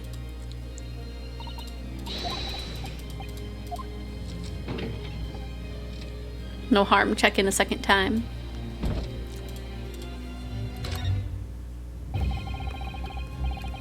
Oh, I didn't want to look at the actual seat. The seat looks reasonably soft, but it's actually rather hard when you sit on it. And just only wide enough for two gentlemen to sit side by side, really. Of course, an English woman would be dressed in such finery. It would be quite impossible for her to climb up to the roof deck, so she would have to be seated in here. A woman in a kimono would have the same problem. Women's clothes are very impractical, aren't they? Wow, what a seat. The seat has a handle, it seems. Because, yeah, it looks pretty darn empty. And I feel like if something was in there, they would have pointed it out. So, yeah, it was empty. Yes, I'm fairly sure it was empty. If I'm honest, my memory about all this is a little hazy. As I suspected. It seems, my lord, that this Eastern initiate has the scruples of a by-street wine merchant. What? Mr. Naruhodo? Perfect. 'Tis why the fella is representing me after all. He knows just what to say, does he not? I feel like I'm being like insulted a little bit. Well, now, to see the argument is moot. And the truth of the matter is that is there for all's you to see, after all. That there cubbyhole under the seat is as empty as the devil's heart, so it is. They're being played, I think, a little bit. That we can be sure of, at least. Why do I feel like something's not right here? I should like the jury to weigh on this matter, I think. That compartment is designed to house equipment used to maintain the smooth running of the carriage. The guild's rules state the omnibuses should be properly and fully equipped at all times. So it certainly wouldn't have been empty on the night of question. Beppo isn't that irresponsible. Well, then why is it empty right now? That money-lending Fletcher and Pink Purse are lying. Oh no! Oh no, they're changing their verdicts.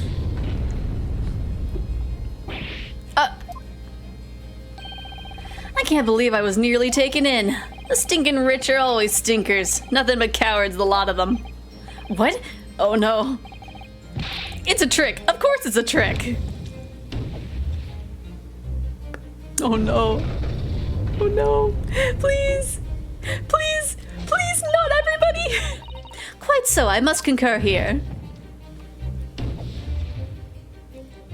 So then, oh no, oh no, oh no! With calm, calculated reasoning, one arrives clearly at the truth every time. Yes, but every time a different truth, it seems. It's a massive fire hazard, it's fine. It's magic fire.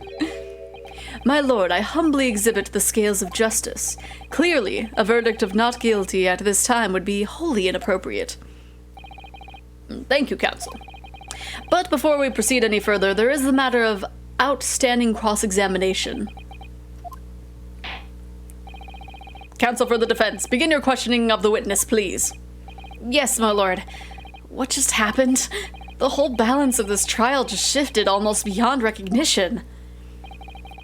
The Reaper of the Bailey is at work, it would seem.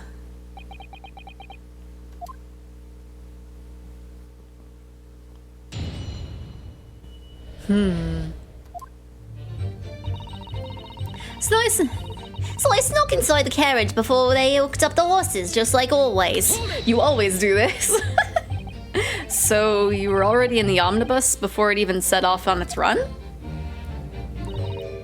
Well, yeah. I mean, what's the point of spending a joey to make a few bob, eh? That's a rum idea, isn't it?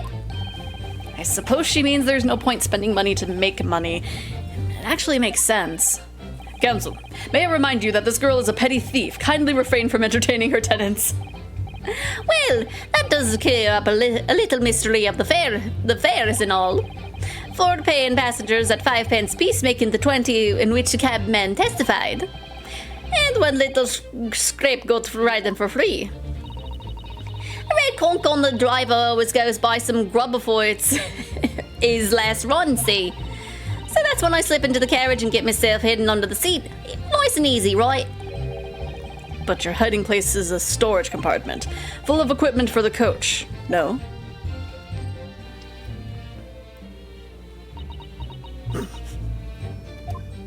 Well...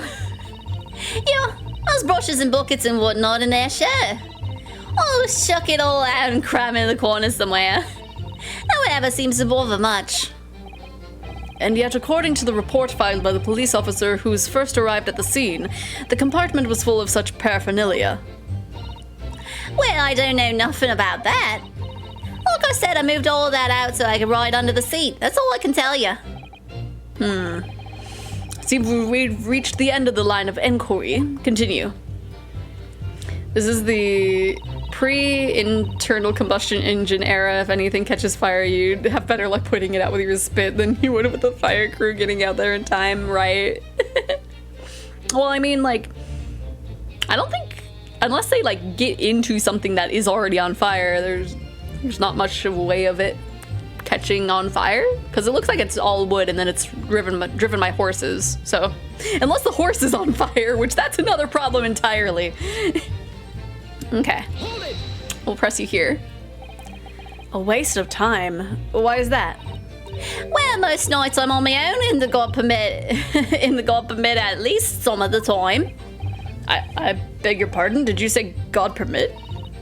Oh yeah, that's what McQuine call it. You'd say the omnibus, I suppose. The point is, any normal run, the carriage ain't got no one in it for a while. And that's when you come out of your hiding place and get away? That's it. Only that night. This cove was sat on me seat from the start. And he didn't budge the whole way, did he? Not 1 inch. I was totally stuck. Did you mean to tell us that you were present in the carriage for the duration? You were under the seat the entire time while events unfolded in the enclosed cabin? Yeah. Right, mister? To be sure. I was as shocked as anyone. You don't expect to lift the cushion you've been sitting on and find a child now, do you? Their accents are melding. So this Miss Lestrade couldn't possibly be the culprit then. I'm talking about the levels with massive burning fires. Oh yeah, the weights, the scales. That's it. See, a blind thing. So you couldn't see out into the cabin at all. Not a jot. Most days I push the curtain up with give me and look at the crack. Then I kind of butchers at who I'm gonna fiddle, or I can have a butchers at it who I'm gonna fiddle. I don't know. I thought you were a pickpocket, not a butcher. I mean, I can have a look. The seat I get under. Oh gosh, the accent is flying everywhere. I mean, I can have a look. Imagine help. See, I get under it. Ain't as plush as the other one. See. So most of the time the passengers plan themselves opposite.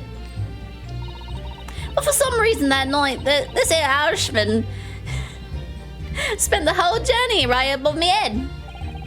And for that reason, you weren't able to push the cushion up to peek out. I see. Truth is, I'm too happy in small dark places. Feels too much like being thrown in the clink. But it's the only place to hide in the carriages, so it's Upson's choice. Why didn't she just stick to picking people's pockets in the open then? What? Picking pockets in the open. Right, okay. I'd say there's some reason she's not letting on, judging from her demeanor. So anyways, I was a bit scared, but I had to stick it out from under there. Nothing else for it. After a while, I hear a loud bang. Okay. When you say a loud bang, do you mean the noise of someone falling to the floor? Could have been, I suppose. I don't remember so well. Point is, it made me jump. And you let out a scream involuntarily? That's right. Then I felt the cushion under me head get lighter all of a sudden. Presumably when the defendant got up in order to help the victim, yes? Or not. It could have equally been the moment the accused stood in order to stab his victim, could it not? Well, girl, did you see what happened at the crucial moment? Yeah, I saw it. I pushed up the cushion and had a quick butcher's while I had the chance, didn't I? Irishman was sitting up the bloke who had fallen to the floor of the seat opposite. That matches Mr. McGilded's account, of course. But then the fella suddenly turns around and looks right at me. I sunk back down again, but it was too late by then. I should have never have risked it looking. Because of that, the swell found me. And when Mr. McGilded discovered you, he pulled you out from your hiding place? I was scared stiff, I was. He dragged me out and sat me down in the seat and all. Next to the victim, Mr. Mason. Yeah, the bloke had a knife in his guts, he was. Still bleeding. Then the carriage lurched a bit and he ended up falling onto me. How awful. Both me hands got covered in blood. Made me feel sick as a dog. Both her hands covered in blood. That must be what the rooftop passengers saw. After that, I believe you talked with Mr. Gilded for a while, is that correct? He asked me some stuff. Wanted to know my name and what I was up to and all that. Then I heard something from above. Someone screamed. Yes, Mr. First on the roof deck, one would presume. Well, I didn't want no one see me face, so I didn't look up. Then the horses were drawn out smartish and this here Irishman says to me, "Get back onto the seat. We'll see that you can get away later." All 6 members of the jury have decided the defendant was innocent. For one brief shining moment, yes. It's clear that they are still very unsure. If we could just find some conclusive piece of evidence among this new testimony, I'm sure we could clinch the verdict we want. Yes, I think you're right. And I have this weird feeling.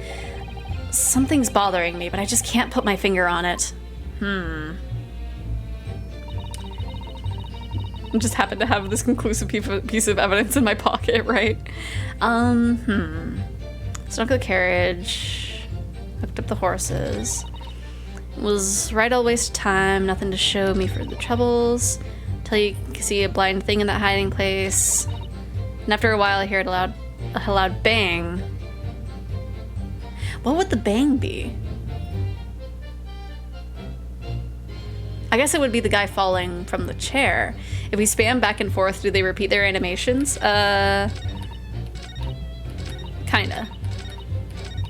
Can only do it so fast.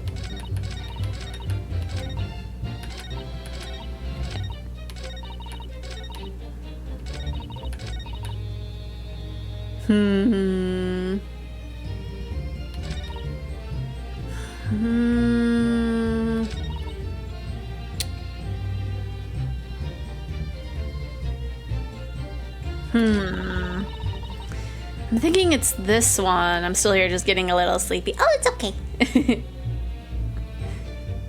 Room's really warm. Oh, it's because that fire hazard. The door back there looks sus.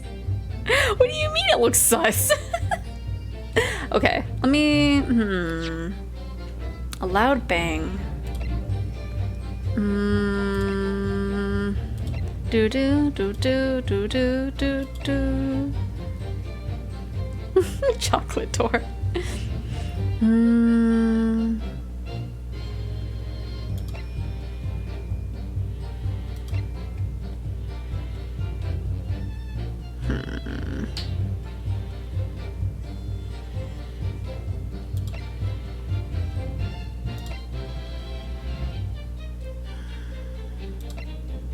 Throw you? Okay.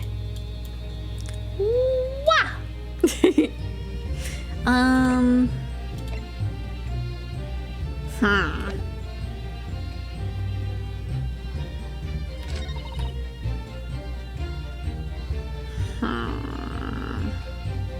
Go and get a court case that's just a guy who killed another guy and there's 0 witnesses. No, apparently not. Rocket became a rocket, yeah.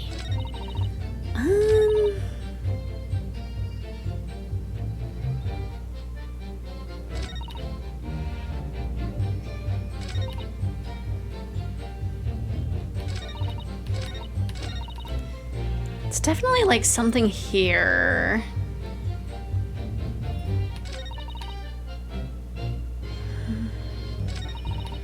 I just don't know what to present. There was that one statement where he was like, something doesn't fit right here, but I don't remember like...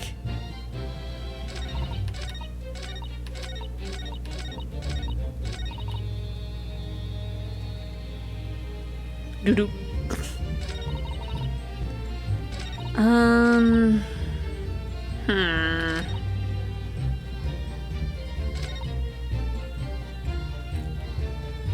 Just looked at the tabs that were open last night. Oh gosh, I'm worried.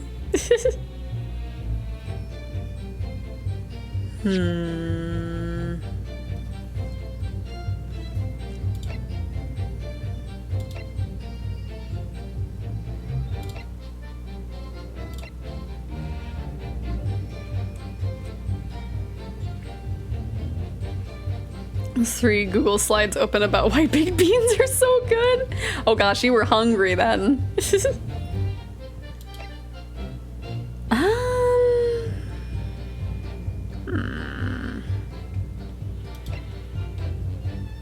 Wonder if there's any Easter eggs by doing things in a specific way. Sometimes there are, but it's usually like outside of cases showing the armband or like whatever identifies you as a defendant or attorney.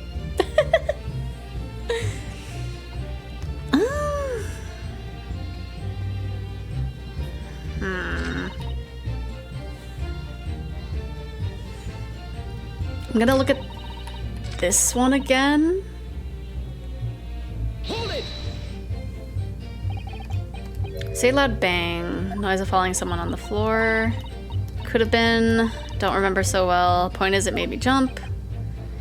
Let out a scream involuntarily. And then I felt the cushion over my head. Presumably when the defendant got up. Or not, it could have equally been the moment went to stab the victim. And I saw it.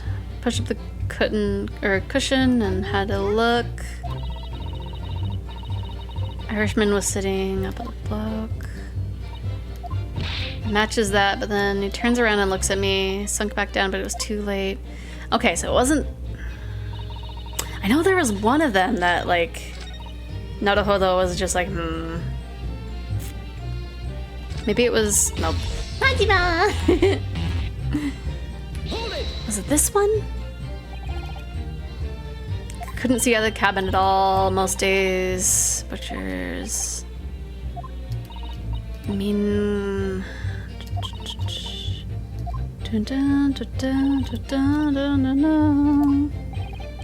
For that reason, you weren't able to push up the cushion. Truth is, don't like small dark places. Oh, now you have a thing. You didn't do that last time. Excuse me. Is something wrong, Mr. McGilded? No, I know, Psych. I saw the nothing can distract Zeph now, nothing except, and I knew that you were gonna do the much. Oh, I do apologize. Was there something the matter, Council? I'm just wondering if Miss Lestrade's last comment made something occur to you, perhaps. You seem to be thinking something to yourself. Oh, no. 'Twas nothing important. Oh, good buggy. It's Twitter all over again, reading all my posts and never interrupting. No, it's fine. I'm just in your walls. I'm in your walls, Psych. It's fine. I was feeling bad for the poor lass is all. I remember feeling desperate myself as a young lad. Shut up in the dark was 'twas terrifying, so it was. I see. Well, I'm sure we can all sympathize. I'm still scared of the dark now. Aye, and I don't know about yourself, but I find that darkness seems to make everything you hear seem that much louder as well. Yes, it heightens your other senses.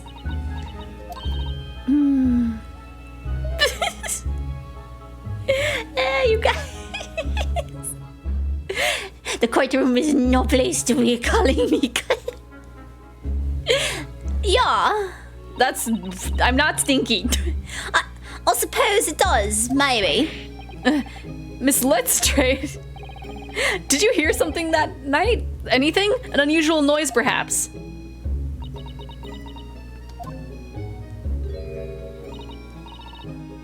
Shoot, if I was in Zeph's walls, it's like Zeph's wall in my head. No, not really. All I could hear was the Irishman snoring. But jabbers, there's no need to tell the whole world about me foibles, little scamp. Only person in Zeph's walls. Wait, why is my elf in my walls? Why are they in my walls? I didn't put them there.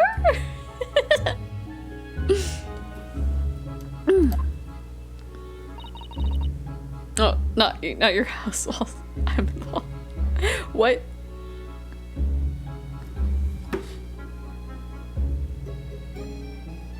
Rocket, you might be in Psych's walls too. You're just in one of the other walls. What a pity. If only Miss Lestrade had heard something, it might have given us a vital new clue. Yes. What should we make of that last statement of hers? It's profoundly important, because I don't know what else to do. My lord, I believe the statement made just by the witness is profoundly important. Profoundly important? But all she said was that she heard nothing. Yes, which is profoundly important part. I'm almost sure of it. Time to locate Psych's fridge. Oh yeah, if you follow along the wall, make a left and then jump walls across, you'll find it. You'll find it pretty easy. Actually, no, oh wait. Psych, for your mini fridge, do you only keep water in there or do you keep actual food in there? I forget. Come with you on that journey. I'm almost sure that I don't understand the inner workings of your Eastern Mind Council. Nevertheless. Oh no, it's Buzzy. Thank you for letting me know.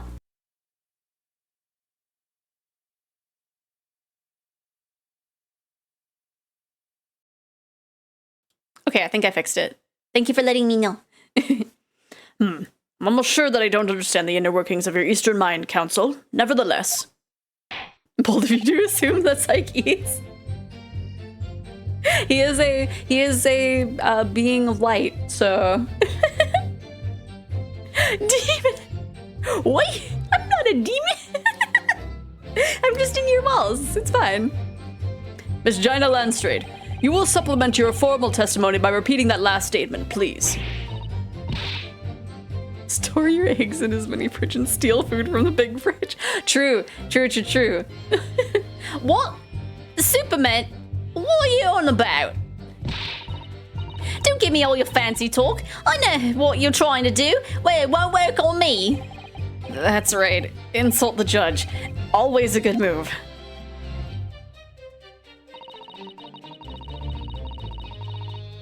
Panic. Straining my ears to what? Majima, hello! All I could hear was snoozing.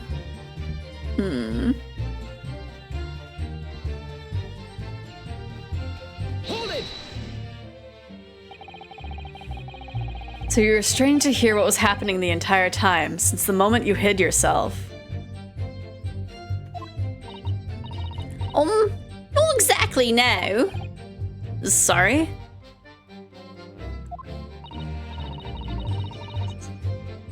Well, there was no one in the cabin to start with. I could just push the cushion up and have butchers to see what was what.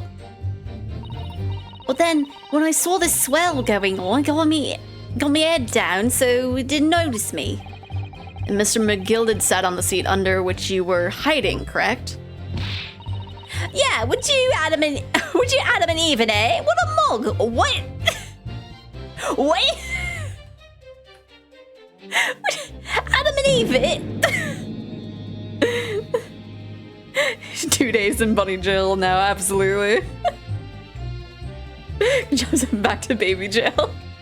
Absolutely. It's like, don't let my escape passport increase serenade or little hatch, and you really don't want 100,000 the freshly hatched to be. Oh my gosh.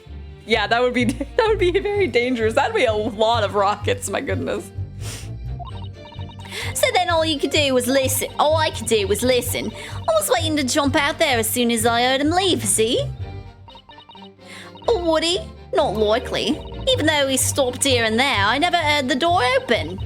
So I had just stay put and listen to him driving his pigs to the market, snoring like an old dog he was.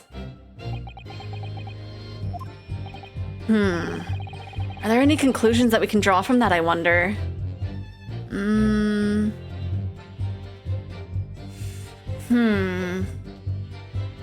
I mean, if we say it makes sense, we're just gonna have it stay at that, and we need to get something from this information. So something doesn't add up? Need a hip transplant in your cell. Oh my gosh. Oh my gosh, you guys. Could you hear a door open if you can't hear anything under there? That's true. Miss Leadstraight, what you have just told the court is clearly at odds with the facts. At odds? Are you sure, man? Absolutely.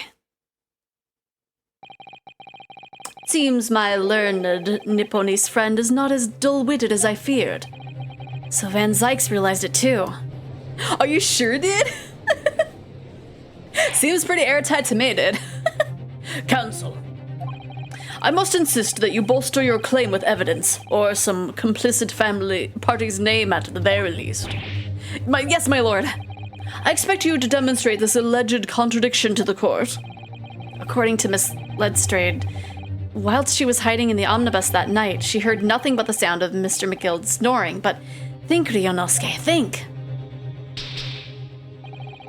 There's something else she should have heard.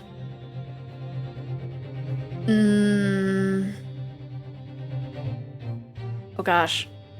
The scream, right? Right? Well, because I don't know for a piece of evidence.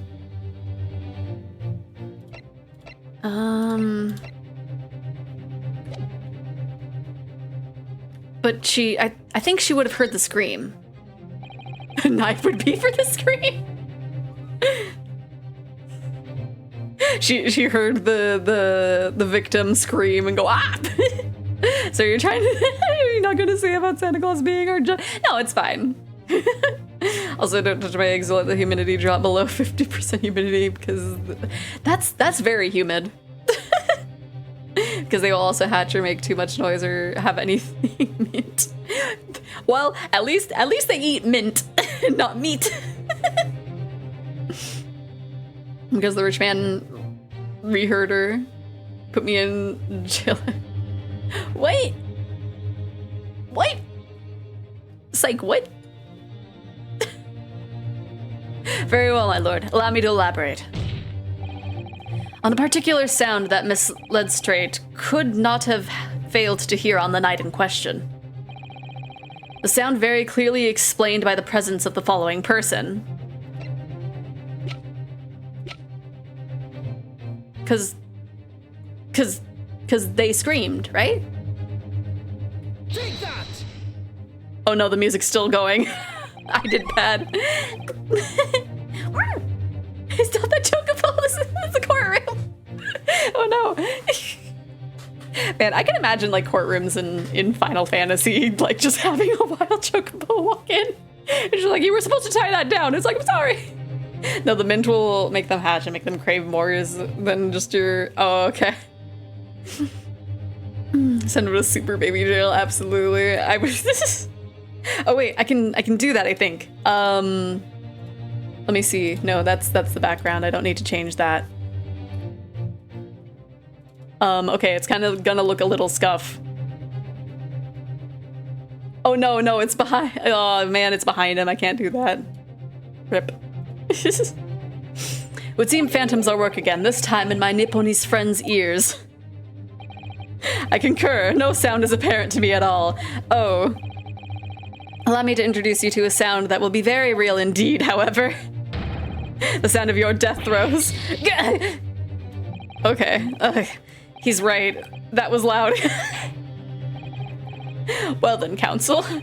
According to Miss Lestrade, whilst she was hiding in the omnibus that night, she heard nothing but the sound of Mr. McGilded snoring. But think, Ryunosuke, think. And also save, probably.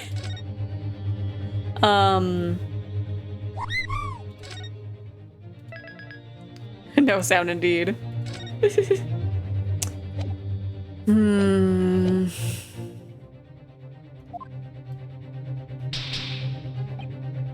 Something else she should have heard. Would it be a piece of evidence?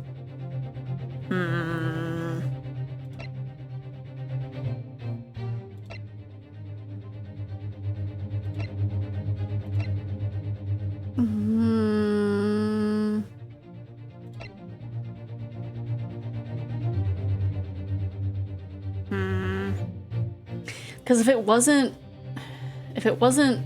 first,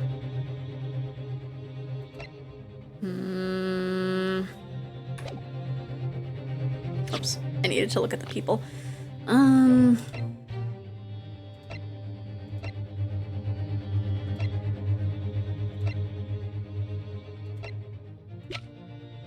It's like you would have heard yourself.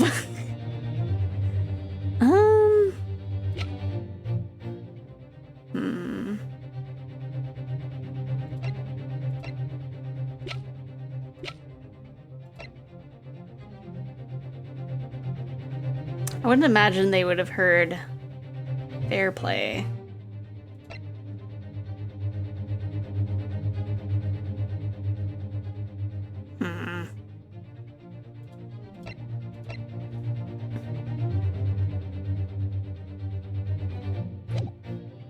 I guess we would just show the omnibus as evidence. If not, we can just reload. Allow me to elaborate. Okay. Sound was very clearly explained by the following piece of evidence. This. How about that? Nope. Okay, I'm sorry, Van Zykes. I'll go ahead and load. Because we are running a little bit low on mess up chances. Okay. Just a little bit of save scum, just a little bit.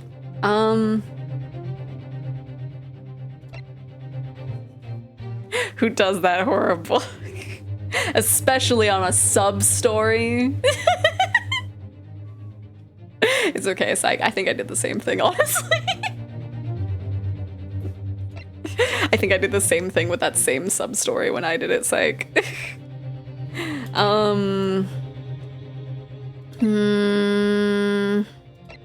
Because Because I don't think any of these, so maybe we show the other guy that was on the roof? No idea what you're talking about. Absolutely, it's like, it's fine. It's fine. Okay, so it's you. What actually happens if you fail? We have to like, probably not start like all the way over, but like, I think basically from where the to be continued from.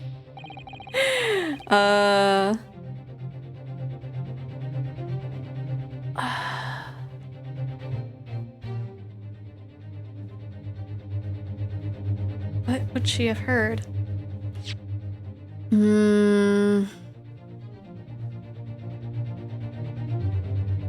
Okay, if we can only go.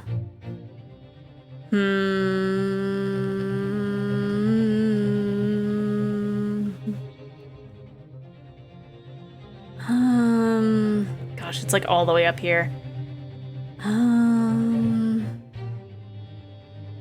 Hearing the guy gets like maybe. I don't think that's the answer, but I'll try it just in case I'm like, if I'm not like wrapping my mind perfectly around it. Yeah, nah. Nope, phantoms are still at work with that.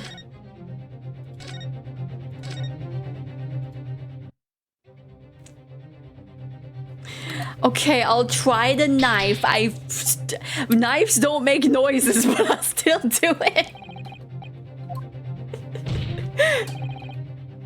Because I feel like if it was the answer, it would have accepted the man being dead. So yeah, no.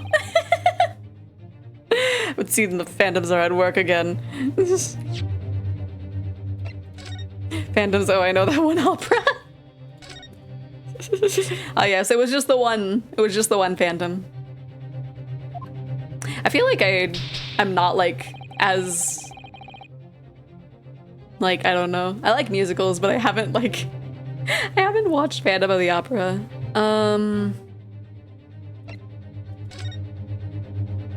The driver.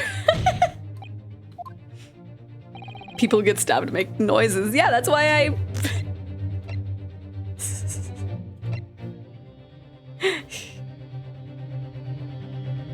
The sound very clearly explained by the presence of a following person. You would have heard yourself. Terrible at Guess Who? Absolutely. Honestly, I think I've only played Guess Who like maybe once or twice. I've never read or been a part of any Phantom of the Opera plays. Wait, is it? Why would you read a play? Okay, maybe it's the driver. What if the answer is forget it? No, it couldn't be, because Van Zeeks was just like, yeah, I've noticed something too. It was you.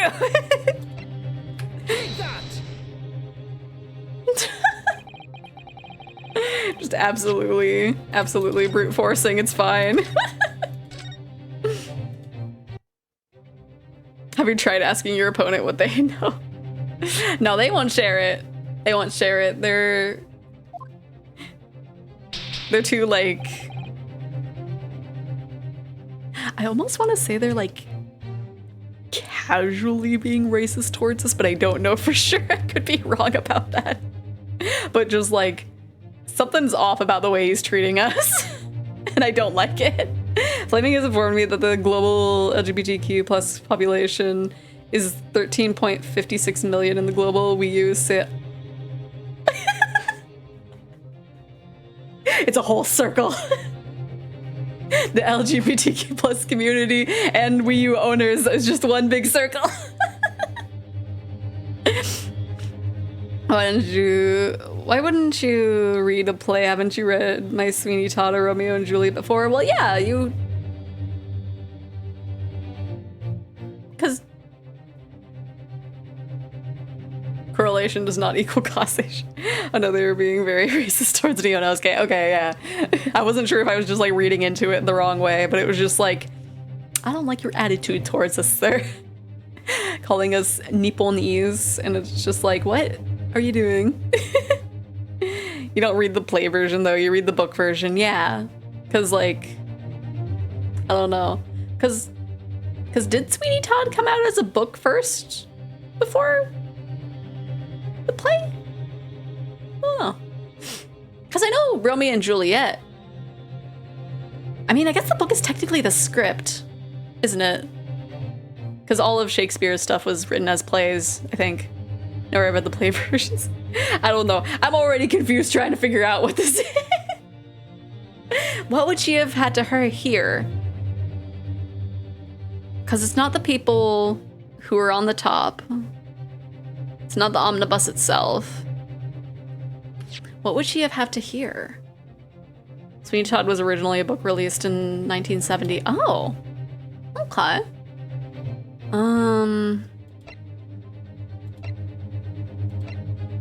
Would have heard the gloves. You would have heard that this guy owed a lot of debt. You would have heard. It's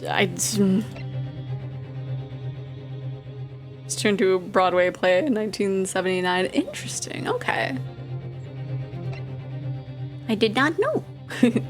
I knew it definitely wasn't the. I knew it definitely wasn't the movie first, but like, I didn't know that it was a book first.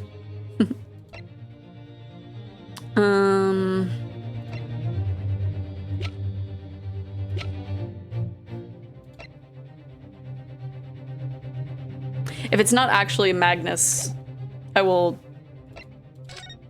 just say it, forget it. I'll have you know I identify as. I mean, I also have a Wiku. Take that! Okay, we'll just forget it then.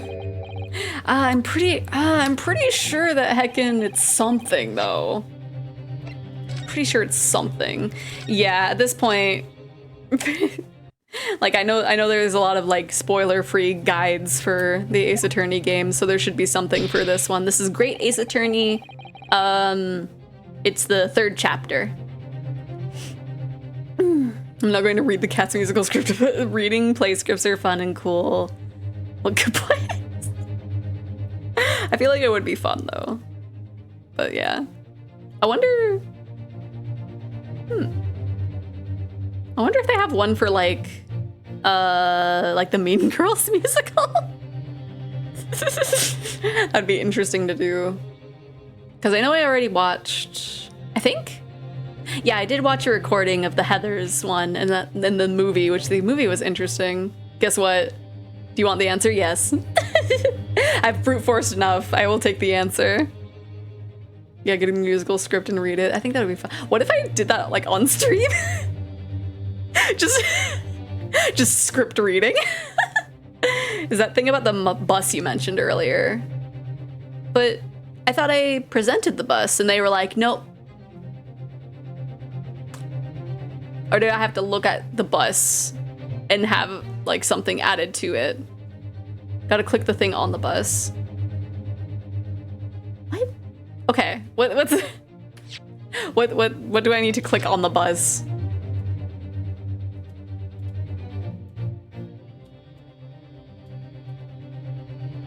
It's the latch. Well,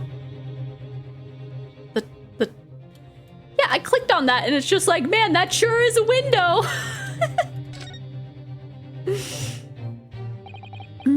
Yeah, you can clearly see. I'm sure the witness was able to see. Do I have to like click in like the very perfect thing? Or do I have to see it from the inside? Maybe I have to see it from the inside. Because I see it, but they do not.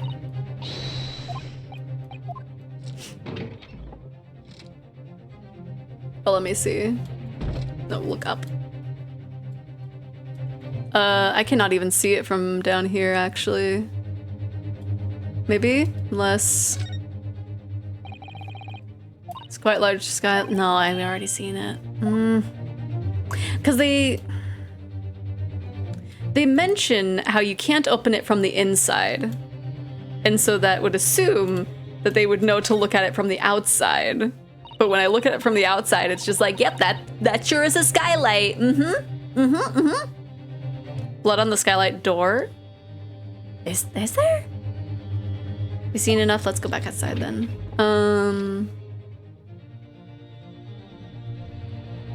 Let me see. Yeah, I don't see blood on it. Just maybe if I have it like in a better angle for them to see it. You can certainly see into the carriage. Present the dead guy already? Yes, we presented the dead guy and the knife, and neither, maybe this angle. No, okay. Man, it's so cold. Why would somebody write something when it's so cold? Yeah, I just can't click on that. Cause I know it's not a thing of like, oh, my mistake. Just pretend this 8 is a 3. I sent you a thing. I don't know where we are on the list. Okay, I'll look real quick.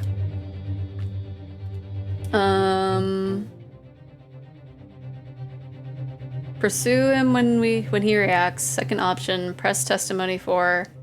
Select the second option.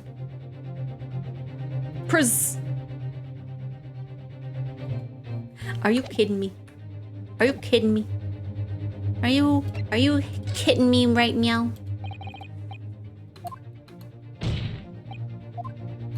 We presented a picture of him, but that wasn't good enough. Take that!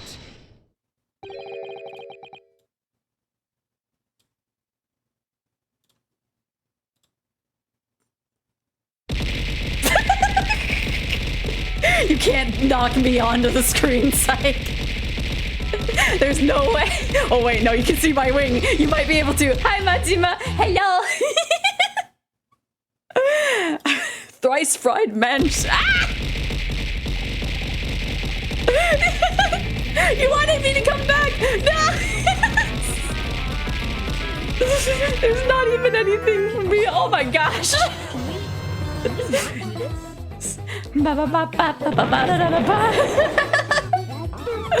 Oh my gosh. The chaos. The absolute chaos. Oh gosh, I forgot to change my settings for the... Why are you running the yellow boys? My goodness. Okay. Let me just have a timer. Okay, we're gonna do the Ubu voice. Yes, my lord. The sound of that Miss Westwade cannot have failed to heal. Is that of the victim, Mr. Mason, boarding the omnibus? Testament is even got too. Very cool. Oh, testimony in DigiStrive is Majima. Hello. It's very cool character. I love the number. Yeah, we got trans web and non-binary web. It's very nice. Oh no, the goblin mode points have been wasted. Oh no! Explain your reasoning, Counsel. Miss Westrade, allow me to confirm something. You claimed earlier that you were the first person on the board the omnibus. Is that correct? Yes, of course I was. I got on while the driver was in the pub, didn't I? Well, and the next person to board the omnibus was Mr. McGill did. I swallowed a grumble. How dare you swallow the... It's okay, I can be a gremlin after this one is gone. Because it probably was to have a timer going on. I think. I don't really remember how long the timer for the gremlin mode is. Oh, I'll probably still do it. Okay. That it was, not the soul in the cabin could climb the board. At least, not in plain sight.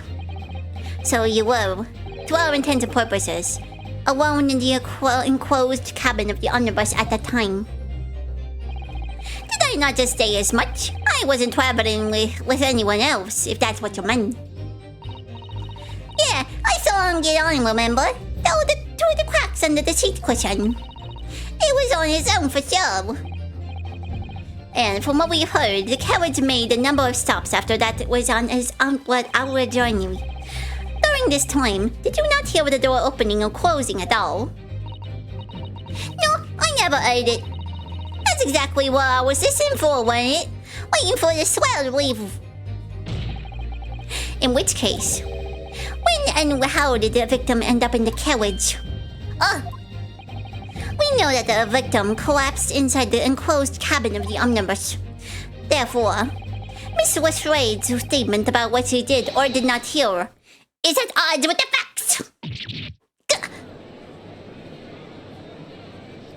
Yeah, that's right. You're in big trouble, Missy. Yes, this petty thief's statement was clearly flawed. Word Van Zykes. Yes, he knew all too well that there was an inconsistency in Miss Westwade's statement. It would seem words of thanks are in order for my learned friend. What are you talking about? Very big trouble, yes. You have demonstrated matters impeccably. This witness and her colorful statements are entirely unreliable. Her words are convenient untruths, nothing more. He's dead right. How could the victim possibly not have boarded the omnibus?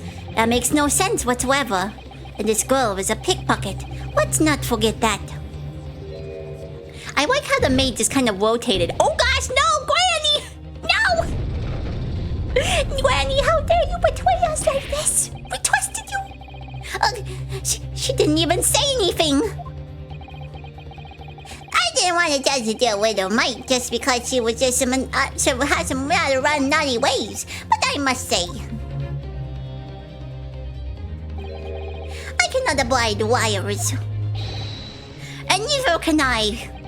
Mr. Foreman! I didn't want to judge the girl just because she had some Western salubrious ways. But I must say, I cannot abide liars! Oh no! Someone please be on our side! Please! Mr. Nawahodo, that's 5 jury members leaning towards guilty. The inner workings of my mind are an enigma. Well, your consideration for others is refreshing, my Nipponese friend. Due to the considerable troubles that you have spared me,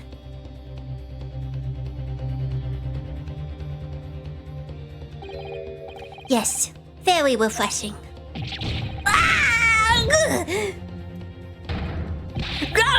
What are you playing at? Oh gosh, stop. There we go. Have you forgotten who you're working for, you useless Eastern Amadan? This is carnage. It's perfect. Stop licking your knife like that. Stop licking your knife like that. I will ear wiggle. Ear wiggle. Wow. I think it doesn't. Oh, it does a little bit, but mostly this. Wow. Juror number 2 is the only one left. Mr. Naruhodo, the way this is going, I know, if we can't find some new way to convince everyone of Mr. McGilded's innocence, the judge will rule and we'll have lost. I very much wanted to believe the words of one of London's most respected gentlemen, but those of us in service know we must accept hard truths. Hold it! Please listen to me. I don't want to have to cross-examine you guys again. Yes, the witness's last statement seems to have revealed a critical inconsistency in her story. However, if we consider the possibility that her statement is in fact the truth, it may shed an entirely new light on this whole case. What are you saying? Counsel! I'm sorry, sir. Whatever do you mean? Counsel, I will not tolerate you attempting to prorogue my jurisdiction. Explain yourself at once. When the accused boarded the omnibus on the night in question, the victim was nowhere to be seen. Subsequently, the carriage door was not heard opening a single time, as testified by the witnesses in the stand. And yet the victim's body was found inside the carriage. If this petty thief's words are to be believed, how do you explain the victim's miraculous appearance inside the cabin of the omnibus? Right, that was perfect timing, Sans. There's only one way to explain how the victim came to be inside the carriage. He was in there already, there's another entrance. No way! I can't believe this! Well, believe it! Oh, I'm still crying. There we go. It's always a locked room, right?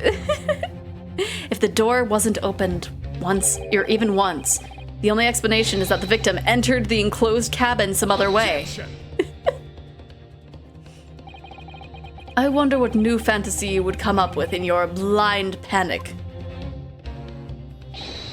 But behold, the omnibus is here for all to see. Only one side of the enclosed cabin is furnished with a door, the other side has only windows. Fixed windows, which cannot possibly open. In short, there is no entrance to the cabin other than the door. But there could be! There's one possibility you haven't considered. Oh, really? Yes. On one other way inside that isn't a door. Another opening, the use in which allowed the victim to appear inside the enclosed cabin. This is a call out pose shadow. Wait! Alright, counsel. The defense will identify the location of to the court. Here is the omnibus on which the incident occurred.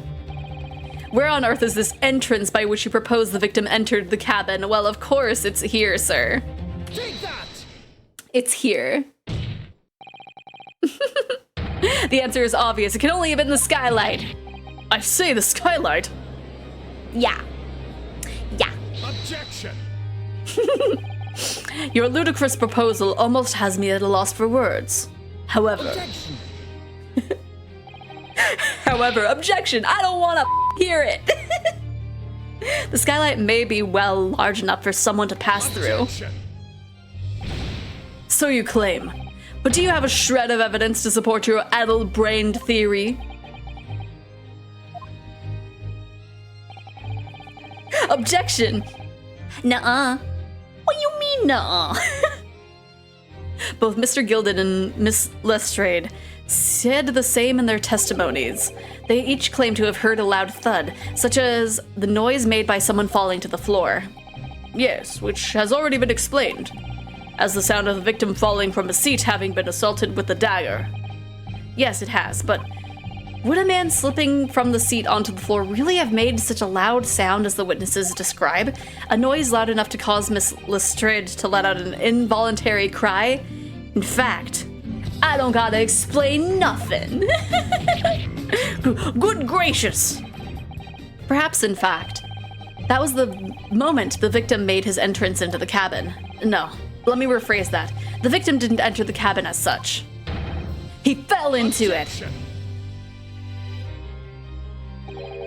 You're now suggesting that the victim fell from the skylight into the cabin. That's simply impossible. How can you be so sure? Because if the victim had fallen inside through the skylight, as you say, the passengers on the roof deck would have seen it happen. And yet, not one person made mention of such events in their testimony. Well, yes, that's true, but things are really falling into place, right? Oh? Are you gonna tell us, sir? I'd the humble fella make a wee comment here. Mr. McGilded? To be sure now, the two fellas who were sat on the roof that testified before said nothing of the victim falling through the skylight. But it seems to me, my lord, that 'tis not so much a case of them not saying, but... Aye. 'Tis a case of them being unable to say. Oh. I think perhaps the two fellas do be having something of a compelling reason to not mention what happened. Would you not agree, fine ladies and gentlemen of the jury? Hmm? Oh my goodness, surely not. Those two chaps on the roof? You mean the ones who stuck that knife in the man there? Arg!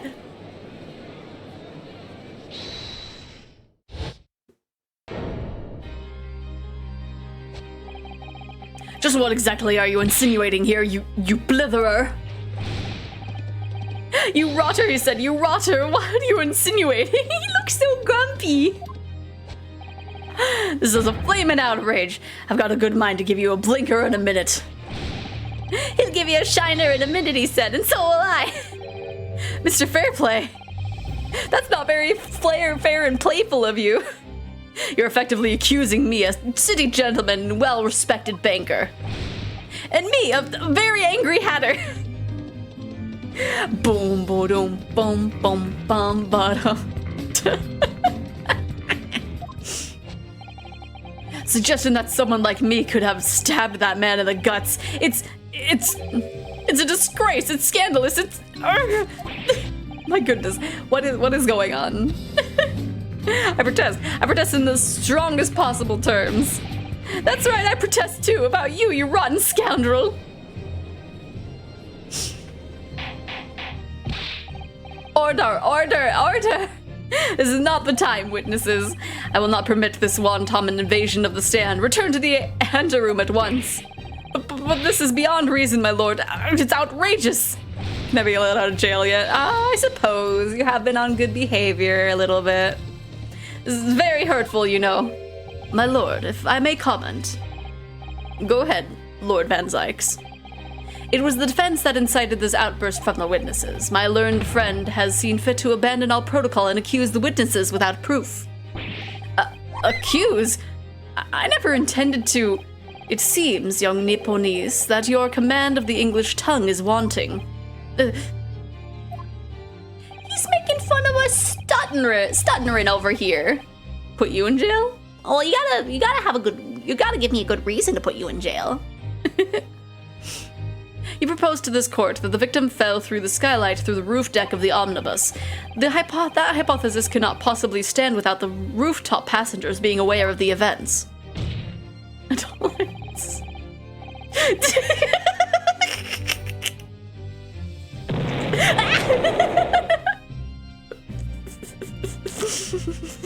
Hello, Majima. I'm still loading in. There we go. You have branded these gentlemen liars. You have intimidated their criminal guilt. Yeah. In our British courts of law, this is what a termed baseless accusation, or this is a term, what is termed a baseless accusation. Lead your tail and ship my OC with.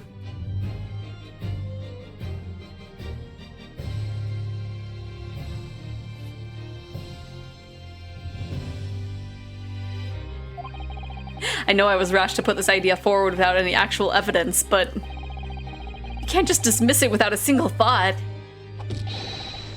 What are we waiting for? Get them to testify. I thought there was something fishy about it. About that hat from the moment I laid eyes on the fellow.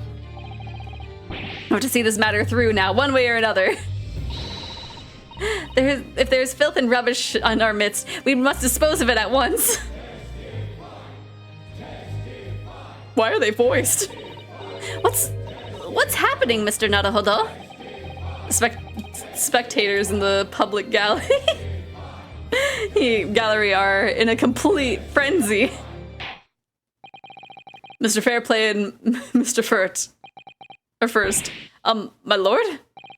You will take the stand again and make another formal testimony. I'm gonna go to baby jail. Now I can fight there. In reference of the indictment brought by the defense. Yes, my lord. I just noticed my Kirby's on my shoulder. Yes, my lord. I didn't come here for this. There's no time to think this through. All I can do is keep pushing forward. Okay. Refuting accusation. We were the only 2 people up on the roof deck, dead or alive. I can swear to that. Some help did it. If anything happened where we were sitting, don't you think one or the other of us would have noticed? In any case, neither of us know the first thing about the victim. We had no reason to kill the man. The skylight was shut the entire time, I tell you. Couldn't possibly have opened it. Actually. If you're so sure the victim fell through the skylight, where's your proof? Well, I mean, I have the proof technically, but Ryonosuke can't notice it, so... I must say that listening to this testimony is... What? What, Psych? What? What? What do you want? What do you want? What do you want? See, it's somewhat hard to imagine. Well, we can't all get what we want, Psych. I'm sorry, but I cannot provide. You gotta look inside yourself. I'm sorry, but I cannot provide. I must say that on listening to this testimony, it is somewhat hard to imagine how either witness could have performed any malevolent act on this open rooftop deck without the other noticing forthwith. Well, unless they were, you know, conspiring. That's right, you see? We're innocent, I tell you.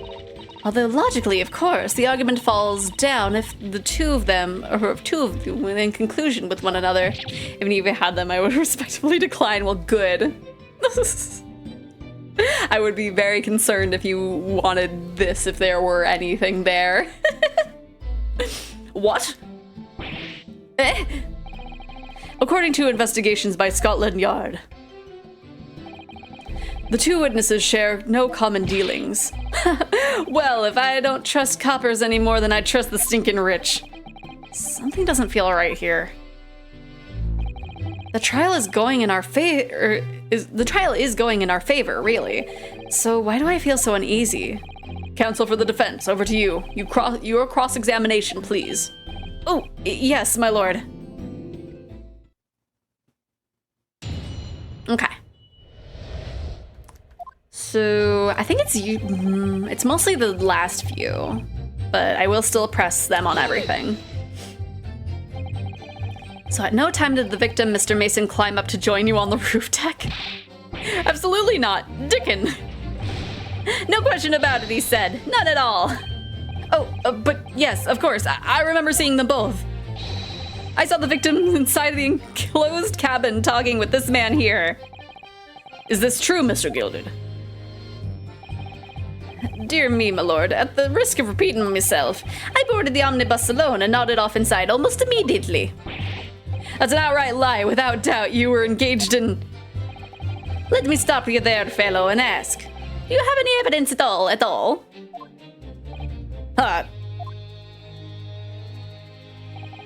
Tis all about evidence in the courts these days, so it is. You do well to remember that. Ugh, I saw you with my own eyes! It's going so well. What was he partaking in? Okay, so how about this? Well, it was on the final run of the omnibus at past 10 o'clock in the evening. It would certainly have been quite dark, perhaps too dark to see clearly. Is this some kind of a lark? Is this some kind of a joke, he said? Is that what this is? Or perhaps one or the other of you fell asleep briefly. Are you fair dinkum, sir? Are you serious, sir? That's what he said. It's impossible, I tell you. I'd give you the keys to the vault if you could fall asleep in that bitter cold. And if you did manage it, your eyelids would freeze shut and you'd never open them again. That's extreme. My lights are flickering. The storm might knock out my power. Good thing I'm on my phone. Oh no! Hopefully the storm just passes by and doesn't knock out your power, Rocket. It was extreme, I tell you, and we had to put up with it because this man had locked the door. Any true gent would have unlocked it and let me in when I knocked. I'm dreadfully sorry about that, young fella. But you see, I was away with the fairies and I didn't hear you at all. That's a lie. I saw you through the glass and you were talking to someone. Now, 'twas a cold night, so it was. People do be seeing things that aren't real in the cold. 'Tis hardly surprising. Seeing things! Hope this is Psych.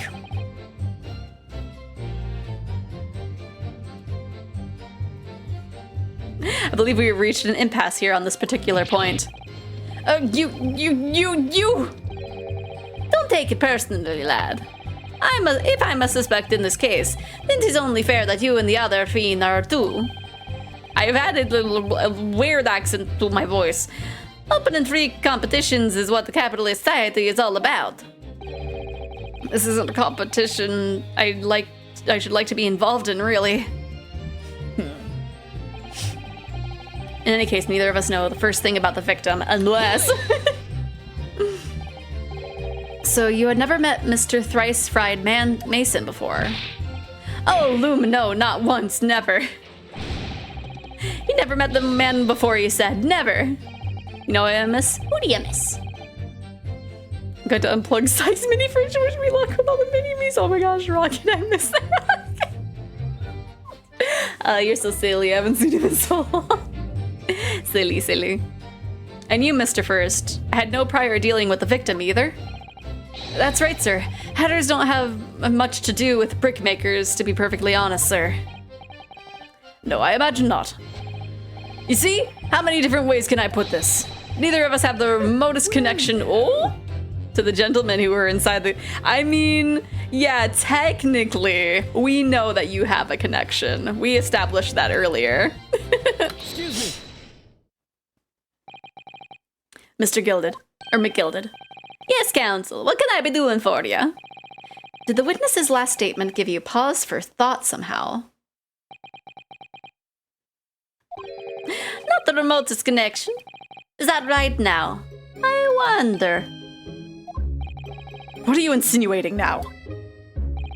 Ah, Mr. Fairplay. 'Has been too long, so it has. If I'm not very much mistaken, I believe 'tis fast approaching, is it not, your repayment date? I beg your pardon?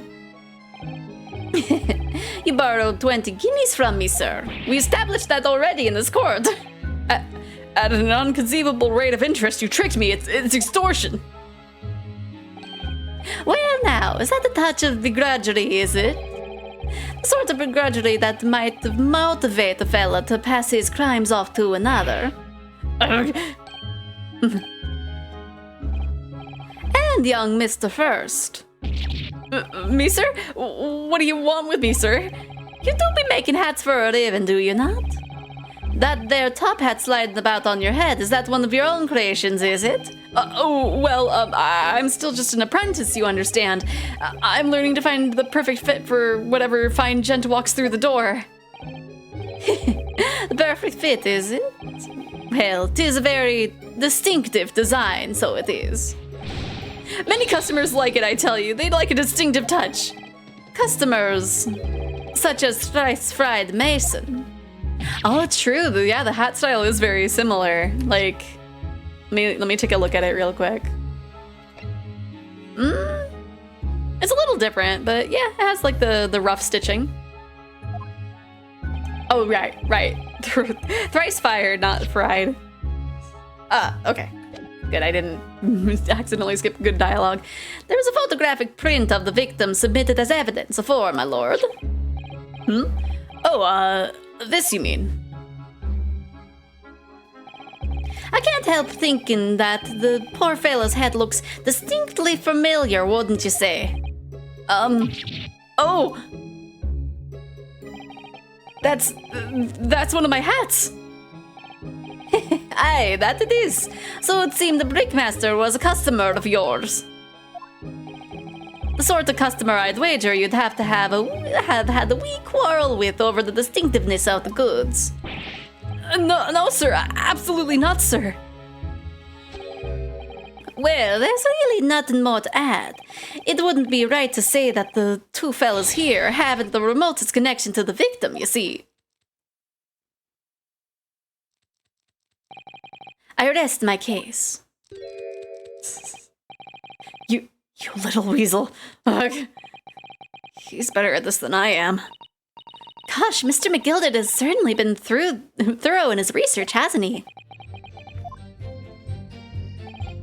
Please, don't let me little interruption hold up the proceedings. We didn't add anything to that, did we? Like, we didn't gain anything from that other than just, like, story. So, like, would it want us to go back and, like, present? I guess... Well, didn't I? I guess I just pressed, didn't I? Yeah, so yeah, we'll present. It's just like, nerdy, forget about this.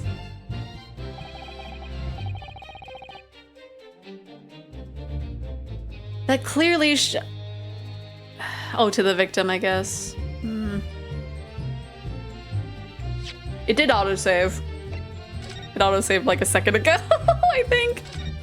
Yeah, like a minute or so ago.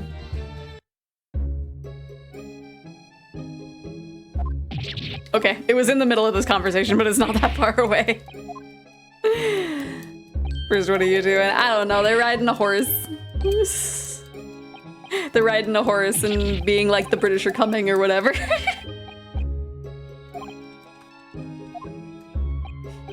Welcome back, Sean. And hello, RG Bean. I don't remember if I said hello, but I hope you're doing good.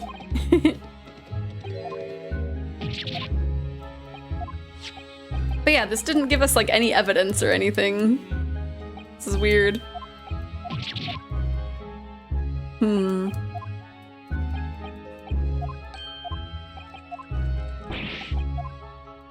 boom, boom, boom, boom. I wish I had more stuff for me to have snacked on.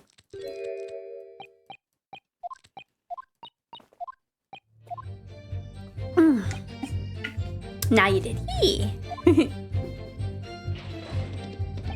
Okay, I'm just gonna keep pressing. Get some candy ropes, they're very popular. I wanna get some candy ropes. Those ones that have like the cream inside. It's like the little licorice ropes. I don't know what brand actually makes them. I know that we don't sell them in the candy store.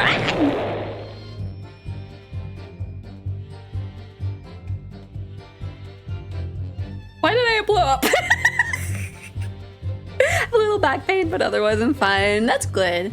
Why did you explode? Oh, I think it was from Rocket redeeming while I was in the 1.0. Did you actually take his points for that? Or I think that was the timer for the gremlin, yeah. Are you quite certain about it? That the skylight was shut the entire time? Take its points. Wish I grabbed that last water before I laid on accident. Okay, because I can still activate it if you want, Rocket. I can go ahead and activate it if you so wish. Okay. Where do I have it? Channel points. There it is. Okay. Oh, well, okay.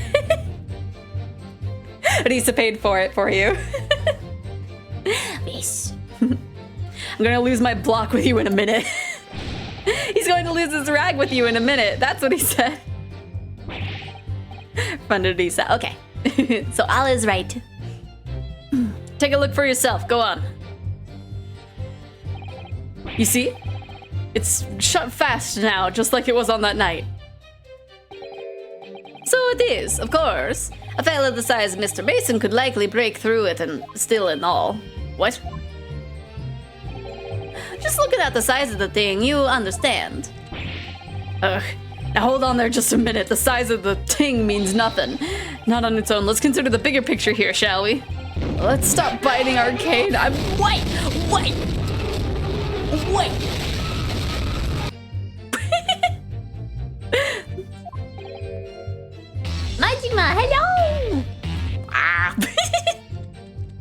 I was riding the omnibus on another occasion when, well, I broke wind. Loudly. I shocked myself with it, as it happens. What? What? Majimu? Just wanted to say hi. Hello, Sans. Did I miss you? Did I miss you saying hi earlier? I'm sorry. Well, okay. This is an unexpected confession, Mr. First. Oh, I just mean to say, well, the point is I tried to open the skylight, you see. But just my luck, I couldn't make it budge. The stench was terrible. Everyone was looking daggers at me, sir. I went red as a rogue, I did. Are you expecting me to sentence you? Oh, no, sir. The point is, the skylight can't be opened. I tried and tried when I was inside the cabin of shame. Aha. Aha. Do you have something to say about that, Miss Lestrade? She's got a little kitty mouth a little bit. Miss Lestrade. It opens. The skylight. That is what we're talking about, right? Just shoots us again. All them skylights open dead easy. More easily than you can load that weapon?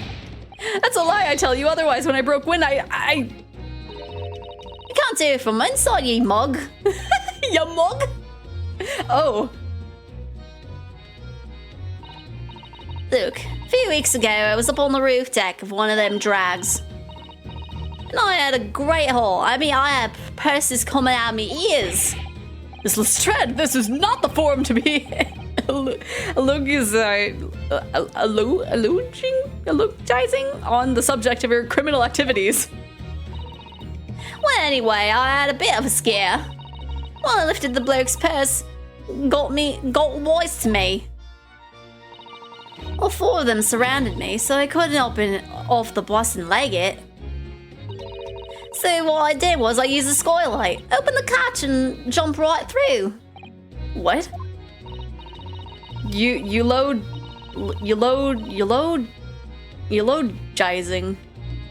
Eulogizing? Like a eulogy? Huh. Loaded for later, right? Yes, the catch for them skylights is on the top side. That's why you can't open them for the cabin. The skylight opens from the roof deck? Bailiff! Climb up onto the roof of the omnibus at once and verify this witness's claims. We saw it! We saw it! We saw it! Why couldn't we look at it? We've known for several hours, right? Oh, my hat. See? This went on for several hours. Order! Order! Order! So it appears that the street girl's statement is quite true. I don't believe it. The skylight opens, and from the roof deck. Mr. Naruhodo! This could be the clue we've been looking for. I objected. I objected, and I missed. And I objected again. And I missed. I objected again. I proved something. It wasn't what I was going for, so I guess I missed. Well, counsel for the defense, please continue with your cross-examination. Yes, my lord. So, the skylight opens. Perhaps I should investigate for myself. Does that mean that we need to now look at it ourselves? We have to, now that he knows. No way. I can't believe Are we gonna this. look here and be like, wow, there really is a latch? So the skylight was fastened shut before, but now the catch has been undone. We should be able to open it.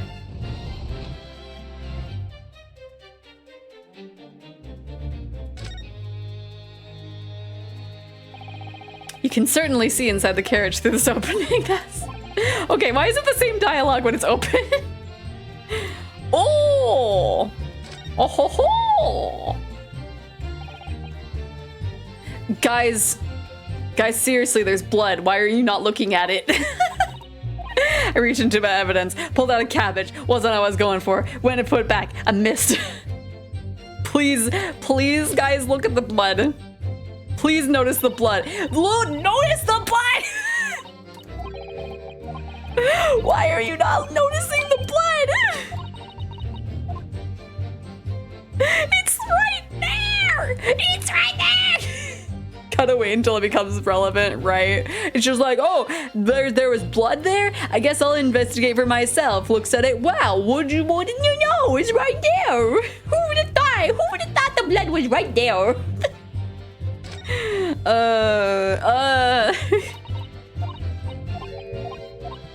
Nothing suspicious in this thing. Nope, not at all. That's not gonna be relevant. That's not gonna help us in any way, shape, or form. No, why would that help us? If you're so sure the victim fell through the skylight, where's your proof? It's right here. I mean, I guess I can present the omnibus, right? Like I can't present it in this scene, but I can just present it and then be like, where's your proof that it's on the bus? Objection.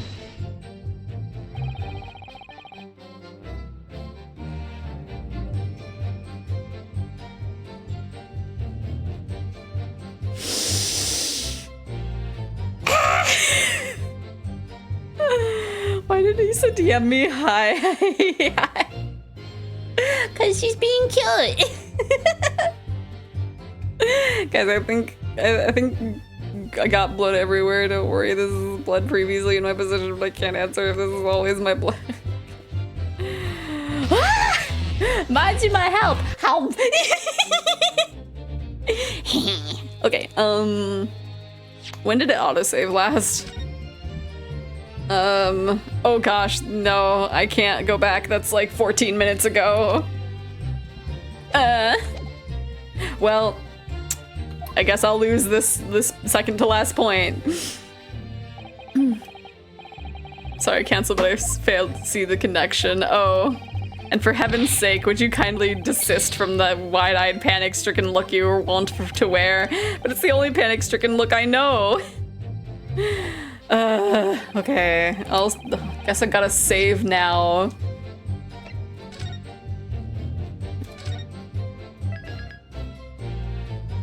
Because the next mistake we make, if we die. Okay. I guess I'll press you about it. Proof. That's right, I demand to hear it. We came here to say what we saw, I tell you, not for this. But you call us both sitchers? Brand us as criminals. You call us liars, that's what he means. And accuse us of doing it. Oh gosh, I don't know. I can't roll my R's, so I can't do a good Majima voice, but I'll try. Kiryu-chan! The blood on the skylight door sure was interesting, huh? Anyway, let's get to move on. No, it's not good at all, but you know. Call us liars, that's what he means, and accuse us of doing it. As it stands at the moment, there's no hard evidence that incriminates yourselves now, is there? I believe we're in much the same position as one another here. If I don't crack this case soon, he'll crack his teeth. I wonder if these two men really were involved in some way. I couldn't say. I mean, I don't really know anything about them, do I? Although, by the same token, I don't really know anything about Mr. McGilded either. It's so hard to know what to believe here. I think we should try to remember that it's evidence alone that can truly determine the outcome of a trial. Evidence. No one can argue against decisive evidence, including the members of the jury. So you're saying that that was what we need now, is to find a conclusive piece of evidence? Yes, Mr. Naruhodo, precisely. Cause like, the heckin' cart would be so good to present as evidence if it heckin' made us look at the blood. Unless we have to like look at it from the inside, maybe? Is that what it wants us to do? That's probably what it wants us to do. Have you seen that European movie that takes place in an alternate reality where lying doesn't exist? I don't think so, no. Gave you the same context about reading every book. Okay, now will we notice the blood? Yes, it does open very wide, doesn't it? Wide enough to kick someone like you through, certainly, Mr. Naruhodo. Why someone like me? Ah! What is it? Look, just there. Look at this. Finally, they noticed the blood. That's without question, it's blood. Why would there be a blood stain there? Surely, it can't be unrelated to the case, can it? There we go. That's what we were looking for. Okay. Okay, now we gotta go to the right part of the statement and then present it. Okay. In any case... Skylight was shut the entire time. Actually... Now this works! It's a live-action comedy where a news anchor invents the concept of lying in modern day and gets everyone to believe an invisible man in the sky that tells him the future. I think I sent you a corb. Oh, you did. It's my corb. If I not really on my head. On the night in question, the victim was fatally stabbed in the stomach, and immediately afterwards, the victim's body was pushed through the skylight into the cabin below. Those were the facts. The irrefutable proof. Computer deactivates. No! Not psych! Remains clearly visible in the omnibus that stands before us today in this very courtroom. What? That's utter humbug. You can't possibly have any evidence. No, you can't. I mean, we didn't do it, I tell you. It's impossible. Irrefutable proof. Here in this courtroom. In front of my salad. Counsel. My lord. I believe everyone would appreciate a little clarification here, Where exactly within the omnibus is this evidence to which you allude?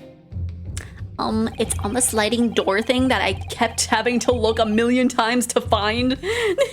You'll point out what it is that proves the victim fell through the roof deck through the skylight. Okay, yeah, it's the blood right here. Right here, Your Honor. By Jupiter, is that irrefutable proof at this time of day in this part of the country localized entirely within this omnibus? By Jupiter, is that blood? This bloodstain proves two things. Firstly, when the incident occurred, the skylight of the omnibus was open. What? And secondly, the victim was already bleeding when he fell through the opening. Oh my! And so it follows that Mr. Gilded, who was inside the enclosed cabin himself at the time, cannot possibly be guilty for this crime. Ooh, some nice high rolls. No!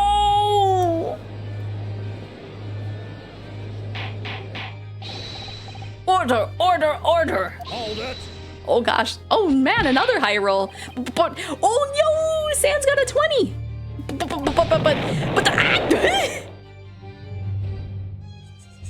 But the blood could have sprayed up there when the fellow was stabbed inside the cabin. Majima. Help! I can't reach him. It only found its way to that one particular spot on the skylight. Sure, and that would be very convenient. Let's keep it in mind that the skylight catch can only be unfastened from the roof deck. I myself wouldn't be able to open it now, would I? But there's no way to know for certain, is there? If the gent really fell through the skylight, I mean. I like how we made luck rolls right, and they were all really high, too. Also, have fun at D&D, Risa. If that's what you're lurking to do, which I assume. There's no way to know for certain, is there, if the gent really... Okay, I did read that. Why don't we have a good look at the floor of the cabin between the two seats, Mr. First? 'Tis all too plain, if you see. There's the aftermath that shows the poor fella dropped from the fair height right there, so it is. Think you have a good stream? but it can't be. It's all lies! Hold it! Oh! My fellow jury members. I think we can all agree that this is clear proof of the defendant's innocence, can't we? I believe we can, yes, sir. It's clear to me now whether the filthy rubbish can be found in this courtroom. So, they thought they could pull the wool over my eyes, did they? Like the maid lady, right? She cute. I won't tolerate any of the guild's carriages being sullied with blood. I won't tolerate it. Oh, I always knew that nice gentleman who gave us the delightful park couldn't have done such a thing. On 3 then, everyone. 1, 2, 3. Objection! What? How dare like boys and girls just like me? Well, I mean, 'cause you know, why not? Why not? What great timing. How? Found Squidward singing Snake. Oh my gosh. Probably another AI singer, huh? That punk was perfect. I didn't even notice the punk. A chilling performance. Mr. McGilded. Oh, and what would you be referring to there now, Lord Van Zykes? A blood stain on the frame of the skylight. Such evidence is null and void. What? Why? For one extremely simple reason. I just hate you. That smear of blood never existed. What do you mean? No, it's fine, Van Zeeks. I was having trouble looking at it too. You have to look at it from the inside of the cabin. If you look at it from the outside, you just notice that there's a skylight and that's it. It's okay. I was dealing with that for quite some time, so, you know. It's fine that you dealt with the same thing, Ben Sykes. It happens to everybody. What are you talking about? A ghost. It's there for all to see. It's clearly blood. Objection. I personally attended Scotland Yard's investigation of the omnibus. Blood doesn't exist. The officers involved went over the carriage with a fine-tooth comb. So I can state with absolute surety, no such smear of blood existed in the carriage. It's literally right there. It's right there in front of your face. At least, not until this trial began. Well, then why would they just put blood in there? Why? Who would have tampered with the evidence? He's claiming it to be added after the fact, but... Are you suggesting, Lord Van Zykes, that the stain of blood was fabricated, my lord? Yes, and while this court has been in session. What? No way! I can't believe this! Van Zykes, you are grasping at straws. What a bavalo! I must say I didn't expect such crude reasoning from a prosecutor of your standing, Lord Van Zykes. But I'm Magnus McGilded, a fellow known all over the capital for his fine contributions to public life. I don't take kindly to slander, and I'll fight it to the bitter end. Even if it's rolling off the tongue of the Reaper of Bailey. Mr. McGilded, I realize that this is your first appearance in court as the accused. However, I am well aware of your involvement behind the scenes in a great many affairs of dubious nature. Including the woman that you... Who's killing Bailey? Hopefully nobody. I hope Bailey is okay. I haven't seen her stop by for a while. Well, no, she lurks. Still, I hope she's doing okay. You're very adept when it comes to avoiding getting your own hands dirty. And each time it happens that a case you're involved in is investigated, you adapt the facts. Adapt the facts? What does that even mean? When you wield a fortune the size of McGilded's, however ill-gotten it may be, nothing is impossible. Tampering with evidence, manipulating the scene of the crime, bribing witnesses. I toast your ability to concoct the most convenient of stories, sir. tut Lord Van Zykes. This will not do, to be sure. It will now. Will it now, Council? Oh, Oh, no. Oh no, it's the first person. It's the person next to him. I think it's fair to say this does all sound like a rather far-fetched excuse by a desperate man. The blood on the skylight didn't exist, you say? I'm scared. Oh no. But if yous will all cast your minds back, is it not true that the omnibus there has been in the courtroom the entire time? How could someone possibly put a smear of blood in it without the world and his wife seeing? Are you gonna say that it was like during the recess when like the smoke showed up? Plot twist, the blood was actually the wine, right? It's like you put it. Oh wait, no, we're supposed to be saying that the blood was always there. It's just like, yes, it was my fine blood when I threw my goblet. It landed in the omnibus while it was closed. Isn't that right now, Council? It's true. The omnibus has been in full view the entire time that court has been in session. My learned friend. Here's to hearing your opinion on this matter, in your own words.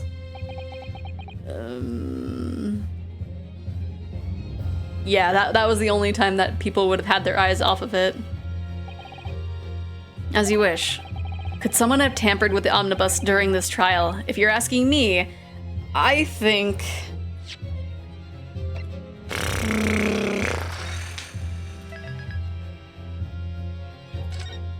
Saving because we only have the name.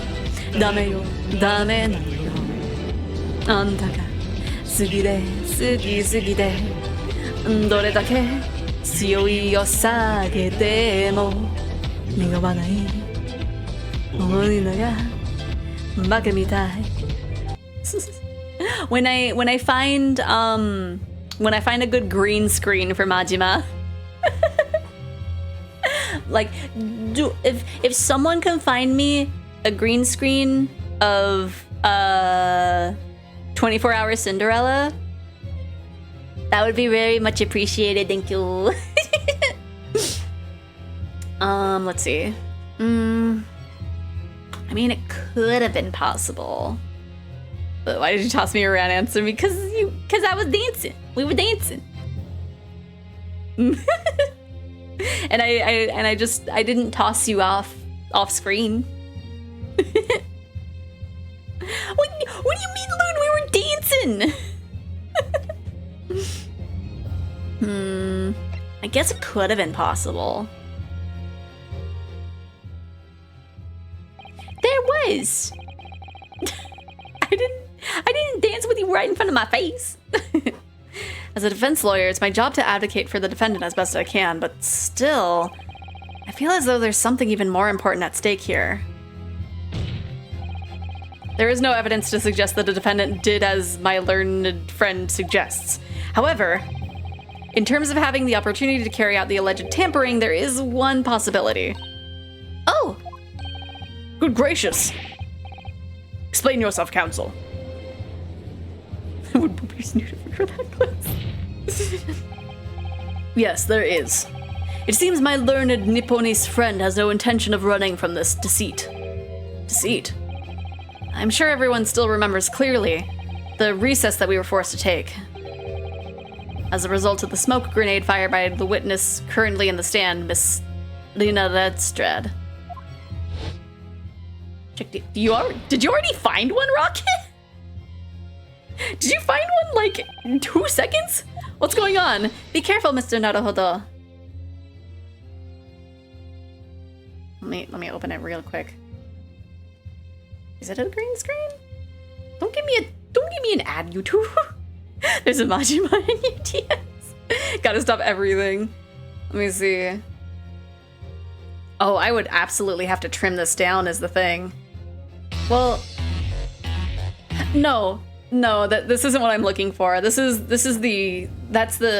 text of the karaoke video. It would have to be a green screen of him dancing for a 24-hour Cinderella. That was just the karaoke text. That's not what I was looking for.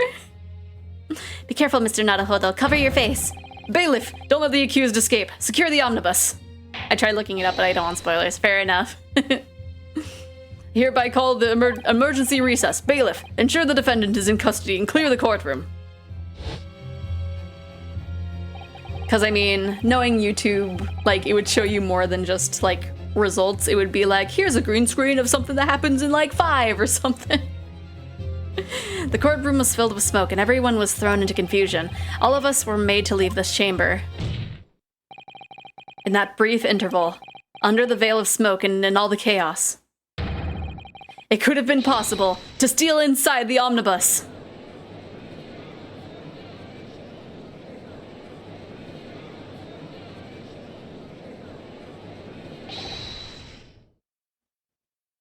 Psych, that's not a thing. Kiryu would never. You'd have to green screen stuff out other than the one I found. I can't find one. Yeah. Are you wise?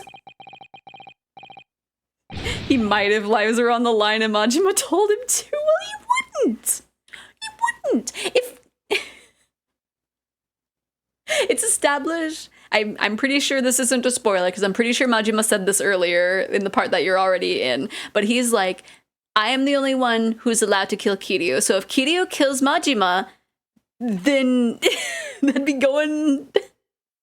If all of Japan was gonna explode, it's fine. It's fine. And Majima begged him. It's fine. It's fine. What are you trying to pull, you rotten feckless gouger? Feckless gouger? Majima gave Kiryu a little smooch. Well, why would he kill him for that? I feel like Kiryu would be like, I don't know how to sort these feelings. No, as a goodbye smooch. No, don't, no. No goodbye, no reason for goodbye smooches. No. You're supposed to be defending me. 'Tis a wicked plot. 'Tis a plot to undermine me, so it is. Whatever you think this is, it changes nothing. The facts are the same. Not believe that Majima lives until the end of the whole series. I mean, pretty sure he's alive. I don't know what happens in 7, but like, I heard that he's supposed to at least appear in 8, and also he's like a DLC character in Gaiden apparently, which I was hoping was a thing to be able to play as him, but the Steam page goes into more detail, and you have a chance of fighting him and the other characters. He's gotta die in one of the games, probably when the series ends. When they're like, okay, you know what? We're done with the series, but like I don't think that's gonna happen. I don't. After this courtroom was evacuated earlier as a result of the smoke grenade, a number of inconsistencies materialized in relation to the omnibus. Inconsistencies, such as gotta stream the final Yakuza. Oh no, because I'm gonna be playing that with my elf. Buggy forgot I'm playing the games in correct order, so they forgot that I'm not in one, but it's still very, very early in this year. I'm sorry. I'm sorry. Well, you don't know why. You don't know. You don't know the reasonings. Plus, it's like, you know, it's romantic.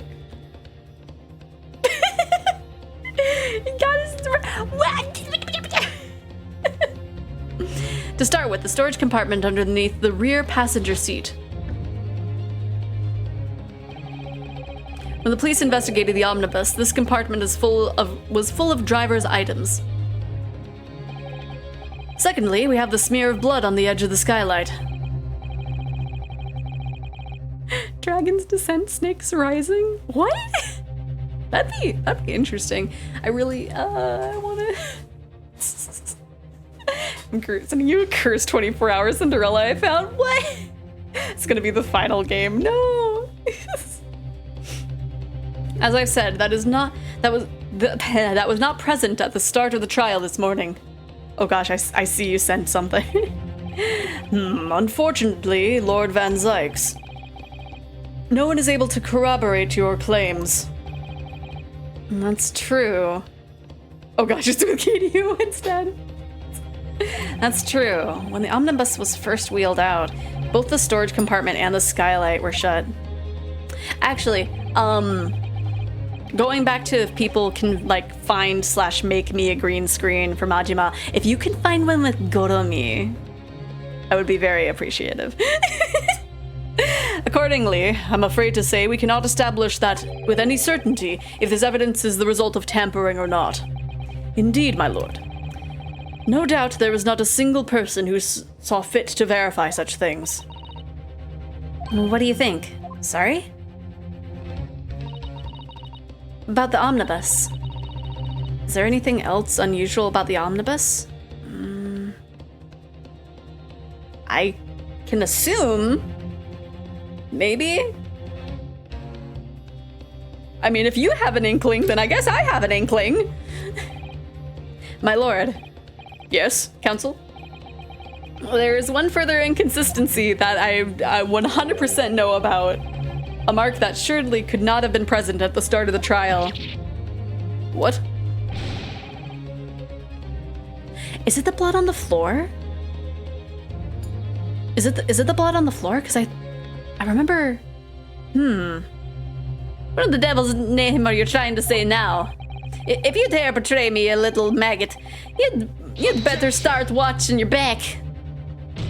Yeah, you did mention it's weird that we didn't notice that before, yeah. Silence, McGilded. The court awaits the defense's clarification. Okay. Sir, you have had hours to think and have still not answered, do you or do you not heckin' love dino nuggies? Grr. This trial keeps swinging one way and then the other. I have no idea what's the truth and what's deception. What am I supposed to believe here?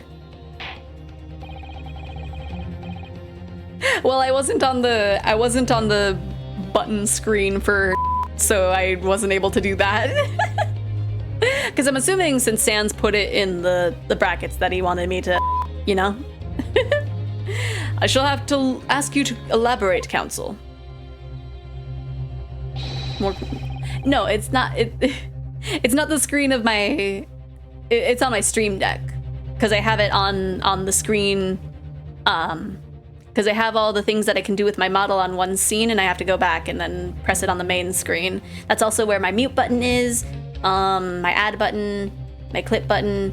If I'm listening to Spotify, it has my play forward and back. And then I have the things for my scenes that don't really work half the time because I'm in studio mode.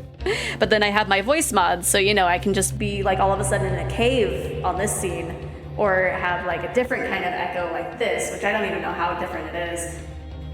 And then also the storyteller one that takes a little bit of time to load, but you know, that's fine. Then I can go back and then, you know,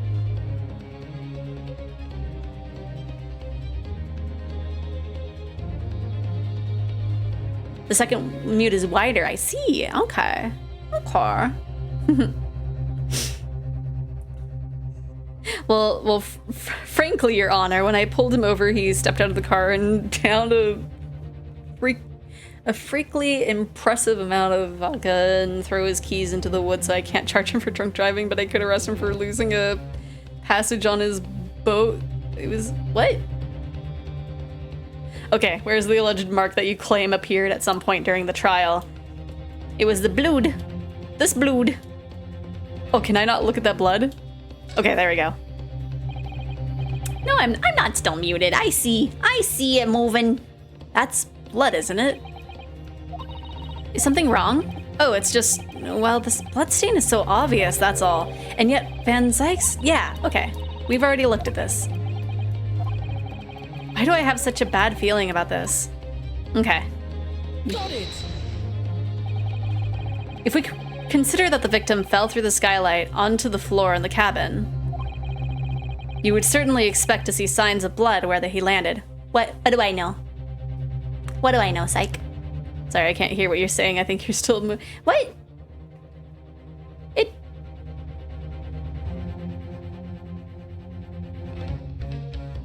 I don't think so. I don't think so. Maybe if I just, like, I don't know. I'm trying to think of a thing to, like... What if I said something unsay-so and you would never know? Try refreshing the page. Because my little audio mixer is showing that I'm talking. It's showing that I'm talking. And if I unmute the website, it'll double myself. And if I... So, you know, that's there. Okay, try talking. You've already been caught in your lies. Why did it auto go? I didn't click anywhere. If we consider that the victim fell through the skylight on the floor of the cabin, you would certainly expect to find signs of blood where he landed. Okay, something.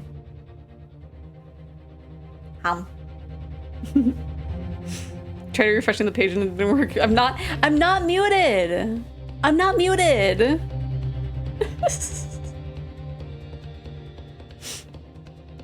I'm not muted. I'm not muted. You guys can hear me. I know. Wait, bomb cost points. They do. Sure, fire way to fix your mute. You guys are going silly.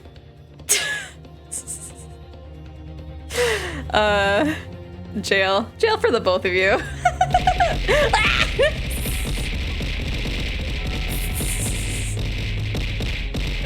My goodness.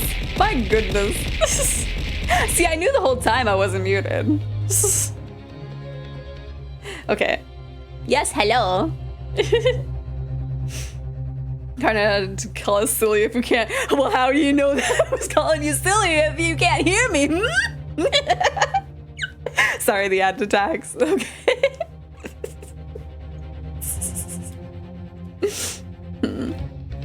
Oh yeah, if I'm muted, then I can say Psych's spicy Twitter account and he would never know. Nobody would know, right?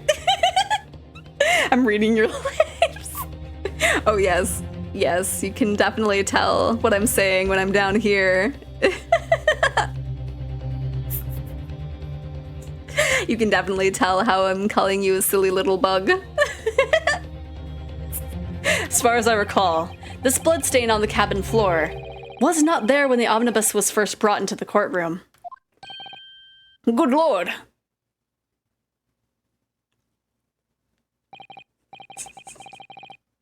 Psych got very quiet when I brought up that information, didn't he?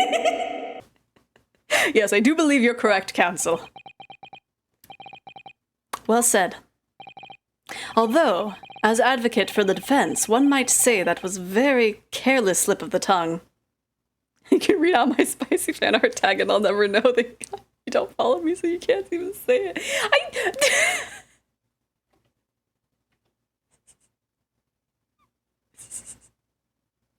From what I can tell, you don't even have a spicy account, Rocket. Because I saw you posting on Psych's spicy account with your main. Moshi Moshi. Majima? No, I can't come over right now. Yakuza business. I'm sorry. No. Not even for a smoochie. It's easy to find, Psych! Also, aren't I still muted? You can't hear me. Although as advocate for the defense, one might say that was a very careless slip of the tongue.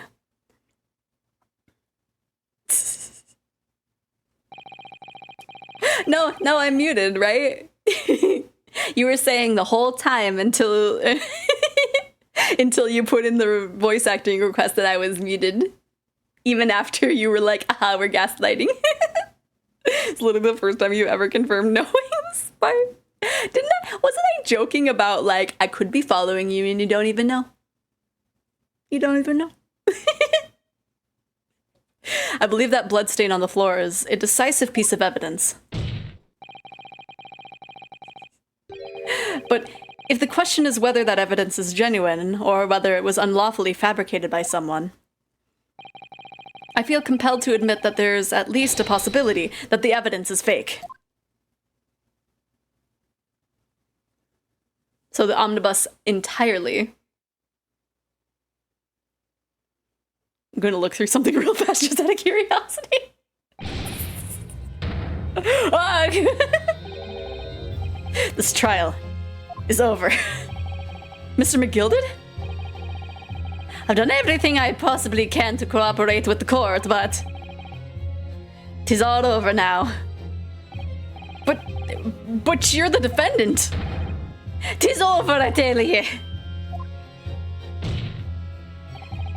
Memory, recollection, what people think they saw, 'tis all of nonsense. Facts are what counts. The fact is that bloodstain is there now.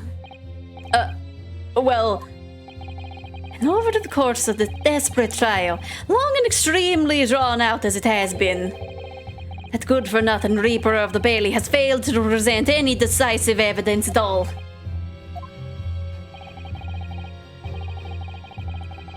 I'm scandalized, so I am. I'd thought better of the Lord Van Zykes. Well, my lord? Moth fluff is made out of modified skin. Is it? Interesting. I must concur with the defendant. The unaffirmed recollections of the individual cannot stand as evidence. At this moment in time, the particular bloodstain in question is very much in existence, and in the absence of any credible method by which to prove its alleged previous non-existence, I regret to say that it would be improper for this trial to continue. Your lordship can't be serious. Lord Van Zykes, what is your position? The prosecution, my lord, has no further witnesses or evidence to present. Very well. In that case, as I believe we have explored every possible avenue in this matter, I shall proceed to my adjudication. As a formality, I am of course obliged to confirm with the defense first. What formality?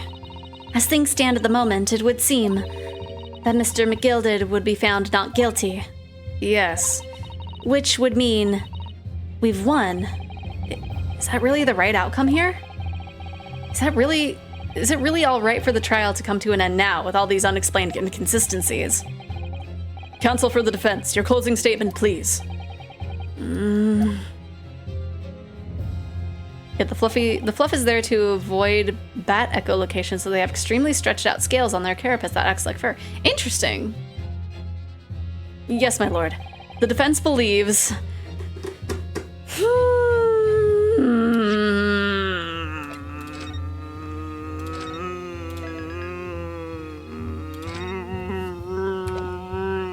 I don't know, he's seeming... I don't know, he could be guilty. We win if he's innocent, but he seems pretty guilty.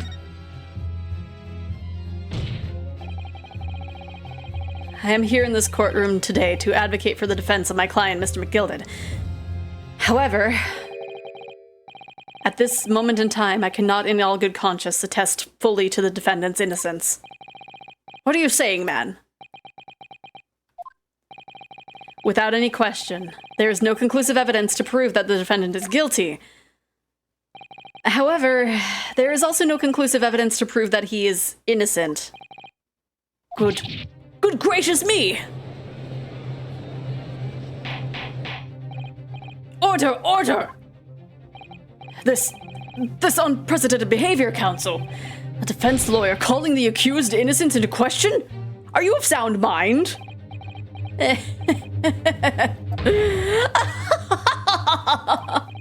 Oh, 'twas a good decision to appoint you as my lawyer, so it was a grand decision.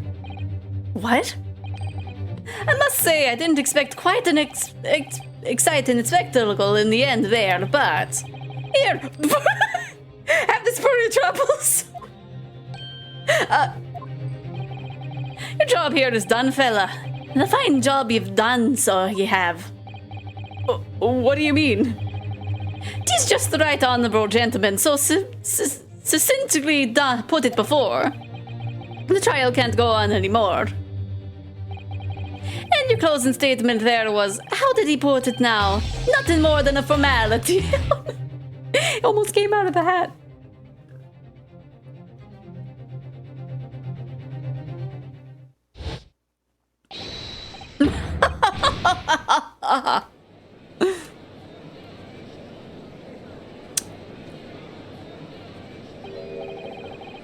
I really don't know what to make of all this. Was the evidence we've seen genuine, or was it fake? I forgot, when did I put you in jail? Go ahead and get out of there, for now. Until. Was the evidence we've seen genuine or fake? His lordship would be fuming. How any unsightly rubbish should be disposed of promptly, as I said. The stinking rich are always guilty of something, mark my words! I feel terribly ashamed that I ever doubted that lovely man who gave us the lovely park. Now that proceedings have unfolded in this way, I'm compelled to declare a premature end to this trial.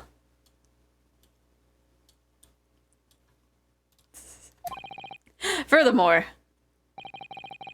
the court must accept the defendant's plea.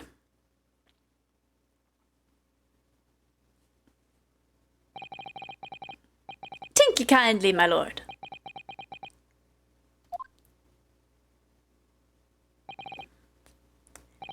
I actually think I will, put that away. I hereby pronounce the verdict of this court. I'm just glad I was never sent to jail yet. but we still haven't determined if the bloodstain in the omnibus is genuine or not. We don't know if these witnesses are telling the truth or a pack of lies. We have no idea about the truth. Lord Van Zieks. Or Zykes, I don't know how to pronounce your name. I've been guessing this whole time. My lord, the case made by the prosecution was flawed, plain and simple. Sans was in on the gaslighting situation. Just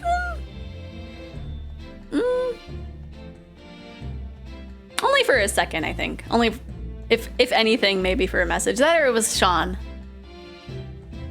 But not to the level of you guys. If indeed the omnibus presented as evidence was tampered with, the prosecution is at fault for allowing such a disgraceful perversion of justice to take place. My sincere apologies, my lord. But wait! When we were evacuated from the courtroom, Lord Van Zieks ordered the evidence to be secured. I'm afraid the prosecution cannot shun responsibility in this matter. Got attacked by ads, so Oh, okay, yeah. So it was just bad timing. So sometimes the audio messes up, yeah. That's so unfair. The capability of the defendant was not, at the present time, been established by this court.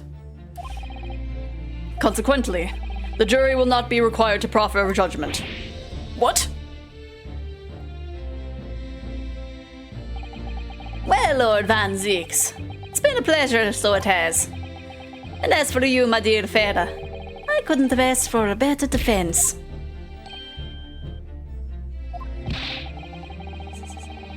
No, it's okay. I just deleted it because of how spicy it was.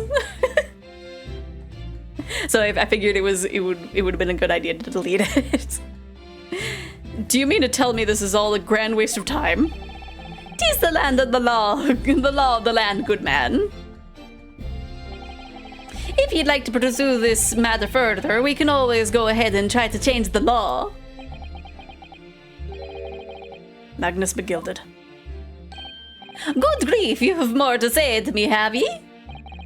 Just one thing. A warning. This is far from over. Well, something to be looking forward to, then.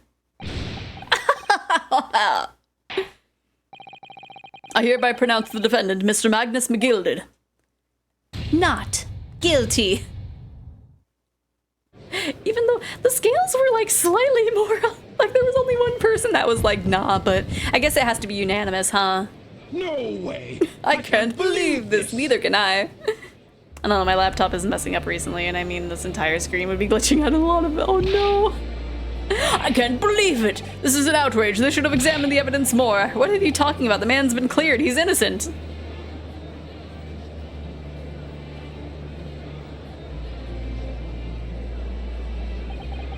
At the courtroom in Pandemonium for the second time that day, the judge delivered his verdict.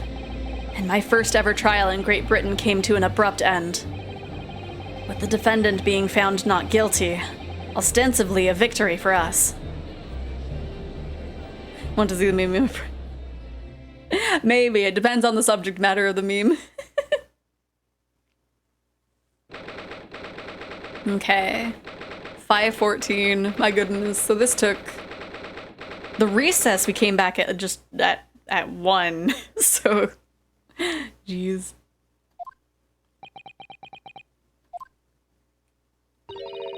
That certainly was a long trial. Yes, it was. Never mind, it might be a little much, maybe. Your first ever trial on foreign soil, and your first victory. It was a wonderful performance. My heartfelt congratulations. And to you, Miss Susato, thank you for your assistance. I suppose we should be happy. The trouble is, we're still completely in the dark about what actually happened. Well, we didn't have enough time. But isn't it wrong? I mean, who was actually responsible for Mr. Mason's death? We don't even know that. The sole aim of the defense is to obtain a verdict that exonerates the defense. Or defendant, I don't know. I can't read. You carried out your duty to perfection. Aye, that you did. Mr. McGilded. And that girl with him, too. Or that girl is with him. Well, it seems the stories are true. Oh? What stories? About the 6 enormous fireworks they do be letting off when there's a verdict of not guilty. I'm sure you must have seen them now. Spectacular, wouldn't you say? Yes, definitely. I'd heard it was a sight to behold, and to be sure it was. And I have you to thank, I suppose, for having an opportunity to see it. Oh, I don't know about that. I'm sure not sure I really did anything. What on earth are you saying, fella? How did you walk out there with a free man then? Or how did I? Not you. You weren't on trial this time. Crazy how they fire off pyrotechnics and doors like that, right? Especially in the late 1800s. I don't think it's so much thanks to me as down to your planning. You're a straight-talking fella, ain't you? I must say, you had me astray in the head there once or twice. But you're young and headstrong. Hot is water under the bridge.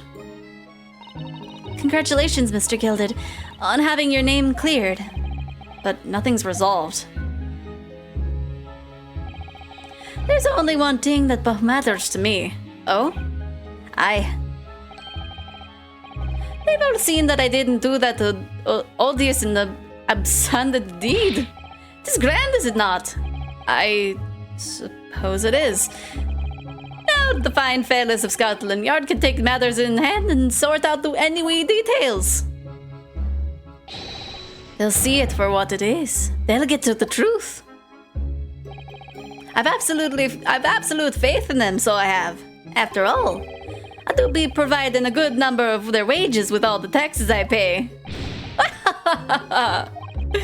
It's not that funny. So then, as we agreed aforehand, 1,000 guineas for your troubles, fella. Oh, no, I couldn't possibly accept that much. Ada bewilched. You're a humble people, you are, from the east. Well, if you insist. What? But have this still and all. You deserve a reward. Mr. Magnus McGilded, you're on a new trial. Everything is ready, sir. If you'd like to follow me into the courtroom. Into the courtroom? What's this, officer? 'Tis sooner than I was led to believe. I hope it's not inconvenient, sir. There were some changes to the schedule. Wait, are you on trial for, like, another murder? The truth is defined by the known. Well, I must be making tracks now. 'Tis time for the inspection. Sorry? What inspection? They're going to examine the omnibus again, so I'm told. I asked if I could be present for it myself. They're going to examine it again? Now? Naturally, I'm under no obligation to take part in any more of this matter now. But as an upstanding member of the London Society, I do be doing my best to help where I can. 'Tis a gentleman's duty, so it is. So then, fare thee well. 'Twas an absolute pleasure meeting yous.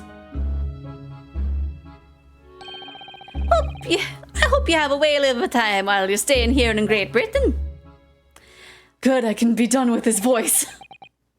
And there he goes. A free man. Oh, right, your voice. Majima! Oh, I forgot she was here too. Are you gonna shoot me and run away? Wait, you already had one loaded. Don't move! Whereas I want to say get a move on. She really does take forever to load that thing. Miss Lestrade, would you mind putting that thing down? You're a grown-up. Sorry. I ain't all grown-ups. What? Ah, there you are. Hello?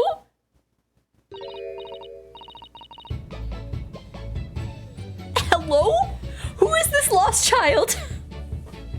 Naughty running off like that. Is this some kind of picnic? Who's this little girl now? And taking that with you as well. I was looking forward to the trial run of my experimental smoke grenade launcher.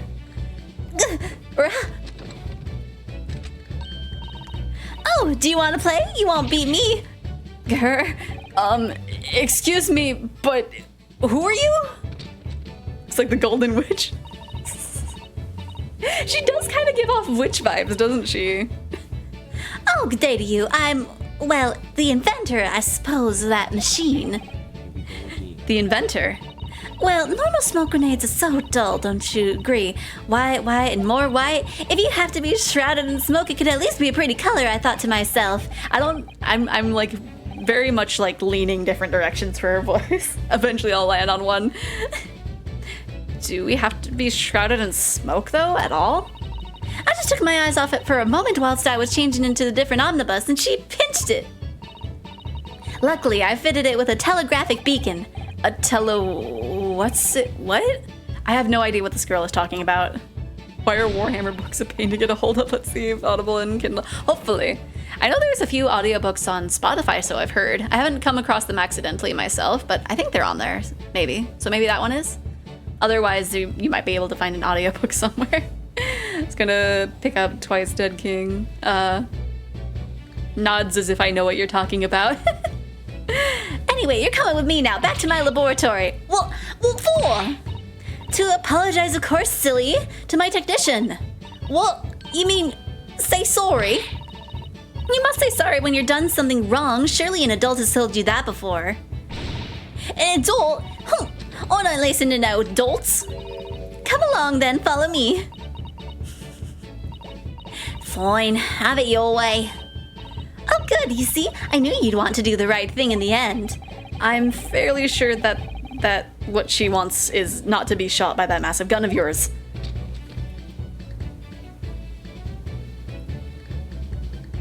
We'll be leaving now then. Bye-bye.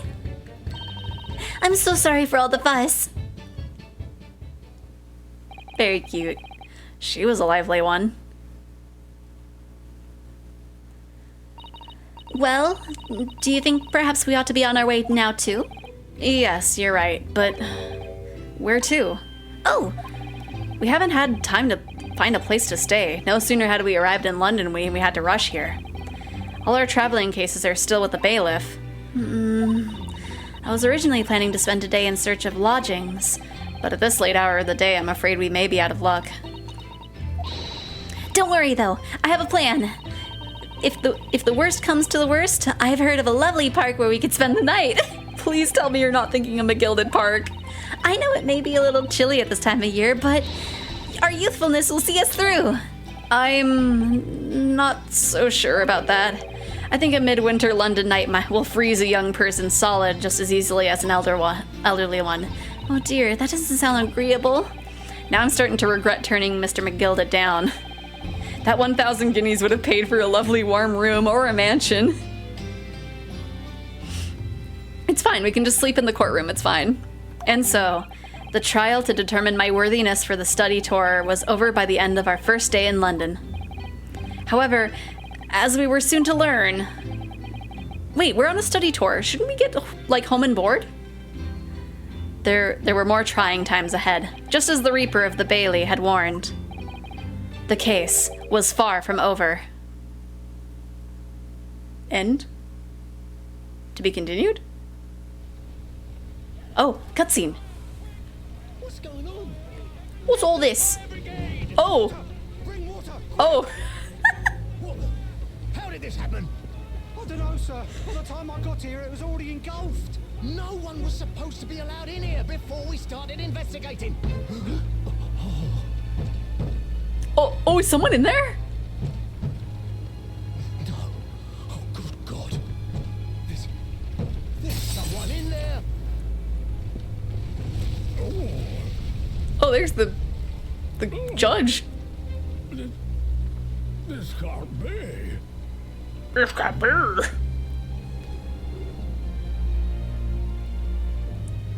It was him. Nah. He's probably thinking the same thing. It's just like, oh, it was that Ryunosuke fellow. That Nipponese person. Oh, it is end. Okay. What a great ending to a stream. I mean, we can start the next chapter. We can watch the cutscene for the next chapter. Because otherwise we would just be sitting around for like 20 minutes. I don't know what to say in those 20 minutes. Said what a great ending to the stream. No! See, it's like, this is why you're in the jail. This is why.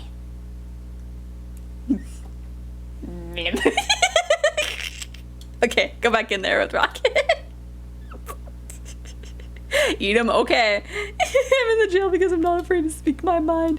Well, you are afraid to be consumed.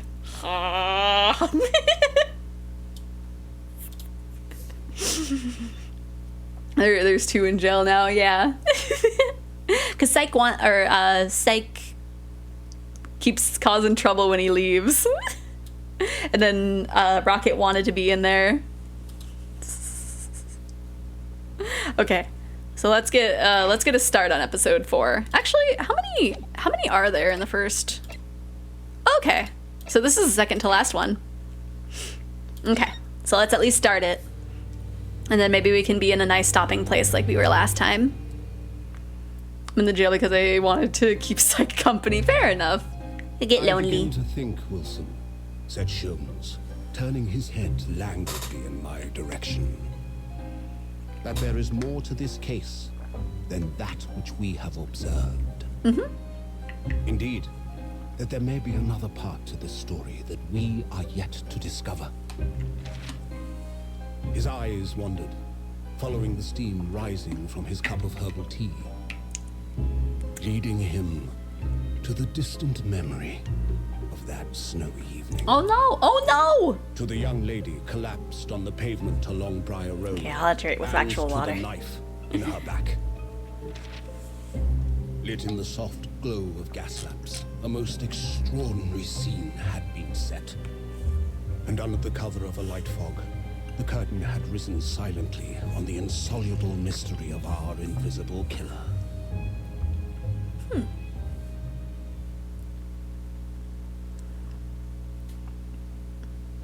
Because yeah, this way we get a nice vibe of what tomorrow's stream is gonna be. The Kindle app, so I can get a digital copy of the books. Nice. I haven't tried doing the Kindle stuff, just because I like feeling the books, you know, and then being like, let me see, I'm like this far through the book visually.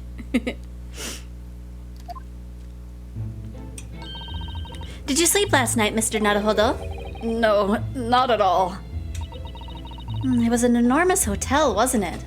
Oh, we found a hotel. The rooms were so luxurious, it felt like we were staying in a palace. And with all the gas lights, twinkling, it was brighter than day, even in the middle of the night. What about the enormous beds? After my time on the SS Buria, I wasn't going to waste a single inch of that space. I spent the entire night rolling from one side of the mattress to the other. Put everyone in Steam in jail? Well, then one of you might have a bomb at one point. Oh yes, it really was the sort of night you can only dream of normally. Except when I learned that we owed £3 for the rooms, that dream quickly turned into a nightmare. I don't know. I think that would be fun, actually. Let me see. I wanna. Oh gosh. Okay. Oh. Sean, 2 pops. 2 of them. ah, you landed back in jail. Oops. Sorry about that. The building was so impressive and the entrance was so inviting. I just wandered in without thinking. You went into a hotel with no money? It was so cool looking, we had to stay. Just wandered in without thinking. In the lodging home in Japan, that sum of money would put a roof over your head for a whole year. I did try, but I'm afraid I couldn't help my tears when we were presented with the bill. I really am sorry. Well, never mind. We must find some more affordable lodging straight away, though. If we're not careful, our entire stipend will be used up in 10 or less days. London is a scary place. Good morning to you at this early hour.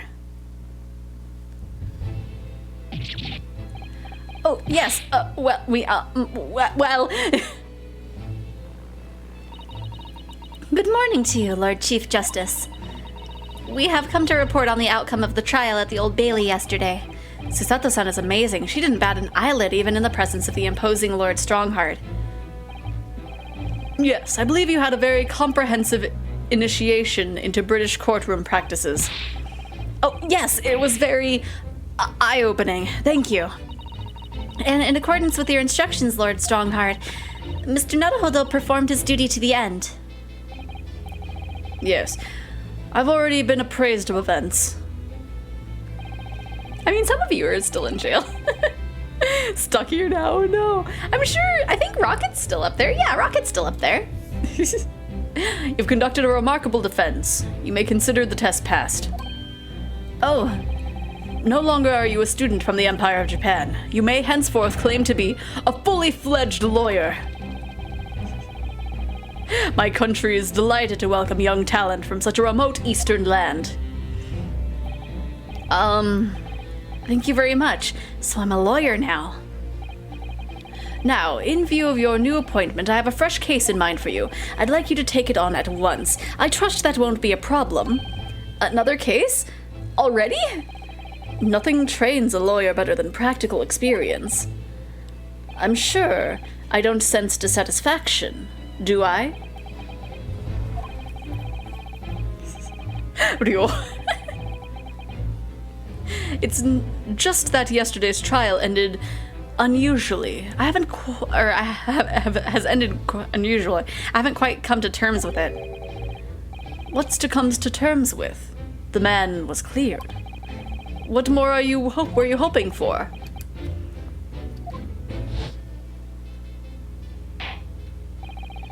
The culpability of the defendant was not at the present time been established by this court. Consequently, the jury will not be required to proffer judgment.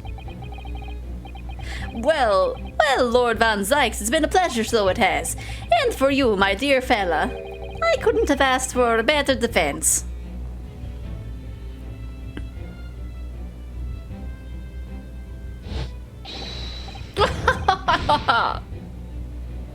Oh gosh. Oh wait, that teleports him. I can't help wondering if Mr. Gilded really was innocent. Mr. Naruhodo, it's just that I never managed to ascertain the truth, and then the trial ended. Well, you needn't let it trouble you for a second longer. Sorry? What do you mean, Lord Strongheart? Oh no! He was broken out of jail and then immediately killed. Magnus Gilded passed away. Immediately following the trial. Oh, he was probably in the thing. No. But Mr. Gilded is... Dead? I have 19 minutes and 41 seconds until my next engagement. Time enough to talk.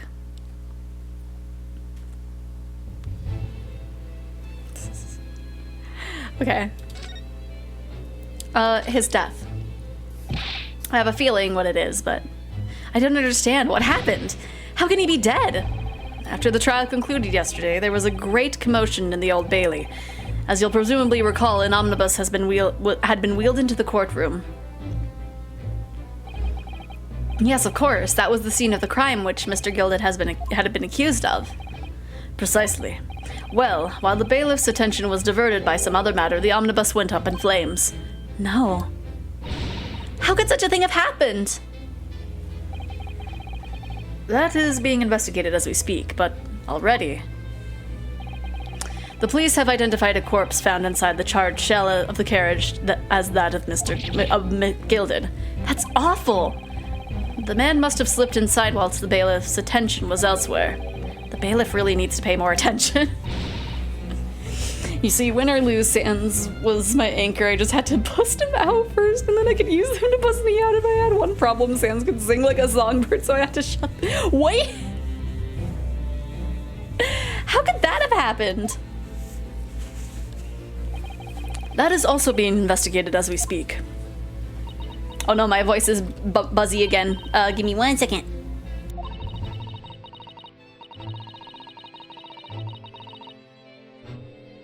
There we go, okay. Was there something that I missed?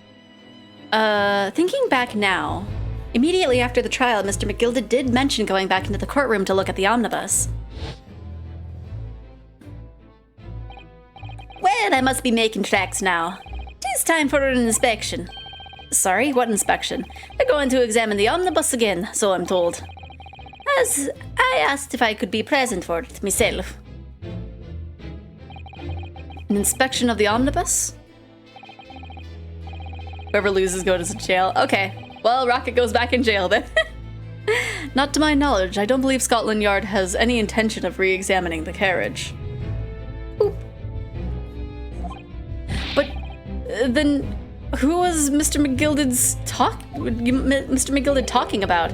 Never mind that now. The Yard is making a thorough investigation. This matter is no longer any concern of yours. Leave it to the police. Poor Mr. McGilded. Okay, so British court. So, how did you find your first taste of our country's Supreme Court? Oh, well, I don't know. I mean, it was... wow. Mr. Naruhodo means that the whole experience was steeped in the solemnity of Great Britain's long history. It's really a world apart from our own judicial system in Japan, which is only a few short decades old. Wow, Susato-san has such a way with words. And you seem to have a way of failing to find the right ones. The judicial system here is the most advanced in the world. Learn all you can. The most advanced in the world, is it? It was fortunate. Stream avatar isn't working. I can't break myself free. Oh no. What do you mean it's not working? What are you trying to do? What are you trying to do, Rocket? Was your very first trial of a simple affair? Simple? That was simple? As I believe I mentioned yesterday morning, it was a trial you cannot lose. I don't mean to be contrary, Lord Strongheart, but the case was anything but simple. The circumstances of the case were so incriminating, I was stunned when I first heard them. In fact, I'm still finding it hard to believe that we managed to get a favorable verdict. Is something funny? Let me try to scoot you down. There you go. No, my apologies. Can't pull up the stream extension so I can have better control over the little guy. Oh no! Sorry to hear that. I don't really know of a good way to fix it, is the thing. Okay, I'll accept. Why not? You did that you did receive the not guilty verdict you set out to achieve. And that can only be attributed to exceptional talent, wouldn't you agree? Well, I don't know about that.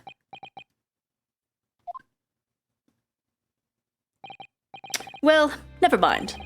You exceeded my expectations. I freely admit that much at least is an undeniable truth. Which is precisely why I've prepared the new case for you to be that I mentioned before. What's going on? What was he going to say before? Hey, Gigi.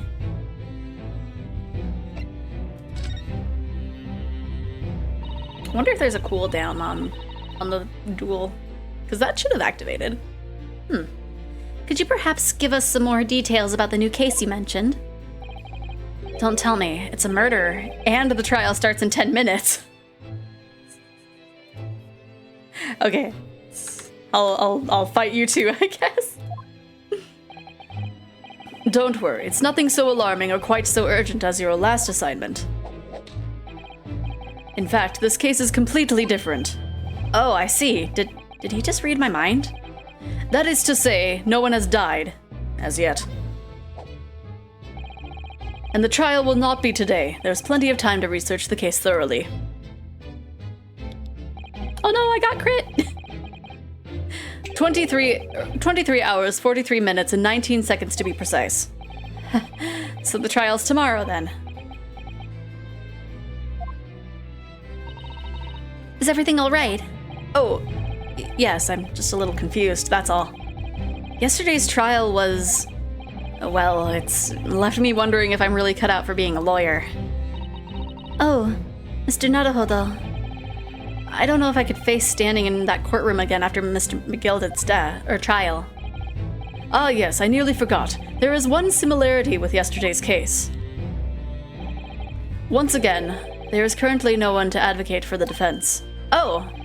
If the situation remains unchanged, the trial will start... I can't believe this. will start tomorrow with the defendant unrepresented. If that happens, I need not remind you of the inevitable outcome. The most terrible end awaits the defendant. Yes, that's right. Here we go again.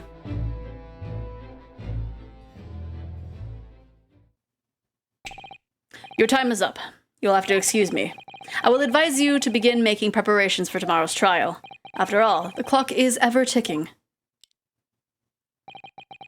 There is now but 23 hours, 26 minutes, and 39 seconds until the court sits. Last time he mentioned 23 hours, he said there was plenty of time. And one more thing, Mr. Naruhodo. There's something I should like to ask you. Oh, what's that? Yesterday you remarked upon something. That you intend to see through the will of your late compatriot, Mr. Asogi. Huh. I would be interested to hear what exactly you mean by that. Inside 34 seconds. Oh, well, Kazuma always used to say, you see, that he wanted to learn how the greatest justice system in the world worked so he could change ours in Japan. And that now that he's gone, I'd like to work towards that myself. And there's another thing. Oh. Another thing. Continue. On the way here, on the steamship, he said something to me. There's something very important that I have to do. Something very important. And what exactly would that be? He never had a chance to tell me. I suppose he would have done if he'd ever made it to... You're out of time. Well, thank you for an enlightening discussion. Mr. Naruhodo, what's all this about? Mr. Asogi never once mentioned anything of the sort to me. I urge you both to focus your attentions on the matter at hand. I've taken the liberty of summoning the police inspector in charge of the case. He'll be able to appraise you of the details. How long has he been there? So, I wish you the best of luck, and bid you farewell.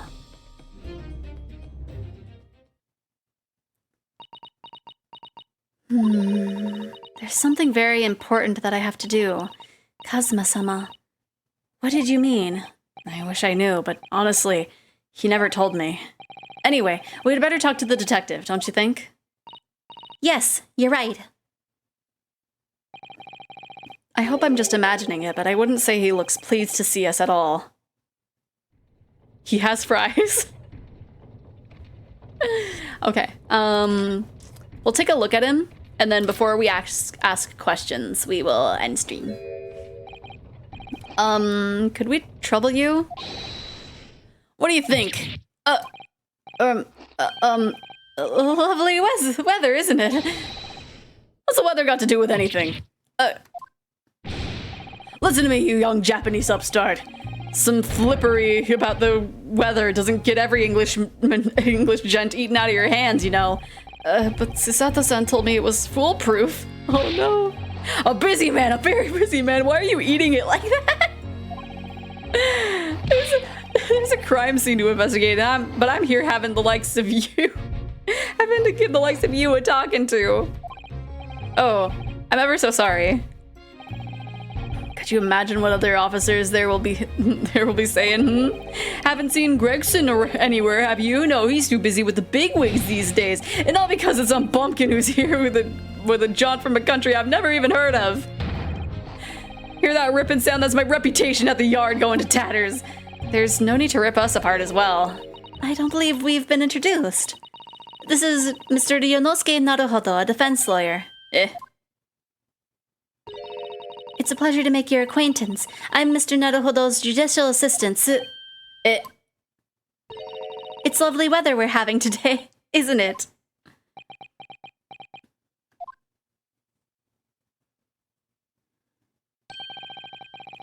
It is unseasonably fine, I grant you. London winters don't see a lot of sunshine. Unbelievable! How did she pull that off? So, Lord Strongheart has asked me to fill you in on the case. The name's Tobias Gregson. Inspector Gregson to you. I'm from Scotland Yard. Gregson? Inspector Gregson? What's the matter with Susato-san? Does this detective's name mean something to her? I guess we'll find out tomorrow! So we'll go ahead and save. And then we will continue this for tomorrow.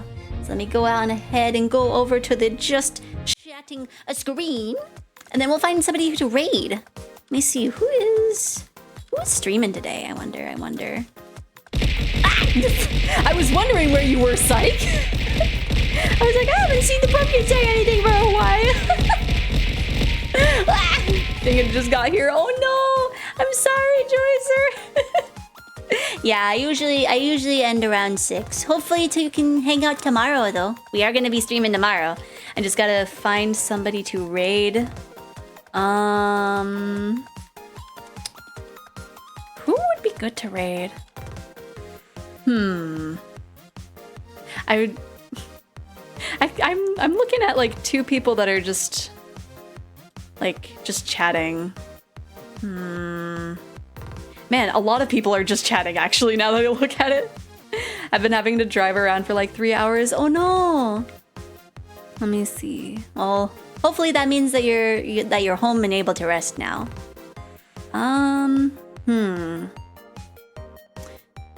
When was the last time we raided Case Unit? I know we did it like a lot in one of the weeks, but I don't remember if it was last week or not. Happy Pride Month, yes! Happy Pride Month! Anybody have any suggestions? There's this person that we raided once. They're doing art. I think they're drawing Pokemon with their eyes closed, I think. Time for gaming easy noise. Let me see. Let me make sure that I have my own stream muted while I unmute Twitch itself.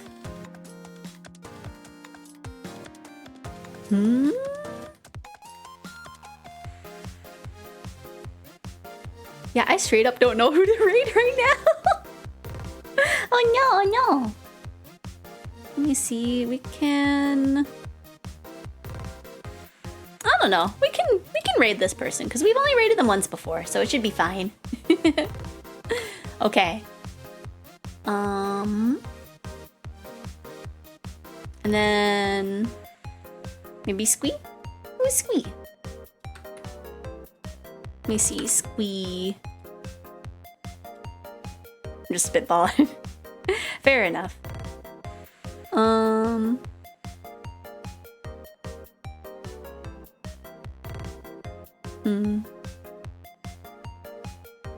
don't know. I might look into them at another time, but heck, I'm super delayed. Oh, it's fine, it's fine. But yes, we'll raid this person. We've only raided them once. Okay, and then not guilty raid. I don't know. I never know what to put for these ones because we always kind of like finish up a chapter a little bit. Okay, well there is the raid message. If you do not have this channel's emotes, feel free to use whoever else's emotes that you do have available to you. Tomorrow we'll be playing more of this. We'll be playing more. I don't know what to expect, honestly. Remember, have a sensational time, yes. My brain is short-circuiting. Oh no. But yes, we will have more of this tomorrow. And then, how much of this month do we have left? Do we have another week of June left? Yes, we do. Okay, so yeah, we'll probably do more of that next week as well. Everybody have a good rest of your day, and I hope to see you tomorrow at noon PST for more great Ace Attorneys. 5 days. Okay, so yeah, definitely more, because next month we're gonna be doing some art fights, but I'll go into more of that later. But anyways, bye-bye! Bye-bye! The timer's still going. There we go, now it's in the last 10 seconds. Bye-bye! Bye-bye! Bye-bye! Bye-bye! Bye-bye! And then wait for it to go over. And then do. Pop.